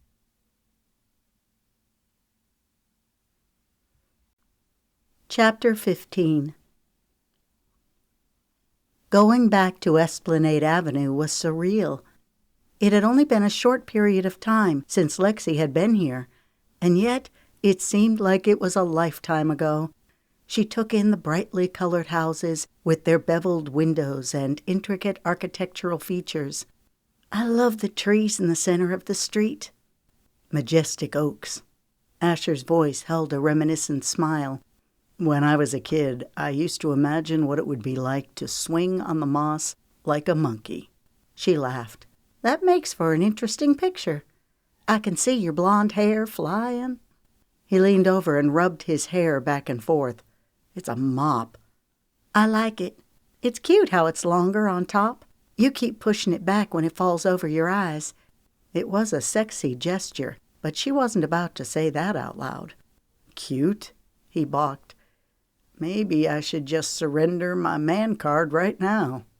She giggled. "Nah, you're plenty manly." He had on a black knit shirt that emphasized his broad shoulders and formed his chiseled torso well. It must come from all that working out. The gym in the mansion was reserved for Asher every morning from 6:30 to 7:30. Asher was a firm believer in fitness, and it showed. "Thanks," he murmured. He caught her eyes and held them. Her pulse sped up, her breath catching. "Your eyes are the bluest I've ever seen." A brilliant smile broke over his lips. "Well, that's about to change when you meet my family." He began speaking in a thick Irish brogue. "You see, lass, us O'Briens have plenty of blue eye in our teach." She lifted an eyebrow. Teach? Asher was so darn charming. How in the heck was she supposed to resist him? "House. Actually, the blue eyes come from my mom. The Irish comes from my dad's side, but we lumped the red hair and blue eyes together. It kind of fits." "Makes sense," Lexi mused. She looked out the window, pointing. "That's where Magnolia lives." She wondered what Magnolia was up to. Had she been watching the show? If so, what did she think of it? Lexi wondered how closely the show paralleled everything that was actually happening. She'd heard some of the other contestants talking about how the editors could put any spin on the show they wanted. Of course, the words had been spoken in hushed tones in the hope that microphones wouldn't pick up their conversation. "This is it," Asher said a few seconds later. "Pull over here." He retrieved his wallet from his front pocket and handed over his credit card to pay the driver. "It's a good thing the producers allowed you to keep your wallet," Lexi remarked. "Otherwise, we'd be in trouble." "Yep, we would," Asher agreed with a low chuckle. "We'd be on foot right now." "I wouldn't get far in these heels." Lexi looked down at her feet. "Probably not, but you'd look good." His compliment stirred warmth through her. Did she dare hope that Asher had feelings for her that went beyond mere friendship? There were times when she thought he might, but she wasn't sure. The entire situation with the reality show and all of the other girls was so confusing. Lexi's gaze swept over the stately olive-green home, accented with black rustic shutters. She thought Magnolia's home was impressive, but this looked like it had come out of a magazine. They got out and the cab pulled away. "It's built so close to the road." "Yep, it's called a side hall home." "Is that the guest house?" She motioned to the separate structure connected by a wall. "Technically, yes." A cheeky grin spread over his lips. "But I like to call it home." Laughter tickled her throat. "Ah, that's your teach." "See, you're a fast learner, Lex." She liked how he'd shortened her name. It sounded intimate, playful. She looked up at him. Her conflicting feelings boiled up to the surface, her heart suddenly needing an answer. "Asher, what are we doing?" He blinked. "Going to my dad's party." "No, I mean, what are you and I doing? Have you brought any of the other contestants here?" "Of course not." He looked mildly offended. "Why would I bring anyone else here?" "Why did you bring me?" Her face lifted to his as she searched his handsome face. "Is this just about friendship?" Lexi held her breath, feeling as though the rest of her life hinged on his next words. He rubbed his neck as he took in a quick breath. "Actually, there's something I need to tell." "Well, well. It looks like the little birdie has escaped his gilded cage, and he's brought company," a voice taunted. Lexi looked up to where a redhead was sticking her head out the window. She waved in a grand motion. "Come on in, little brother. We've got plenty of birthday cake left, and it's got your name written all over it." "That's McKenna," Asher explained. "Oh, wow. She does look a little like Renee, except she's prettier." "Yeah, she's a lot nicer, too, and classier." Lexi sniggered, feeling vindicated by Asher's remarks. At least he had the good sense to see Renee for what she was. A guy stuck his head out the window beside McKenna. When he saw Asher, a large smile tipped his lips. "Hey, Ash." "Hey, Tate." Asher called before turning to Lexi. "That's McKenna's husband." "Hello," Lexi said to both of them with a wave. They were a beautiful couple. Were all the members of Asher's family as attractive? A few minutes later, when they were inside the house, gathered with the family in the palatial den, Lexi got her answers. Yes, they were all beautiful people. She could definitely see the Irish influence with the bright blue eyes and red hair. "Everyone, this is Lexi," Asher said with precedence, as if presenting a queen. "No intro necessary, bro. We know exactly who she is," McKenna quipped with a streak of mischief as she threw Lexi a conspiratorial wink. "We've been watching you." Heat rushed to Lexi's face. "Oh, they won't let us watch any of the episodes until after the entire show is filmed.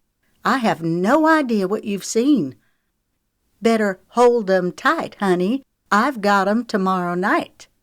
McKenna teased with a laugh. "That was beautiful. You certainly put Renee in her place." "I said that last night," Lexi uttered as she turned to Asher. "I thought only the actual golden microphone ceremonies were live-streamed. Doesn't it take the editors a couple of days to go through the footage for the rest?" "I heard Kyle and Cricket talking about how the editing team pulled that portion to make sure your comment would get added to the ceremony." Amusement lit Asher's eyes. It was priceless. McKenna crinkled her nose. "I'm glad you finally put that hoity-toity wench in her place. I can't stand her." She seethed with enough fire that it made Lexi grin. She'd only just met McKenna, but she admired her torque. "Okay, McKenna," Effie warned in a cultured tone. "That's enough." Looking at Effie, Asher's mom, it wasn't hard to see where he'd gotten his bright blue eyes. Effie was tall and thin, with short dark hair that tapered around her face. Soft-spoken, she was a beautiful woman who exuded class and culture. Asher's dad, Griffin, was a large, muscular man with silver hair and a jovial smile. Asher continued with the introductions. "This is my oldest brother, Colin, and his wife, Sophia. Colin's the CEO of Dad's investment company. He has power player stamped all over him, but Sophia has managed to buff out the rough edges." Colin scowled as Asher laughed. It was fun watching the dynamics of Asher's family. Asher got a kick out of razzing his oldest brother, who seemed to be the most uptight one of the bunch. Colin was handsome in a preppy, sophisticated way. Even if Asher hadn't pointed out that he was a CEO, she would have guessed it. Sophia was bombshell beautiful, with her curly blonde hair and green eyes. "That's their 1-year-old son, Logan." Lexi looked over to where a young girl was kneeling beside Logan. She looked to be around 5 years old, her blonde curls bouncing happily with her every movement. She was laughing and playing with Logan as he lay on the blanket. "That's Maggie, Chas, and Riley's daughter." "Hello," Riley said with a warm smile. Chas was sitting beside Riley on the sofa. He also smiled. Asher looked around. "Where's Noah? Chas and Riley's oldest son," he explained. "He's made friends with the neighbor's grandson," Chas answered. "They're playing basketball next door." Lexi could definitely see the Irish influence in Chas with his deep red hair. Asher pointed to a guy who looked very similar to Chas, except his hair was cut super short and he had a few more freckles splashed across his nose. "This is Caden and his wife, Tess." Asher chuckled. "The tyke running around like a Tasmanian devil is their son, Will. How old is he now?" 3, Tess piped in. "He's a live wire. We hit the terrible 2s and never left it. He's a handful like his dad." She gave Caden a wicked grin. "Hey," Caden protested. "Now don't be taking pot shots at my grandson," Effie said. "He's a little angel."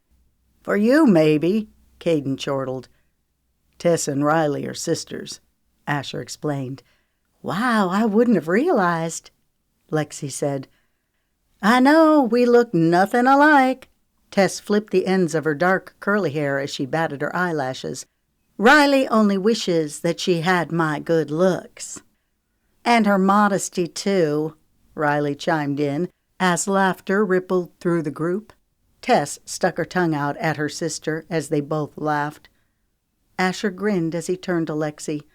Can you guess which of my siblings are twins? Lexi moistened her lips. Chas and Caden? Everyone burst out laughing. Caden and McKenna are twins. Caden wishes he had my good looks. McKenna blew him a kiss. Her hands were perched on top of her large belly. Tate was seated next to her, his arm draped around her shoulders. When are you due? Lexi asked. McKenna frowned, looking confused. Due? What do you mean? Panic twinged through Lexi. You're pregnant, right? No. McKenna burst out as her face fell. Are you saying that I'm fat? Lexi wanted to crawl under the large rug on the floor. I'm sorry, she stammered. Quit being a menace, Tate cut in. Of course she's pregnant. He rubbed her belly. She's about to pop. Just a few more weeks, McKenna announced. Sorry, she amended. I couldn't help myself. You got me, Lexi admitted with a sheepish grin. For a minute there, I was sweating bullets. Normally, I try to be so careful about getting myself in a pickle that way. But you are obviously pregnant, so I figured it was safe to say something. McKenna shifted in her seat like she was trying to get comfortable. I shouldn't have done that. It's just that I feel like I know you already. She's been glued to every episode, Tate added. You've been watching it too, McKenna retorted as Tate's face turned pink. Busted, Caden hooted. I've just been watching to support my beautiful wife. Tate pulled McKenna close and kissed her cheek. Uh-huh, McKenna retorted, rolling her eyes. A second later, she turned her attention to Asher.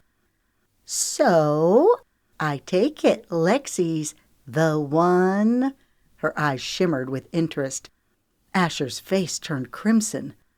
You know I can't give away the ending, he drawled in an easy tone. I can only assume. After all, you brought her home to meet the family. McKenna caught eyes with Lexi. For the record, you've had my vote the entire time. From the minute you fell into Asher's arms on the bridge, I knew you were the one. McKenna's words hit home. Yes, Asher had brought her here. Lexi turned to him, trying to figure out what it meant. Right before McKenna had called out to them from the window, Asher was going to tell her something. Hope fluttered in her breast. Did he care about her as she did him? Being here now with Asher and his family felt right. She could see herself as a part of this family. I didn't think the powers that be were going to let you out of their sight until the show was over, McKenna continued. A mile-wide grin stretched over Asher's lips. They weren't. We made a run for it. He turned to his dad. I couldn't stand the thought of missing your birthday. Affection rang in his voice. Lexi's spirit tumbled back down to earth. This was most likely all about timing, nothing more. Asher had been on a date with her and hadn't wanted to miss his dad's birthday. Had he been on a date with either Krista or Renee, he might have brought them here instead.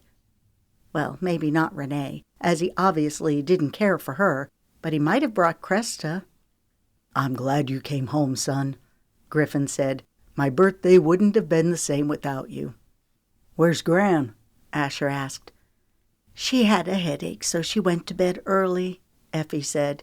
Asher frowned. That's too bad. I wanted her to meet Lexi. You can introduce her next time, Effie reassured him in a voice so confident that it helped soothe some of Lexi's fears. Asher certainly sounded like he'd wanted to introduce his grandmother to Lexi specifically. She really needed to find out where she and Asher stood, so she wouldn't keep going rounds in her head. You should sing us something, McKenna suggested. Lexi's eyes flew open wide as she looked at Asher. He was just as startled. "Nah," he said lightly. "We save all that for the show." "Come on," McKenna begged. "One song." She motioned. "We have that baby Gran just sitting over there in the corner waiting for you." "Sing, sing," McKenna chanted, balling her fist. A second later, others joined in. "Okay," Asher relented. "One song."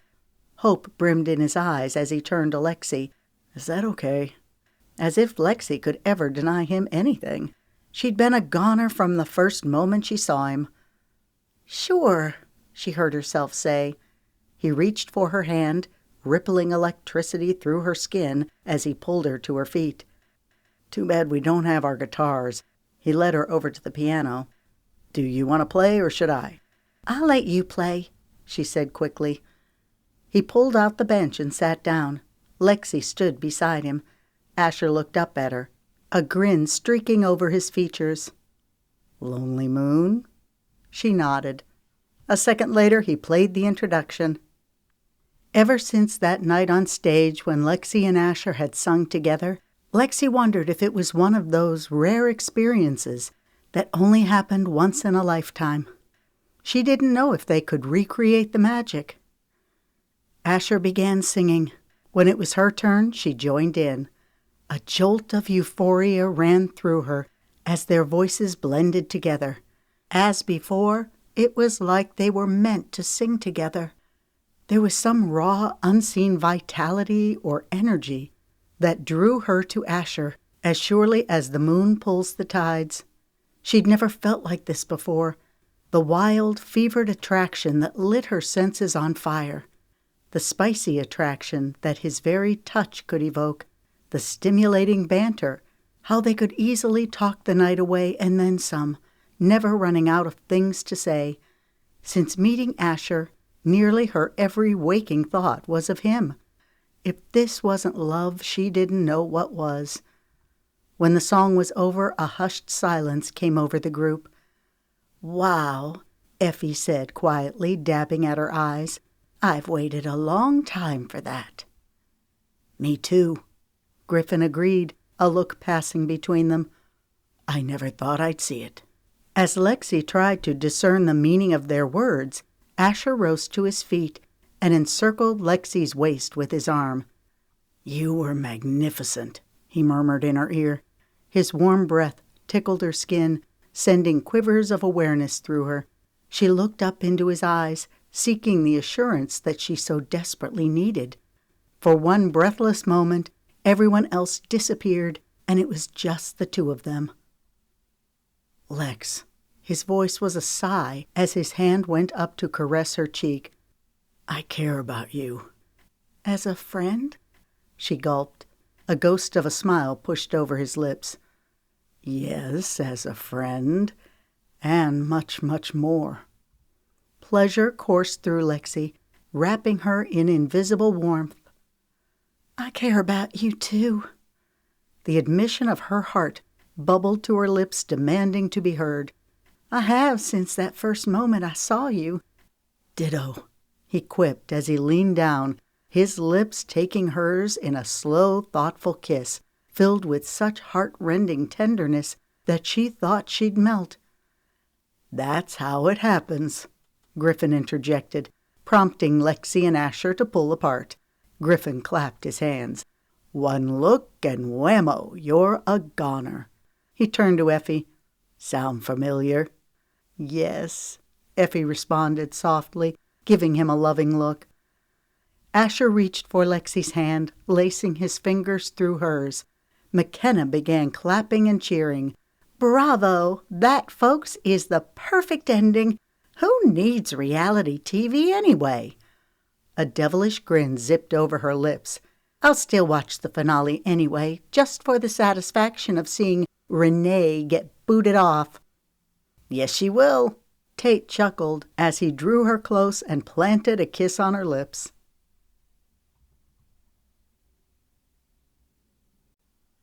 Chapter 16.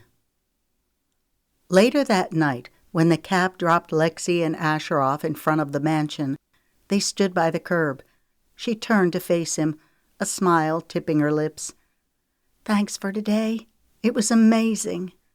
"Yes, it was." "What happens now?" Lexi wished that she and Asher could just ride off into the sunset together, never looking back. But it wasn't that easy. There were obligations to fill, contracts to honor. "We have to keep playing along, bide our time." "The thought of you going on more dates with Renee and Cresta ties my stomach in knots." He winced. "Mine too." "You're not going to kiss them, are you?" A nervous laugh issued from his throat, giving her the answer. The blistering anger overtook her so quickly that it made her dizzy. "You are!" she hissed. He cupped her cheeks with his hands as he looked into her eyes. "I'll only do as much as I have to. You know that as far as I'm concerned, there's only you."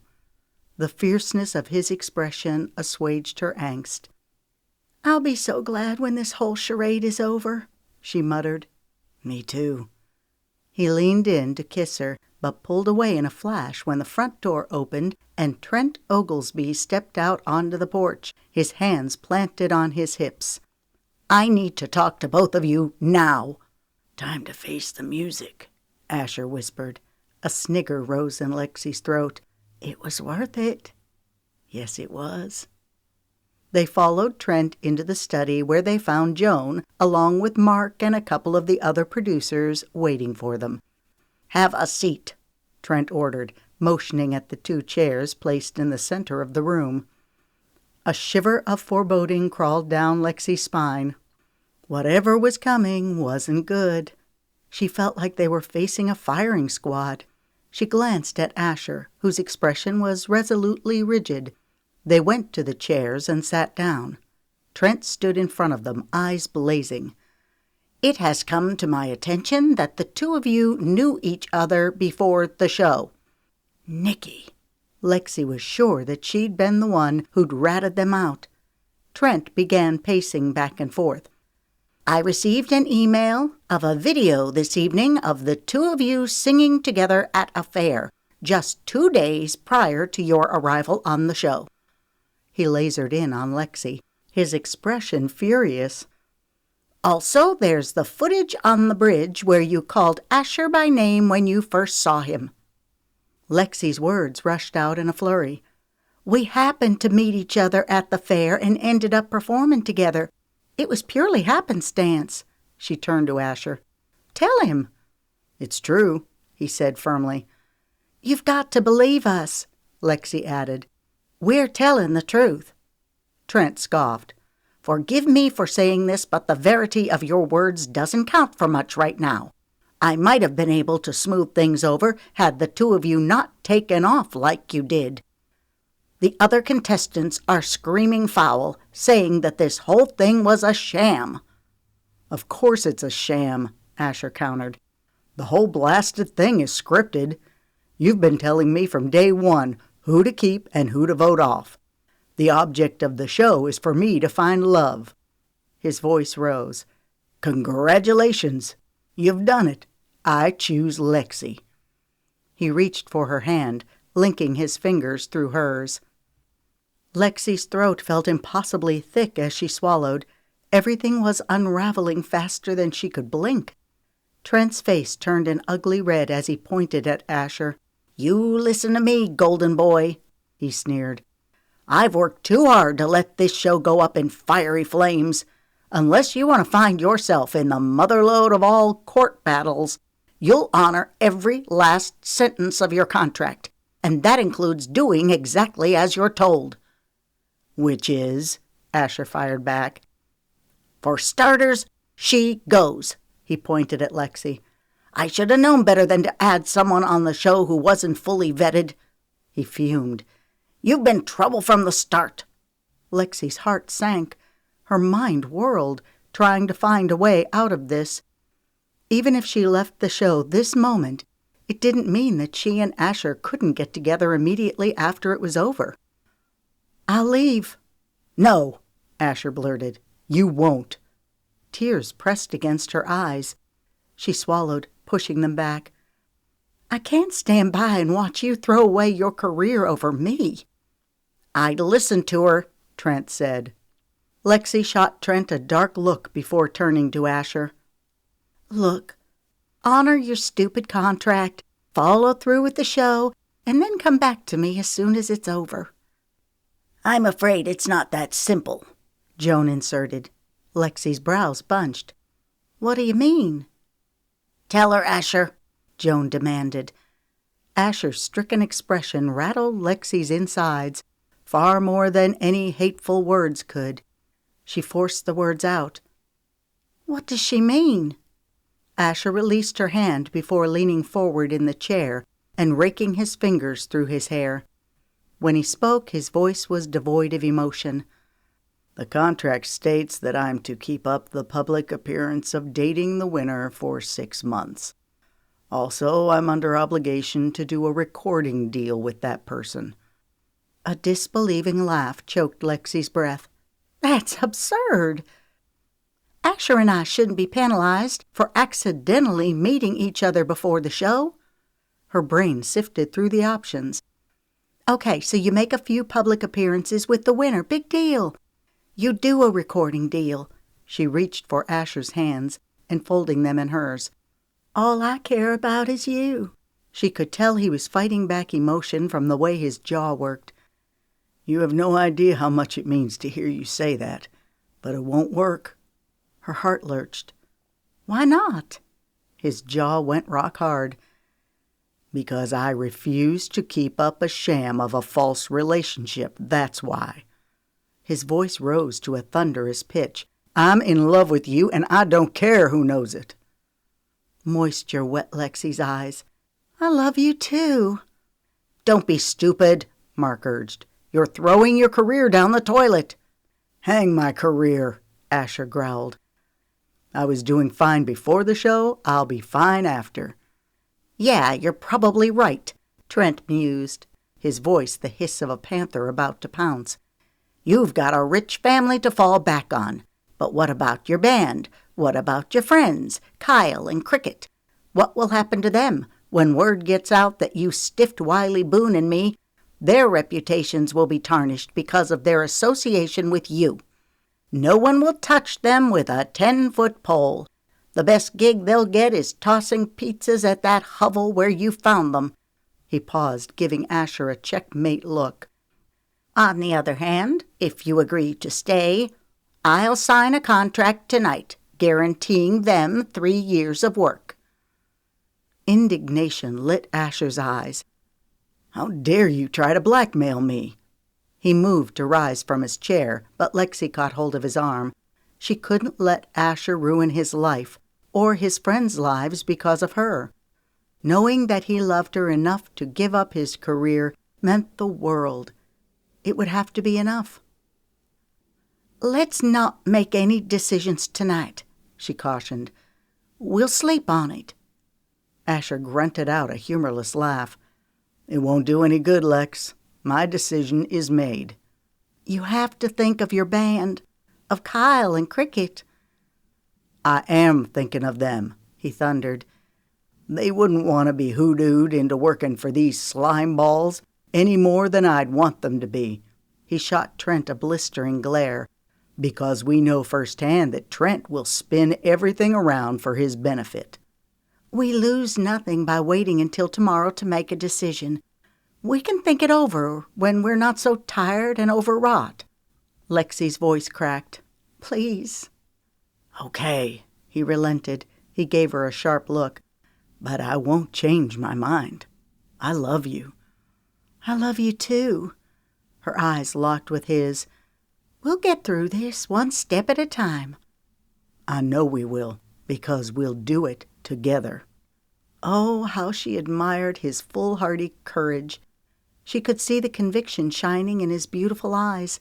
He'd climb 100 mountains for her, forge rivers, slay dragons, and he'd destroy himself in the process. "You know, my dad's biggest hope for me was that I would find that one thing that would motivate me to be a better man." An ironic chuckle sounded in his throat.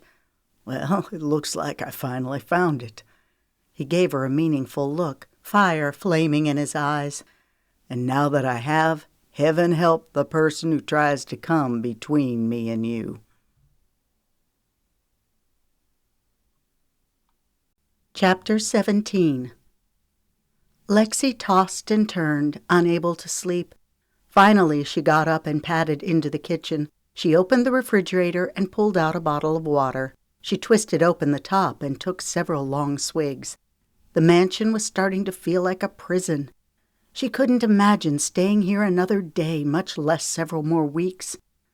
When Lexi was spending time with the O'Briens, she'd felt like she was getting a glimpse of heaven.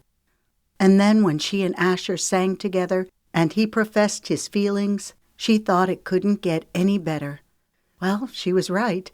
It couldn't get better, but she had no idea how bad things could get. She had to find a way to convince Asher to honor his contract. Sure, it would be brutal to watch him go through the motions of dating someone else, but as long as she and Asher ended up together, then that was what counted.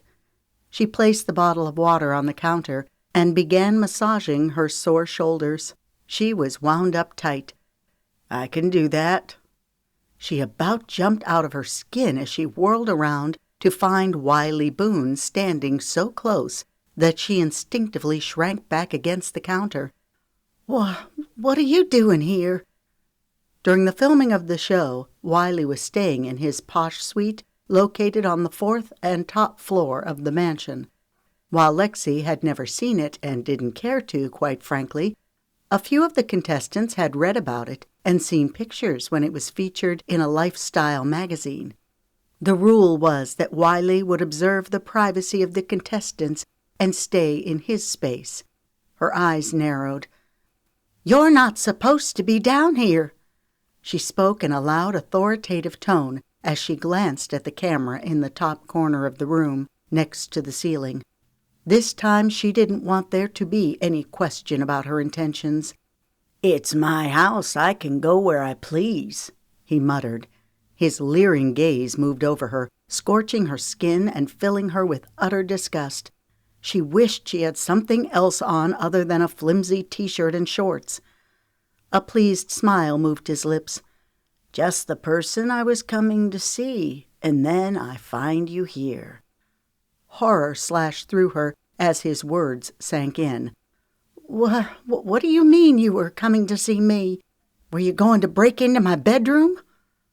His black eyes hardened. Whatever it takes. She glanced to her side, looking for something she could use as a weapon if necessary. The only thing within her reach was a wire basket of spatulas and wooden spoons. I heard about the love fest with you and your boy, he sneered. How you had the whole thing planned from the start. Her throat closed as she swallowed to clear it. Her knees were wobbling. That's not true. Well, I've been making my plans, too. Who do you think let you on the show? His words were slurred, his lower lip loose and jangly. He stepped even closer, his body touching hers. She could smell the rancid alcohol on his breath. You're drunk, she said with a sinking realization. He grunted. So what if I am? From the moment I saw you, I picked you out. Trent thought you were a bad idea. But what does he know? He grunted. This is my show. My rules. A raucous laugh rattled in his throat. And then when I heard you sing on that first night, the deal was sealed. His eyes narrowed to slits. You belong to me, not to that stupid boy. I can give you so much more than he ever could. You want a career? He snapped his fingers. You've got it. You want endless vacations or a house 10 times the size of this one? It's yours. His hand went to her hair, a glimmer of lust flickering in his eyes. You give me what I want, and the keys to the kingdom are yours. Don't you touch me, she hissed as she knocked his hand away. He caught her wrist in an iron grip. Nobody denies me of anything. he shouted. He pressed his lips to hers, trying to force his tongue down her throat. She gagged and coughed as she recoiled, trying to extricate herself from his grasp. She stretched out her arm, her fingers catching hold of the wire basket. As hard as she could, she slammed it against his head. He gasped in surprise, momentarily releasing his hold and giving her precious time to bolt. Before she could escape, he grabbed her hair and jerked her back, shooting a sharp stab of pain through her scalp. She yelped as she hit him with her fists. "Get away from me!" she screamed. "Help!" She kicked and clawed for all it was worth, determined that she wasn't going down without a fight. "Shut up!" he roared. Blinding pain splintered through her cheek as her head snapped with brute force. It registered in her brain that he'd slapped her. She fell to the ground, landing on her back. He got on top of her, pinning her down with his weight. A black terror Lexi had never known filled her entire body. "Help!" she screamed at the top of her lungs. He pressed one hand to her mouth as he loosened his belt with the other. "What's going on? What are you doing?" Wiley let go of Lexi's mouth. She looked up to see Cresta and Renee staring down with mortified expressions. "He's trying to rape me!" Lexi shouted, tears springing to her eyes. "Nah, that's not what's happening here," Wiley countered with a shaky laugh as he got off her and rose to his feet. "She came on to me." Lexi got to her feet, a river of rage burning through her veins. "You are despicable!" she screamed. Renee and Cresta looked at one another. I'm not sure what to do," Cresta stammered, hugging her arms.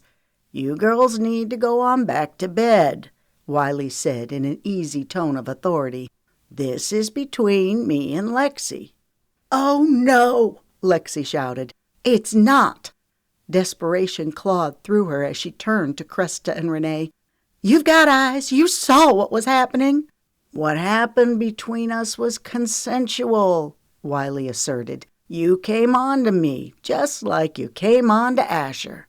He looked at the other girls. "Y'all can't trust anything Lexi says.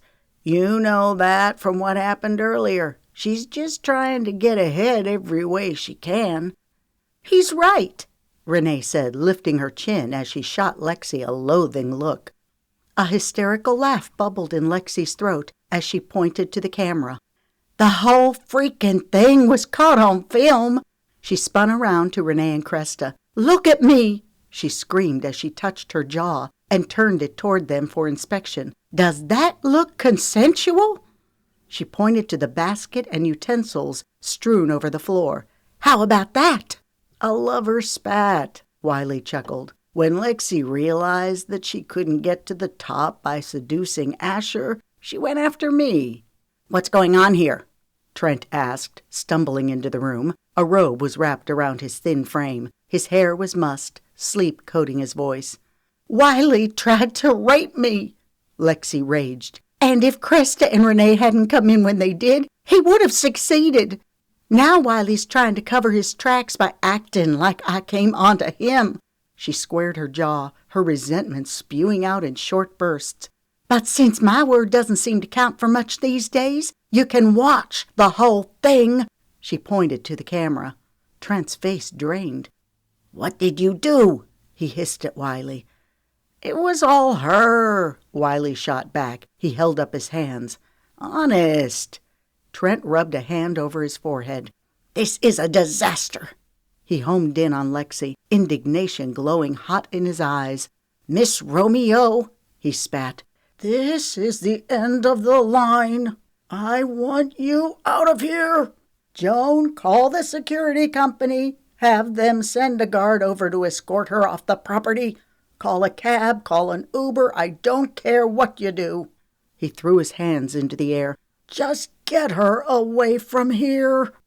Lexi glanced around to look, not having realized that Joan had come into the kitchen. She turned back to Trent, straightening her spine. "I'm not going anywhere until I talk to Asher and tell him what's going on." She planted her hands on her hips, her feet staying rooted to the floor. "Call the security company now," Trent ordered. Wiley eyed Lexi with malice. "Darling, you've made a big mistake. Your music career is dead in the water. Unless you want the same for Asher, I suggest you leave, peaceably." Shakes started in Lexi's hands and rattled through her body. The longing to see Asher was overwhelming, but she couldn't fight all of these people and security guards to get to him. Asher was tucked away in the guest house on the far end of the property. As it was after 2 a.m., he was sound asleep. Tears pressed against her eyes. She pushed them back, refusing to let a single one fall. "I need to pack my things." Her voice sounded small and insignificant in her ears. "Let's go," Jones said. "I'll go with you." "Don't let her out of your sight," Trent snapped, like she was a criminal. As Lexi walked numbly to her room, all she could think about was Asher. What would he think when he woke up tomorrow morning and realized she was gone? Would he be furious, devastated, or would a tiny part of him be relieved? Chapter 18.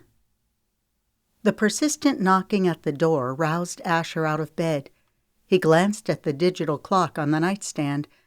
It was 5:30 a.m. Who would be bothering him at this hour? He pushed back the covers and got to his feet as he went to the door. "Kyle? Cricket?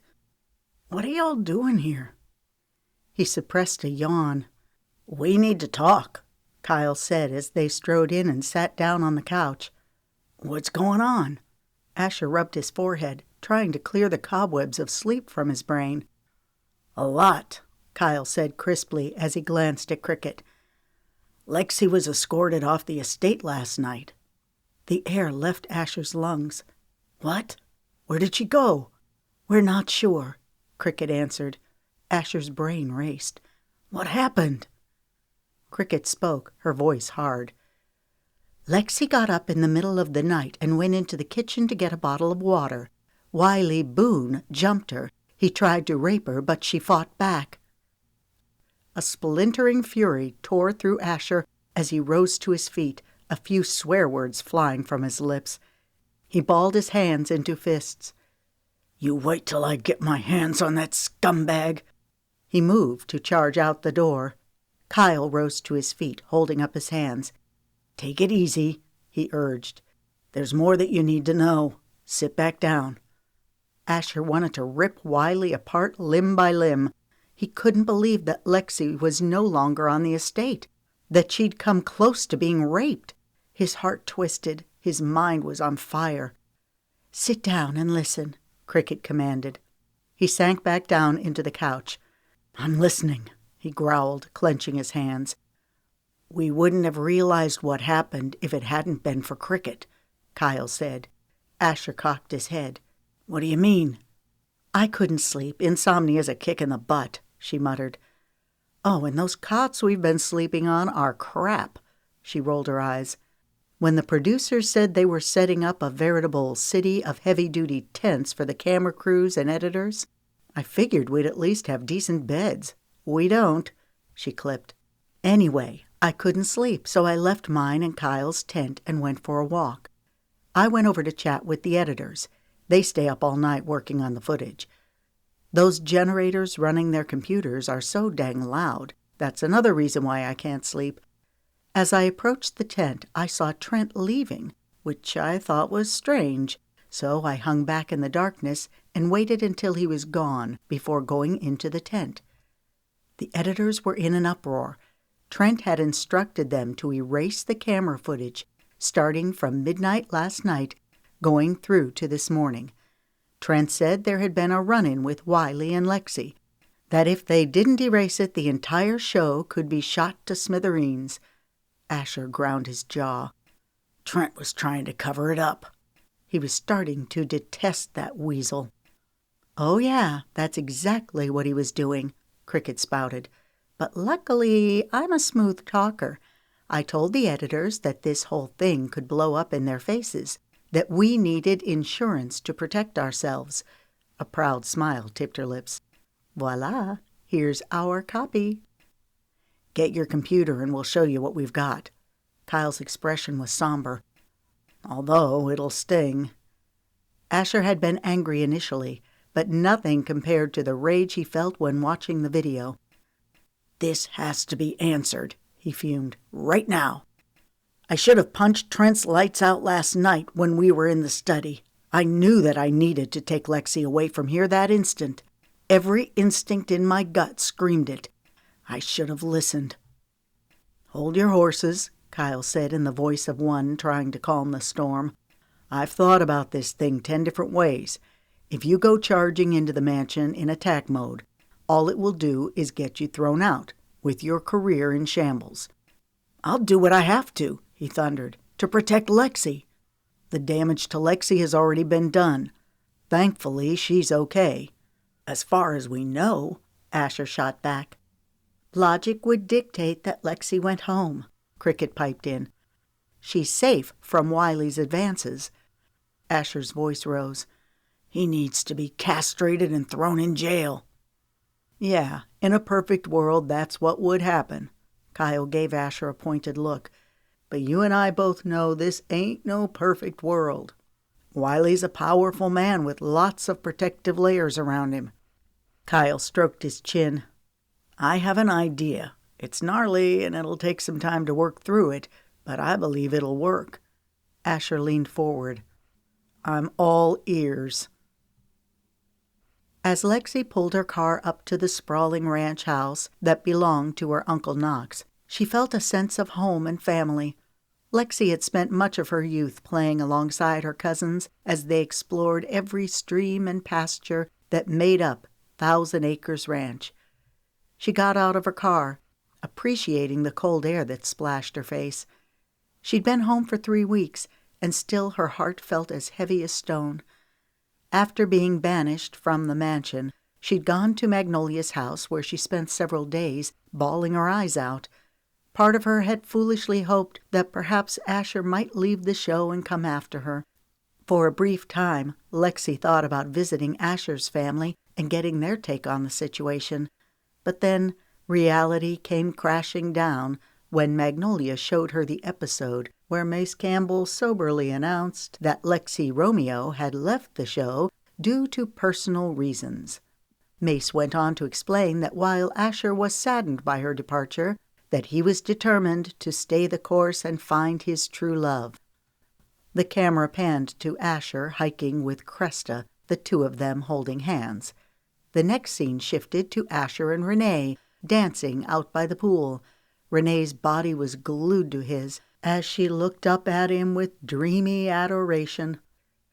Lexi watched until she couldn't take it any more.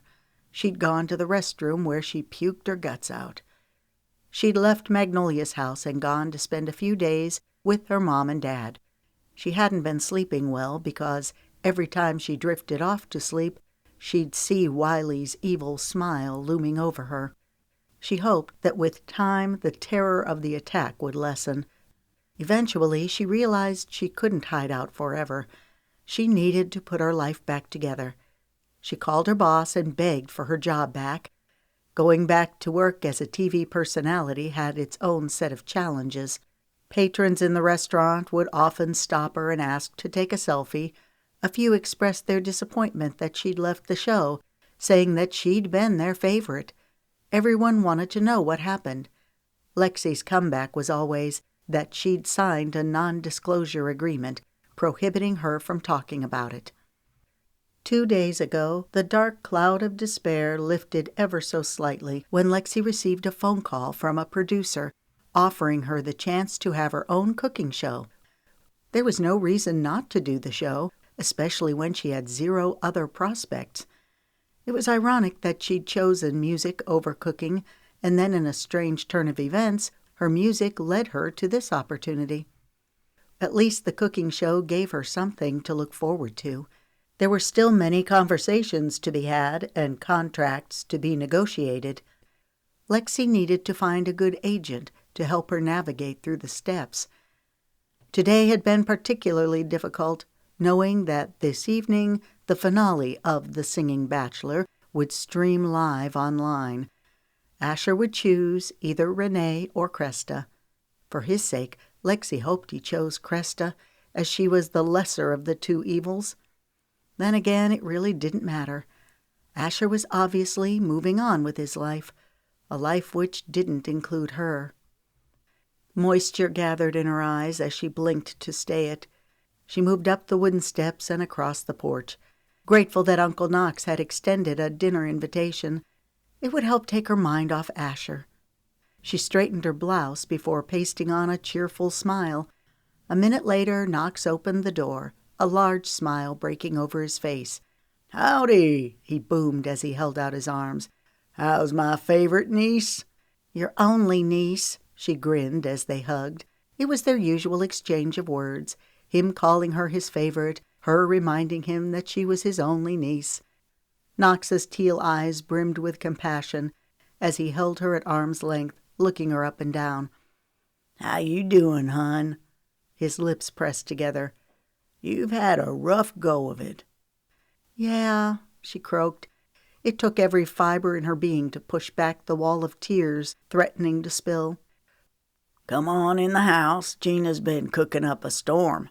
She made chicken fingers, fried okra, creamed corn, mashed taters, gravy, cornbread, the works."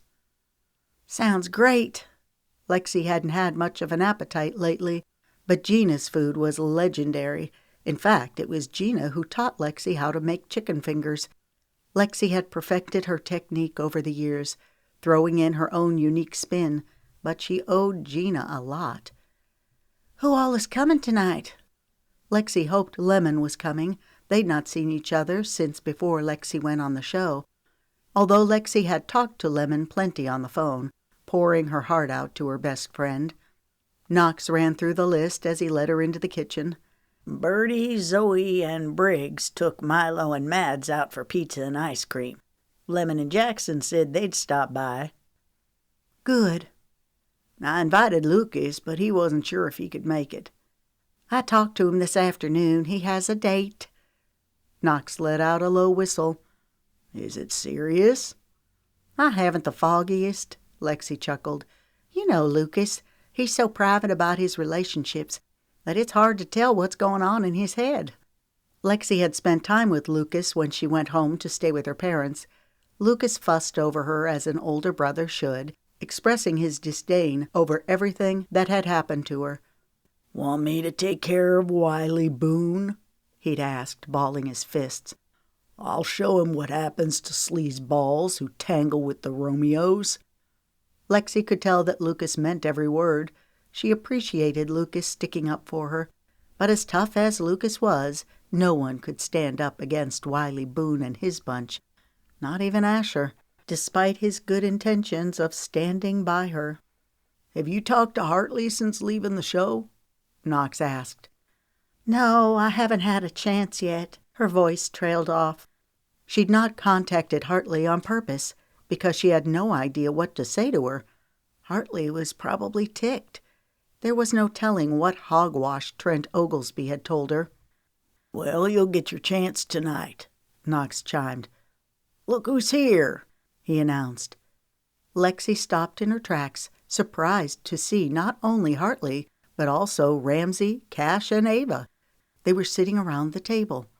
A smile trembled over her lips as her hand went up to wave. "Hey, I didn't realize y'all were in town. I figured you'd be out on tour." Cash grinned. "We had a few extra days in between concerts and couldn't pass up Gina's cooking." He looked at Ava. "Not that your cooking isn't good," he said smoothly. Ava laughed.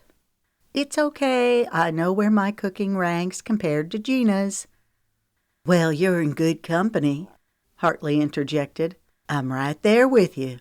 "You don't cook," Ramsey teased, as Hartley swatted his arm and laughed. "I guess the cat's out of the bag." "Way out," Ramsey drawled. Hartley scooted back her chair and rose from her seat. In several quick steps, she went to Lexi's side and enfolded her in a tight hug. "It's good to see you." "Thanks," Lexi said, taken off guard by the warm reception. "You have an incredible voice," Hartley said as she released Lexi. Lexi blinked. "You think so?" "I know so. Trust me when I say that I know good when I hear it." "She's right," Cash added. "You killed it, Lex. Made us all proud." Knox grinned. "Oh, and Gina said to tell you that you made her prouder than a peacock. She loved watching you cook for everyone." "I'm sorry for how it ended," Hartley said, shaking her head. Lexi swallowed hard. "How much do you know?" Hartley's jaw tightened. "Enough." She glanced at Cash, information passing between them. Her explanation gushed out. "Whatever you heard from Trent, it's probably not true." Lexi's lungs squeezed, cutting off her breath. "There'll be plenty of time for talking about the show," Knox cut in. "Right now, we need to eat before the food gets cold." Ramsay looked at Cash, a large possum grin forming over his lips. "You know Daddy and his food. Heaven help us if it gets cold." "Amen," Knox said with gusto. The doorbell rang. "Well, that's Jackson and Lemon." He went to let them in. "Have a seat," Hartley said. A bright smile tipped her ruby lips. "So, what have you been doing since you got home?" "I spent some time with a friend in New Orleans, then stayed with my parents." Lexi tucked her hair behind her ears. "I'm back at work now." Cash draped an arm around Ava. "Are the record labels coming out of the woodwork trying to sign you?" "Actually, no," Lexi answered. The shocked expression on Hartley and Cash's faces was gratifying. Hartley mused, drumming her fingers on the table. "That's interesting." "What do you mean?" Lexi asked. "I did get a call from a TV producer wanting me to do a cooking show." "That's fantastic," Ava said. Lexi shrugged. "Yeah, I'll probably do it. I mean, it's not like I have any other offers." Again, Cash and Hartley looked at each other. Lexi frowned. "What's going on? What is it that you're not telling me?" "Lexi!" Lemon squealed as she bounded into the room and ran over to Lexi's side, throwing her arms around her. "I've missed you," she breathed. Tears sprang to Lexi's eyes. "I've missed you too." She couldn't wait to get Lemon off by herself so they could talk some more, this time in person. Lexi looked at Jackson. "Hey." "Hey, cuz," he said, giving her a salute with 2 fingers. Knox rubbed his hands together. "Let's pray. Cornbread ain't no good ice cold." He turned to Jackson. "Would you do the honor?" "Yes, sir," Jackson said as he offered the prayer. When he spoke of gratitude at having Lexi back home, she couldn't hold back the tears. They streamed from the corners of her eyes. As heartbroken as she was over losing Asher, she was grateful to be surrounded by such an amazing family. "Thank you," she said with a soft smile as she wiped her eyes. Part of the reason why she liked Asher's family so much was because they reminded her of all of her cousins. Ava was sitting nearby. She reached for Lexi's hand and gave it a reassuring squeeze. "It'll be okay. Things will work out." Lexi sniffed as she nodded. No matter what happened with her career, it could never fill the gaping hole in her heart. She'd found herself on her knees many times over the past few weeks, praying for understanding. She prayed for strength. She prayed to not have resentment toward Asher. She loved him and wanted the best for him. It hurt like crazy that he'd forgotten about her so quickly and moved on with his life. Maybe Asher had chosen to stay on the show to protect Kyle and Cricket. Lexi couldn't fault him for that. She had no way of knowing what had happened after she was forced off the property. The food was delicious, but Lexi had a hard time concentrating on it. She kept glancing at the clock. The finale would live stream in 20 minutes. Was she crazy for wanting to watch it? Maybe she needed to watch Asher choose either Renee or Cresta with her own eyes so she could finally move on. "Is everything okay?" Hartley asked. "Yeah," Lexi forced a smile. "You keep looking at the clock," Hartley pointed out. "It's the show," Cash surmised. He jutted his thumb toward the door. "We can grab a computer and watch it if you want." Lemon's face fell as she looked across the table at Lexi. But I thought you said you didn't want to watch it. Yeah, I did, Lexi sighed. But maybe it'll do me some good. Give me closure so that I can put it all behind me.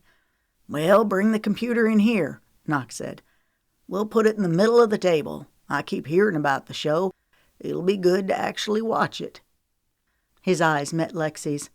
I'm sorry for all of your troubles, but I do know one thing. The Lord favors a righteous cause. He pointed his finger into the table as he spoke, and I guarantee you that he'll make it right in the end. Tears brimmed in Lexi's eyes before dribbling down her cheeks. Thanks, she stammered as she reached for a napkin. I have a better idea, Ramsay said. Let's go watch the show on the TV in the den. I can cast it from my phone. Sounds good to me. Knox scooted back his chair and stood. I'll get a slice of peanut butter pie to take with me. Hartley clutched her stomach. There's pie? I shouldn't have eaten so much. You don't have to eat any, Knox quipped. More for me. Oh, no, Hartley laughed. I can always find room for dessert. A few minutes later, they were all settled in the den. Lexi's heart was hammering 100 miles an hour in her chest. Lemon reached for her hand, frowning. You're ice cold.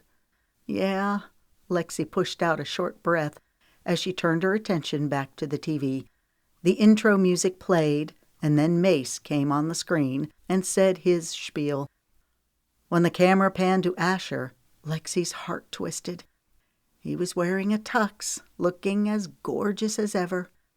A camera spanned over the landscape. Cresta was waiting for Asher at a gazebo beside the beach. Confusion swirled inside Lexi. Where are they? Hartley asked with a frown. I thought this was streaming live, but I wonder if it was pre-recorded. That looks like a sunrise. Or it could be a sunset, Ramsay pointed out.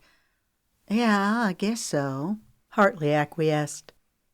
Cresta's white cotton dress was blowing fancifully in the wind. Her expression radiated hope as she watched Asher stride toward her. Lexi winced when he hugged her.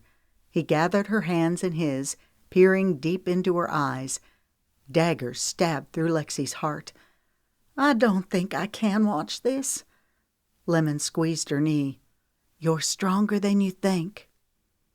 Cresta, Asher began, I have enjoyed every minute I've spent with you. You're warm, considerate, fun to be around. I will always cherish the memories we made together.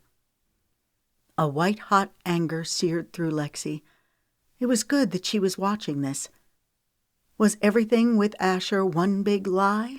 Watching him, how effortlessly the beautiful words dripped from his lips, she realized what a fool she'd been. However, you're not the one for me. Lexi jerked, wondering if her ears had deceived her. He was giving Cresta the boot and choosing Renee? Seriously? Cresta's lower lip trembled as she burst into tears. But I love you, she said in childlike confusion. I thought you felt the same way about me. She looked up at him pleadingly, tears rolling down her cheeks. Please don't do this. I'm sorry. I wish you the best. He released her hands and strode away. Lexi felt the blood drain from her head. For a second she thought she might pass out. The scene changed. Renee was standing by the pool of the estate, wearing a skin-tight red dress. I can't stand that woman, Hartley seethed. She gives redheads a bad name. She ain't got nothing on you, babe, Ramsay said as he kissed Hartley on the lips. Lexi jumped to her feet. I can't do it. A sob rose in her throat. Excuse me. She hurried out of the den and went to the restroom, where she splashed cold water in her face.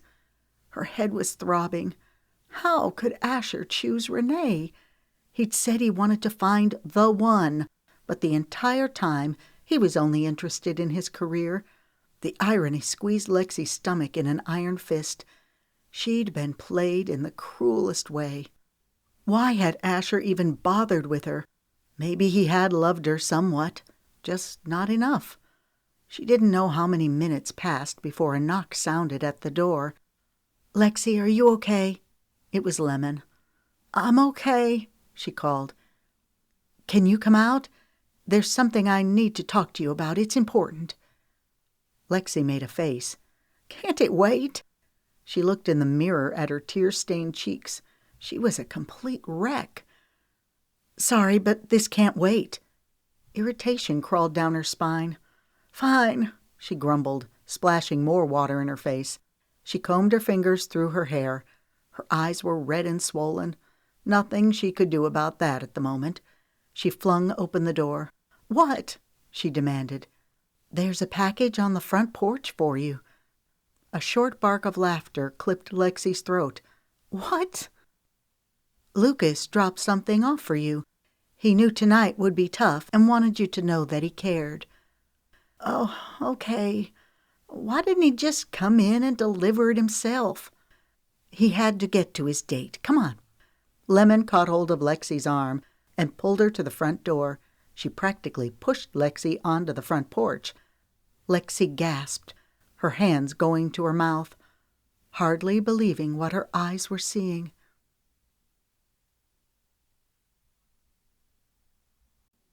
Chapter 19. "Asher?" she cried, emotion spewing into her throat like a geyser. She swallowed it back down with a superhuman effort. What are you doing here?" Asher was surrounded by half a dozen camera operators, including Kyle and Cricket. Asher was dressed much like he'd been the first night she met him, in faded jeans and cowboy boots. It suited him much better than the tux he'd worn earlier. Her brain sprinted to connect the dots. Hartley had been right. The episode had been recorded earlier. Mace Campbell stepped up.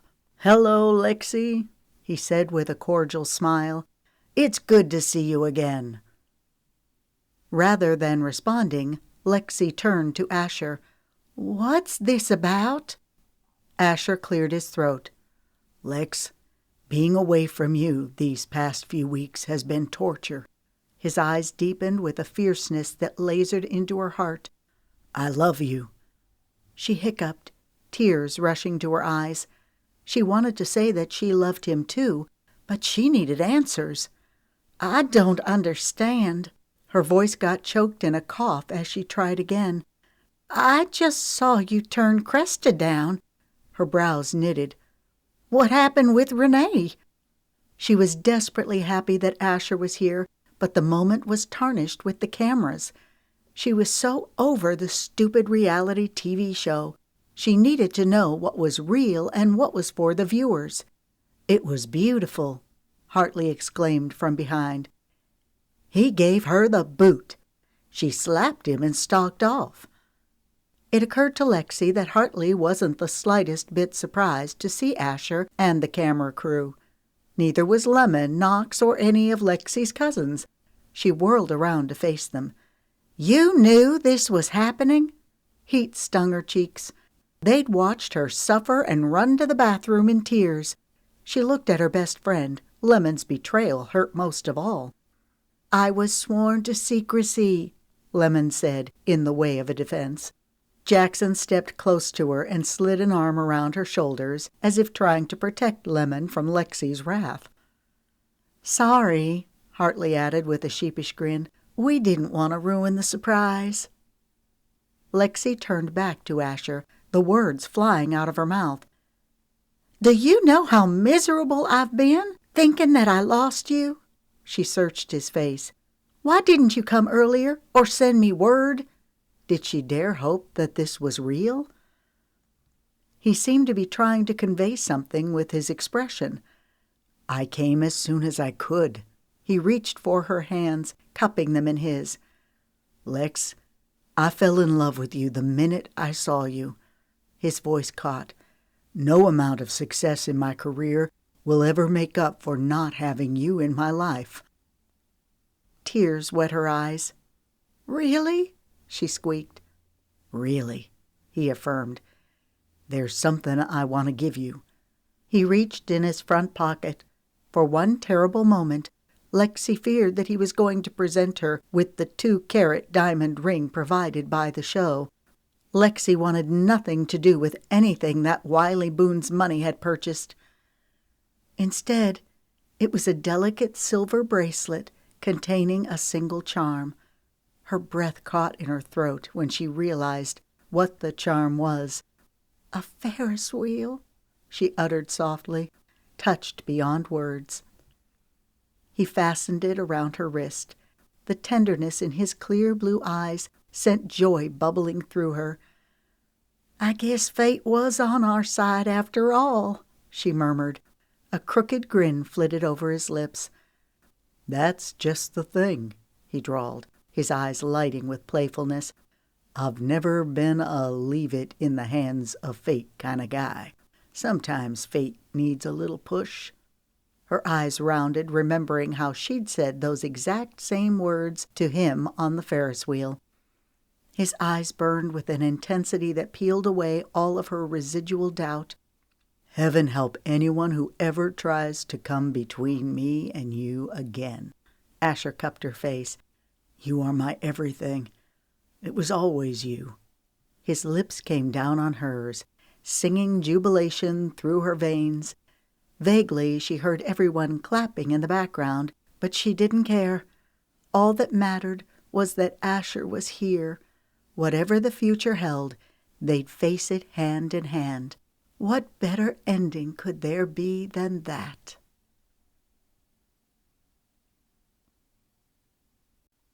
Epilogue. 3 weeks later. Rodeos had been a large part of Lexi's growing up years. Having Asher here with her tonight made the experience 1,000 times better. The chill air was a persistent reminder that this was the last rodeo of the season. Lexi snuggled against Asher, appreciating his warmth. Jackson and Lemon had also come to the rodeo. They were here to watch Lucas bronco ride. Barrel racing was the event going on right now.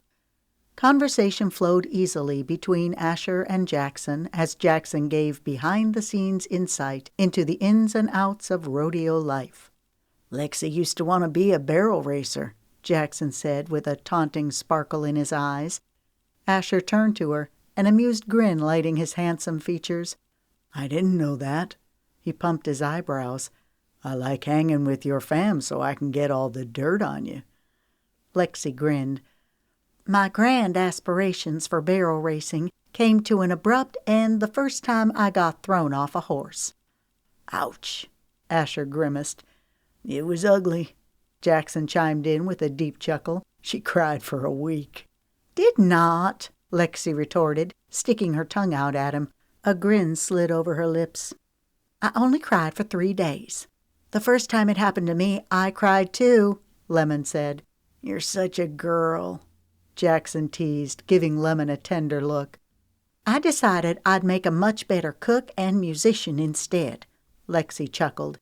"It's much less painful." Everyone laughed. "It sounds like the music's really taking off." Lemon's eyes softened. "I'm really proud of you, Lex. You're doing it." Asher reached for Lexi's hand and linked his fingers through hers. "This little lady is going amazing places." His eyes caressed hers, warming her blood. "I'm just happy to be along for the ride." A giggle bubbled in Lexi's throat. "Yeah, right. Asher's the real star. I'm the one who's along for the ride." Her heart swelled with gratitude, thinking of everything that had happened the past several weeks. Lexi, Asher, and his band had gone to High Cliff Records and performed for Tandy Phillips, the head of the label, and her team. This time the situation was remarkably different than it was before. Tandy rolled out the red carpet, gushing enthusiasm. They signed a deal that very day. While a tiny part of Lexi was still disgruntled about Tandy's dismissal of her first audition, she decided it was better not to hold a grudge. She'd prayed for such an opportunity for a long time and didn't want to look a gift horse in the mouth. The TV producer was still after Lexi to do the cooking show, but she didn't want to spread herself too thin, so she'd put that on hold. She was considering publishing a cookbook, however. There was talk of Lexi and Asher, along with his band, joining Cash, Ava, and Hartley on tour next year. Lexi could hardly believe how well things were working out. Her cup was overflowing. As thrilled as she was about her career, having Asher in her life was the best gift of all. It still boggled her mind to think of how everything had worked out. That evening, when Asher came to her at the ranch and declared his love, Lexi's mind had been spinning out of control. It wasn't until the camera crew and producers left that she and Asher were able to talk about what had happened. Thanks to Cricket's quick thinking and Kyle's master planning, Asher was able to use the video footage of Wiley's attack as leverage. He'd bided his time on the show, making sure to deliver a sound performance for the public. When he'd done his duty, he came for Lexi. As for his recording contract with Wiley Boone, Asher was the one who put a hiatus on that, saying that he'd be tarred, feathered, and put in a deep, dark pit before ever agreeing to work with Wiley. It rankled Lexi's gut to know that Wiley Boone would get away scot-free. His brazen attack still haunted her, although the terror of it was mercifully lessening with each passing day. Asher had wanted to go to the police, but he needed the video as a bargaining chip to release him from his commitments to the show. The hard part was knowing that if Wiley had attacked her, then he'd probably done the same to other girls, and there was a good chance that he would hurt someone else in the future. The best that Lexi could hope for was that one day Wiley Boone would get his comeuppance. Lexi and Treasure had spoken over the phone. Treasure expressed her congratulations on Asher and Lexi getting together, saying that she could tell that Asher was in love with Lexi soon after she got to know him. Treasure was the real deal, a good friend. Lexi hadn't heard from any of the other contestants, and she suspected she might not. She assumed that Cresta would go back to teaching and that Renee would land on her feet. After all, alley cats always do. Lexi had gone back to visit Asher's family. McKenna was overjoyed about Asher and Lexi getting together, saying that she would have taken her little brother out and beaten him with a stick if he hadn't had the good sense to go after Lexi. A week ago, McKenna gave birth to an 8-pound, 3-ounce baby girl with tufts of fuzzy red hair and the trademark blue O'Brien eyes. They named her Kennedy. Asher and Lexi planned to go to New Orleans the following week to see the baby. Asher's phone buzzed. He pulled it out of his pocket. A second later, he let out a low whistle. "Would you look at that? We were just talking about this." He held his phone out for Lexi to see. They put their heads together. It was a text from Kyle. "Karma can be a beast. Wiley Boone is getting his due. About time." Lexi's breath caught as she looked at Asher. "What does he mean?" Asher pressed a link Kyle had sent. It took them to a news article. The headline read, "Sexual misconduct allegations filed against media tycoon Wiley Boone." He scrolled through the article, reading aloud. On Thursday, charges were filed by Joan Whitmer, a staff coordinator for the TV reality show The Singing Bachelor. Ms. Whitmer alleges that she was sexually assaulted by Wiley Boone during the filming of the show last year. According to Ms. Whitmer's attorney, several contestants on the show have been attacked, and the show's head producer, Trent Oglesby, has gone to great lengths to cover up the offenses. Asher shook his head. "It's a long article with a lot more information, but that's the gist of it." Lexi bit her lower lip. "I knew there was a history between Wiley and Joan, but I wasn't sure what it was." "Wow," she uttered. "Good for Joan for coming forward." Her estimate of the brash woman rose several notches. She lifted her chin. "I'll testify or do whatever I can to make sure that Wiley never hurts anyone else." Asher nodded, giving her a vindicated look. He placed his phone back into his pocket before sliding his arm around her shoulders and pulling her close. Lemon leaned forward in her seat and looked past Jackson and Asher so she could get a direct view of Lexi. "Are you talking about the guy who attacked you?" Her eyes flashed with ire. "Yeah, it looks like he'll finally be exposed for what he is," Lexi answered, a swift feeling of vindication flowing through her. "Good," Lemon shot back. "I hope they put that scumbag under the jail." She seethed. "Me too," Lexi agreed. Lemon was ultra-sensitive about women getting attacked, as she'd lived through the horror of it firsthand.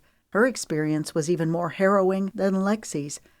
By the grace of God, Lexi and Lemon had both come through their ordeals as victors. Lexi realized how blessed she and Lemon were. Asher gave Lexi such a tender look that it nearly melted her bones. "I love you. You're an amazing woman, you know that?" Her eyes misted. "Thanks. You're not so bad yourself." They shared a long, intimate smile. Oh, how she loved this man. She felt like she was the luckiest woman on earth. "You stuck to your dream till your dream stuck to you." "That's right. I'm sticking to you." Lexi gave him a meaningful look. "You're the best dream of all." A cocky grin curved his lips, showing off his adorable dimple. "Thanks," he drawled. "I'm glad you noticed." She gave him a playful nudge. "Don't let it go to your head." "All righty, folks." Jackson leaned forward and rubbed his hands together. "Time for the real show." Lexi grinned, hearing his enthusiasm. Jackson and Lucas were longtime rivals, but Lexi could tell that Jackson was pulling for his cousin. Just before the rodeo, she'd seen Jackson and Lucas talking off to the side. She caught bits of the conversation, enough to know that Jackson was giving Lucas a few pointers. To Lucas's credit, he took it all in stride, even thanking Jackson. It would seem that the cousins were making progress. Asher removed his arm from Lexi's shoulders and sat up straight. He turned his attention to Jackson, who started giving commentary on the first rider that burst through the chute. "His arm's not up high enough." The rider managed to stay on for only 5 of the required 8 seconds before getting bucked off. They watched several more riders before Lexi's phone rang. She pulled it from her purse. It was Magnolia. For a split second, she considered letting it go to voicemail, but she'd missed a call from Magnolia earlier. Magnolia hadn't left a message. "Hello?" Lexi answered. Sobs erupted. Lexi's stomach tightened. "What's wrong?" Out of the corner of her eye, she saw Asher cast her a concerned look. "Roman's a scumbag," Magnolia cried. "We were supposed to go out last night, but he said he wasn't feeling well." Her voice choked. "I went out with some friends to my favorite restaurant. Roman was there with another woman." Magnolia broke off, sobbing. "I can't believe," her words cut off, "that he took her to my favorite restaurant." Asher touched Lexi's arm. "Everything okay?" She nodded, moving the phone away from her mouth. "Magnolia's having guy trouble," she whispered. "Oh." With a nod, he turned his attention back to Jackson. "This is a disaster," Magnolia screeched. "Everything's ruined." "Calm down. Take a deep breath." Lexi had known that Roman had a wandering eye because of how he'd looked at her. She probably should have said something, but she and Magnolia were only just starting to spend time together then. Lexi didn't feel like it was her place to point it out. Now, however, their relationship had gotten closer, much like it used to be when they both lived in Franklin. "You don't understand," Magnolia cried. "I was going to marry him." Lexi's eyes widened, her voice swinging up several pitches. "Really? I didn't realize y'all were that serious." "We were, but it wasn't just that." Lexi looked across the arena to where Lucas was getting ready to go into the chute. She really wanted to watch her brother ride, give him her full attention, but she didn't want to cut Magnolia off. "I have to get married." Lexi forgot about Lucas and the ride for an instant. "What?" She frowned. "My late grandmother set up a trust. If I'm not married by my next birthday, which is December the 30th, then I forfeit my $10 million inheritance." Lexi made a face. "A trust? Forcing you to get married? That sounds like something out of the Dark Ages." She grunted.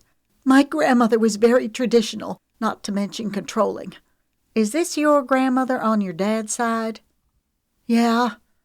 What does your dad have to say about this? He thinks it's ridiculous, but there's nothing he can do about it. The rules of the trust are ironclad. My grandmother had a whole army of lawyers that were paid a great deal to make sure of that. She spat. Roman and I were planning to go to North Carolina where my grandfather lives. We were supposed to get married the day after Christmas. Her voice broke with more sobs. Why didn't you tell me you were getting married? Magnolia sucked in a breath, gaining more control of her emotions. You were stressed about the show. Then when you got kicked off, well, you were so devastated. It just wasn't a good time. She paused. Also, I was embarrassed to be getting married for the money. You have a great job. Your dad's wealthy. Yes, but it's $10 million. I need a replacement. Huh? Does Asher have any brothers? Magnolia asked with a short laugh. No, he's the last one to get married. Magnolia started crying again. I'm in a huge jam here. Did Roman realize there was a trust involved? Of course not. I'm not a complete idiot. I needed to know that Roman was marrying me for love. Her voice choked. As it turns out, he wasn't. I don't know what to do. I've been racking my brain trying to come up with a solution. You've still got time. Christmas is a month and a half away. Magnolia's voice escalated to a shrill pitch. That's not nearly enough time for me to find a guy and make him fall in love with me. The trust stipulates that if I don't stay married to the guy for at least 5 years and have at least one child, then I have to give the money back. It's not like I can just pick some Joe Blow from off the street. Lexi bunched her brows. Do you really want to marry a guy for money? She'd learned the hard way never to mix love in with the pursuit of a career, fame, or money. No, she screeched. But I don't want to lose my inheritance. I thought I had everything worked out with Roman, and then it blew up in my face. There was a bitter edge to her voice. Lucas climbed into the chute and settled onto the Bronco. Magnolia, I need to let you go. Can I call you back in a couple of hours? I need your help, Magnolia pleaded. There must be someone you could suggest. I need a good guy, someone respectable, who will convince my grandfather and the attorneys that I've found a good catch. They all have to agree before I get the inheritance. Why are you asking me? Don't you have friends there you could ask? Yeah, she spouted darkly. Friends who run in circles with guys like Roman. I want someone who's down to earth. I'm sick of the country club types. I want a guy like you found, she sniffed. Is that too much to ask? An idea circled Lexi's brain. A ridiculous, outlandish idea that might be just crazy enough to work. Lucas needed to settle down. He wanted to work his own land and have a ranch. Magnolia was beautiful, accomplished, and fun. Lexi, Magnolia asked in exasperation, are you still there? Can you help me out here? Lucas charged out of the chute, holding on for dear life as the horse did its best to buck him off. A crafty smile tipped Lexi's lips, overtaking her entire face. You know what? I think I might have someone in mind.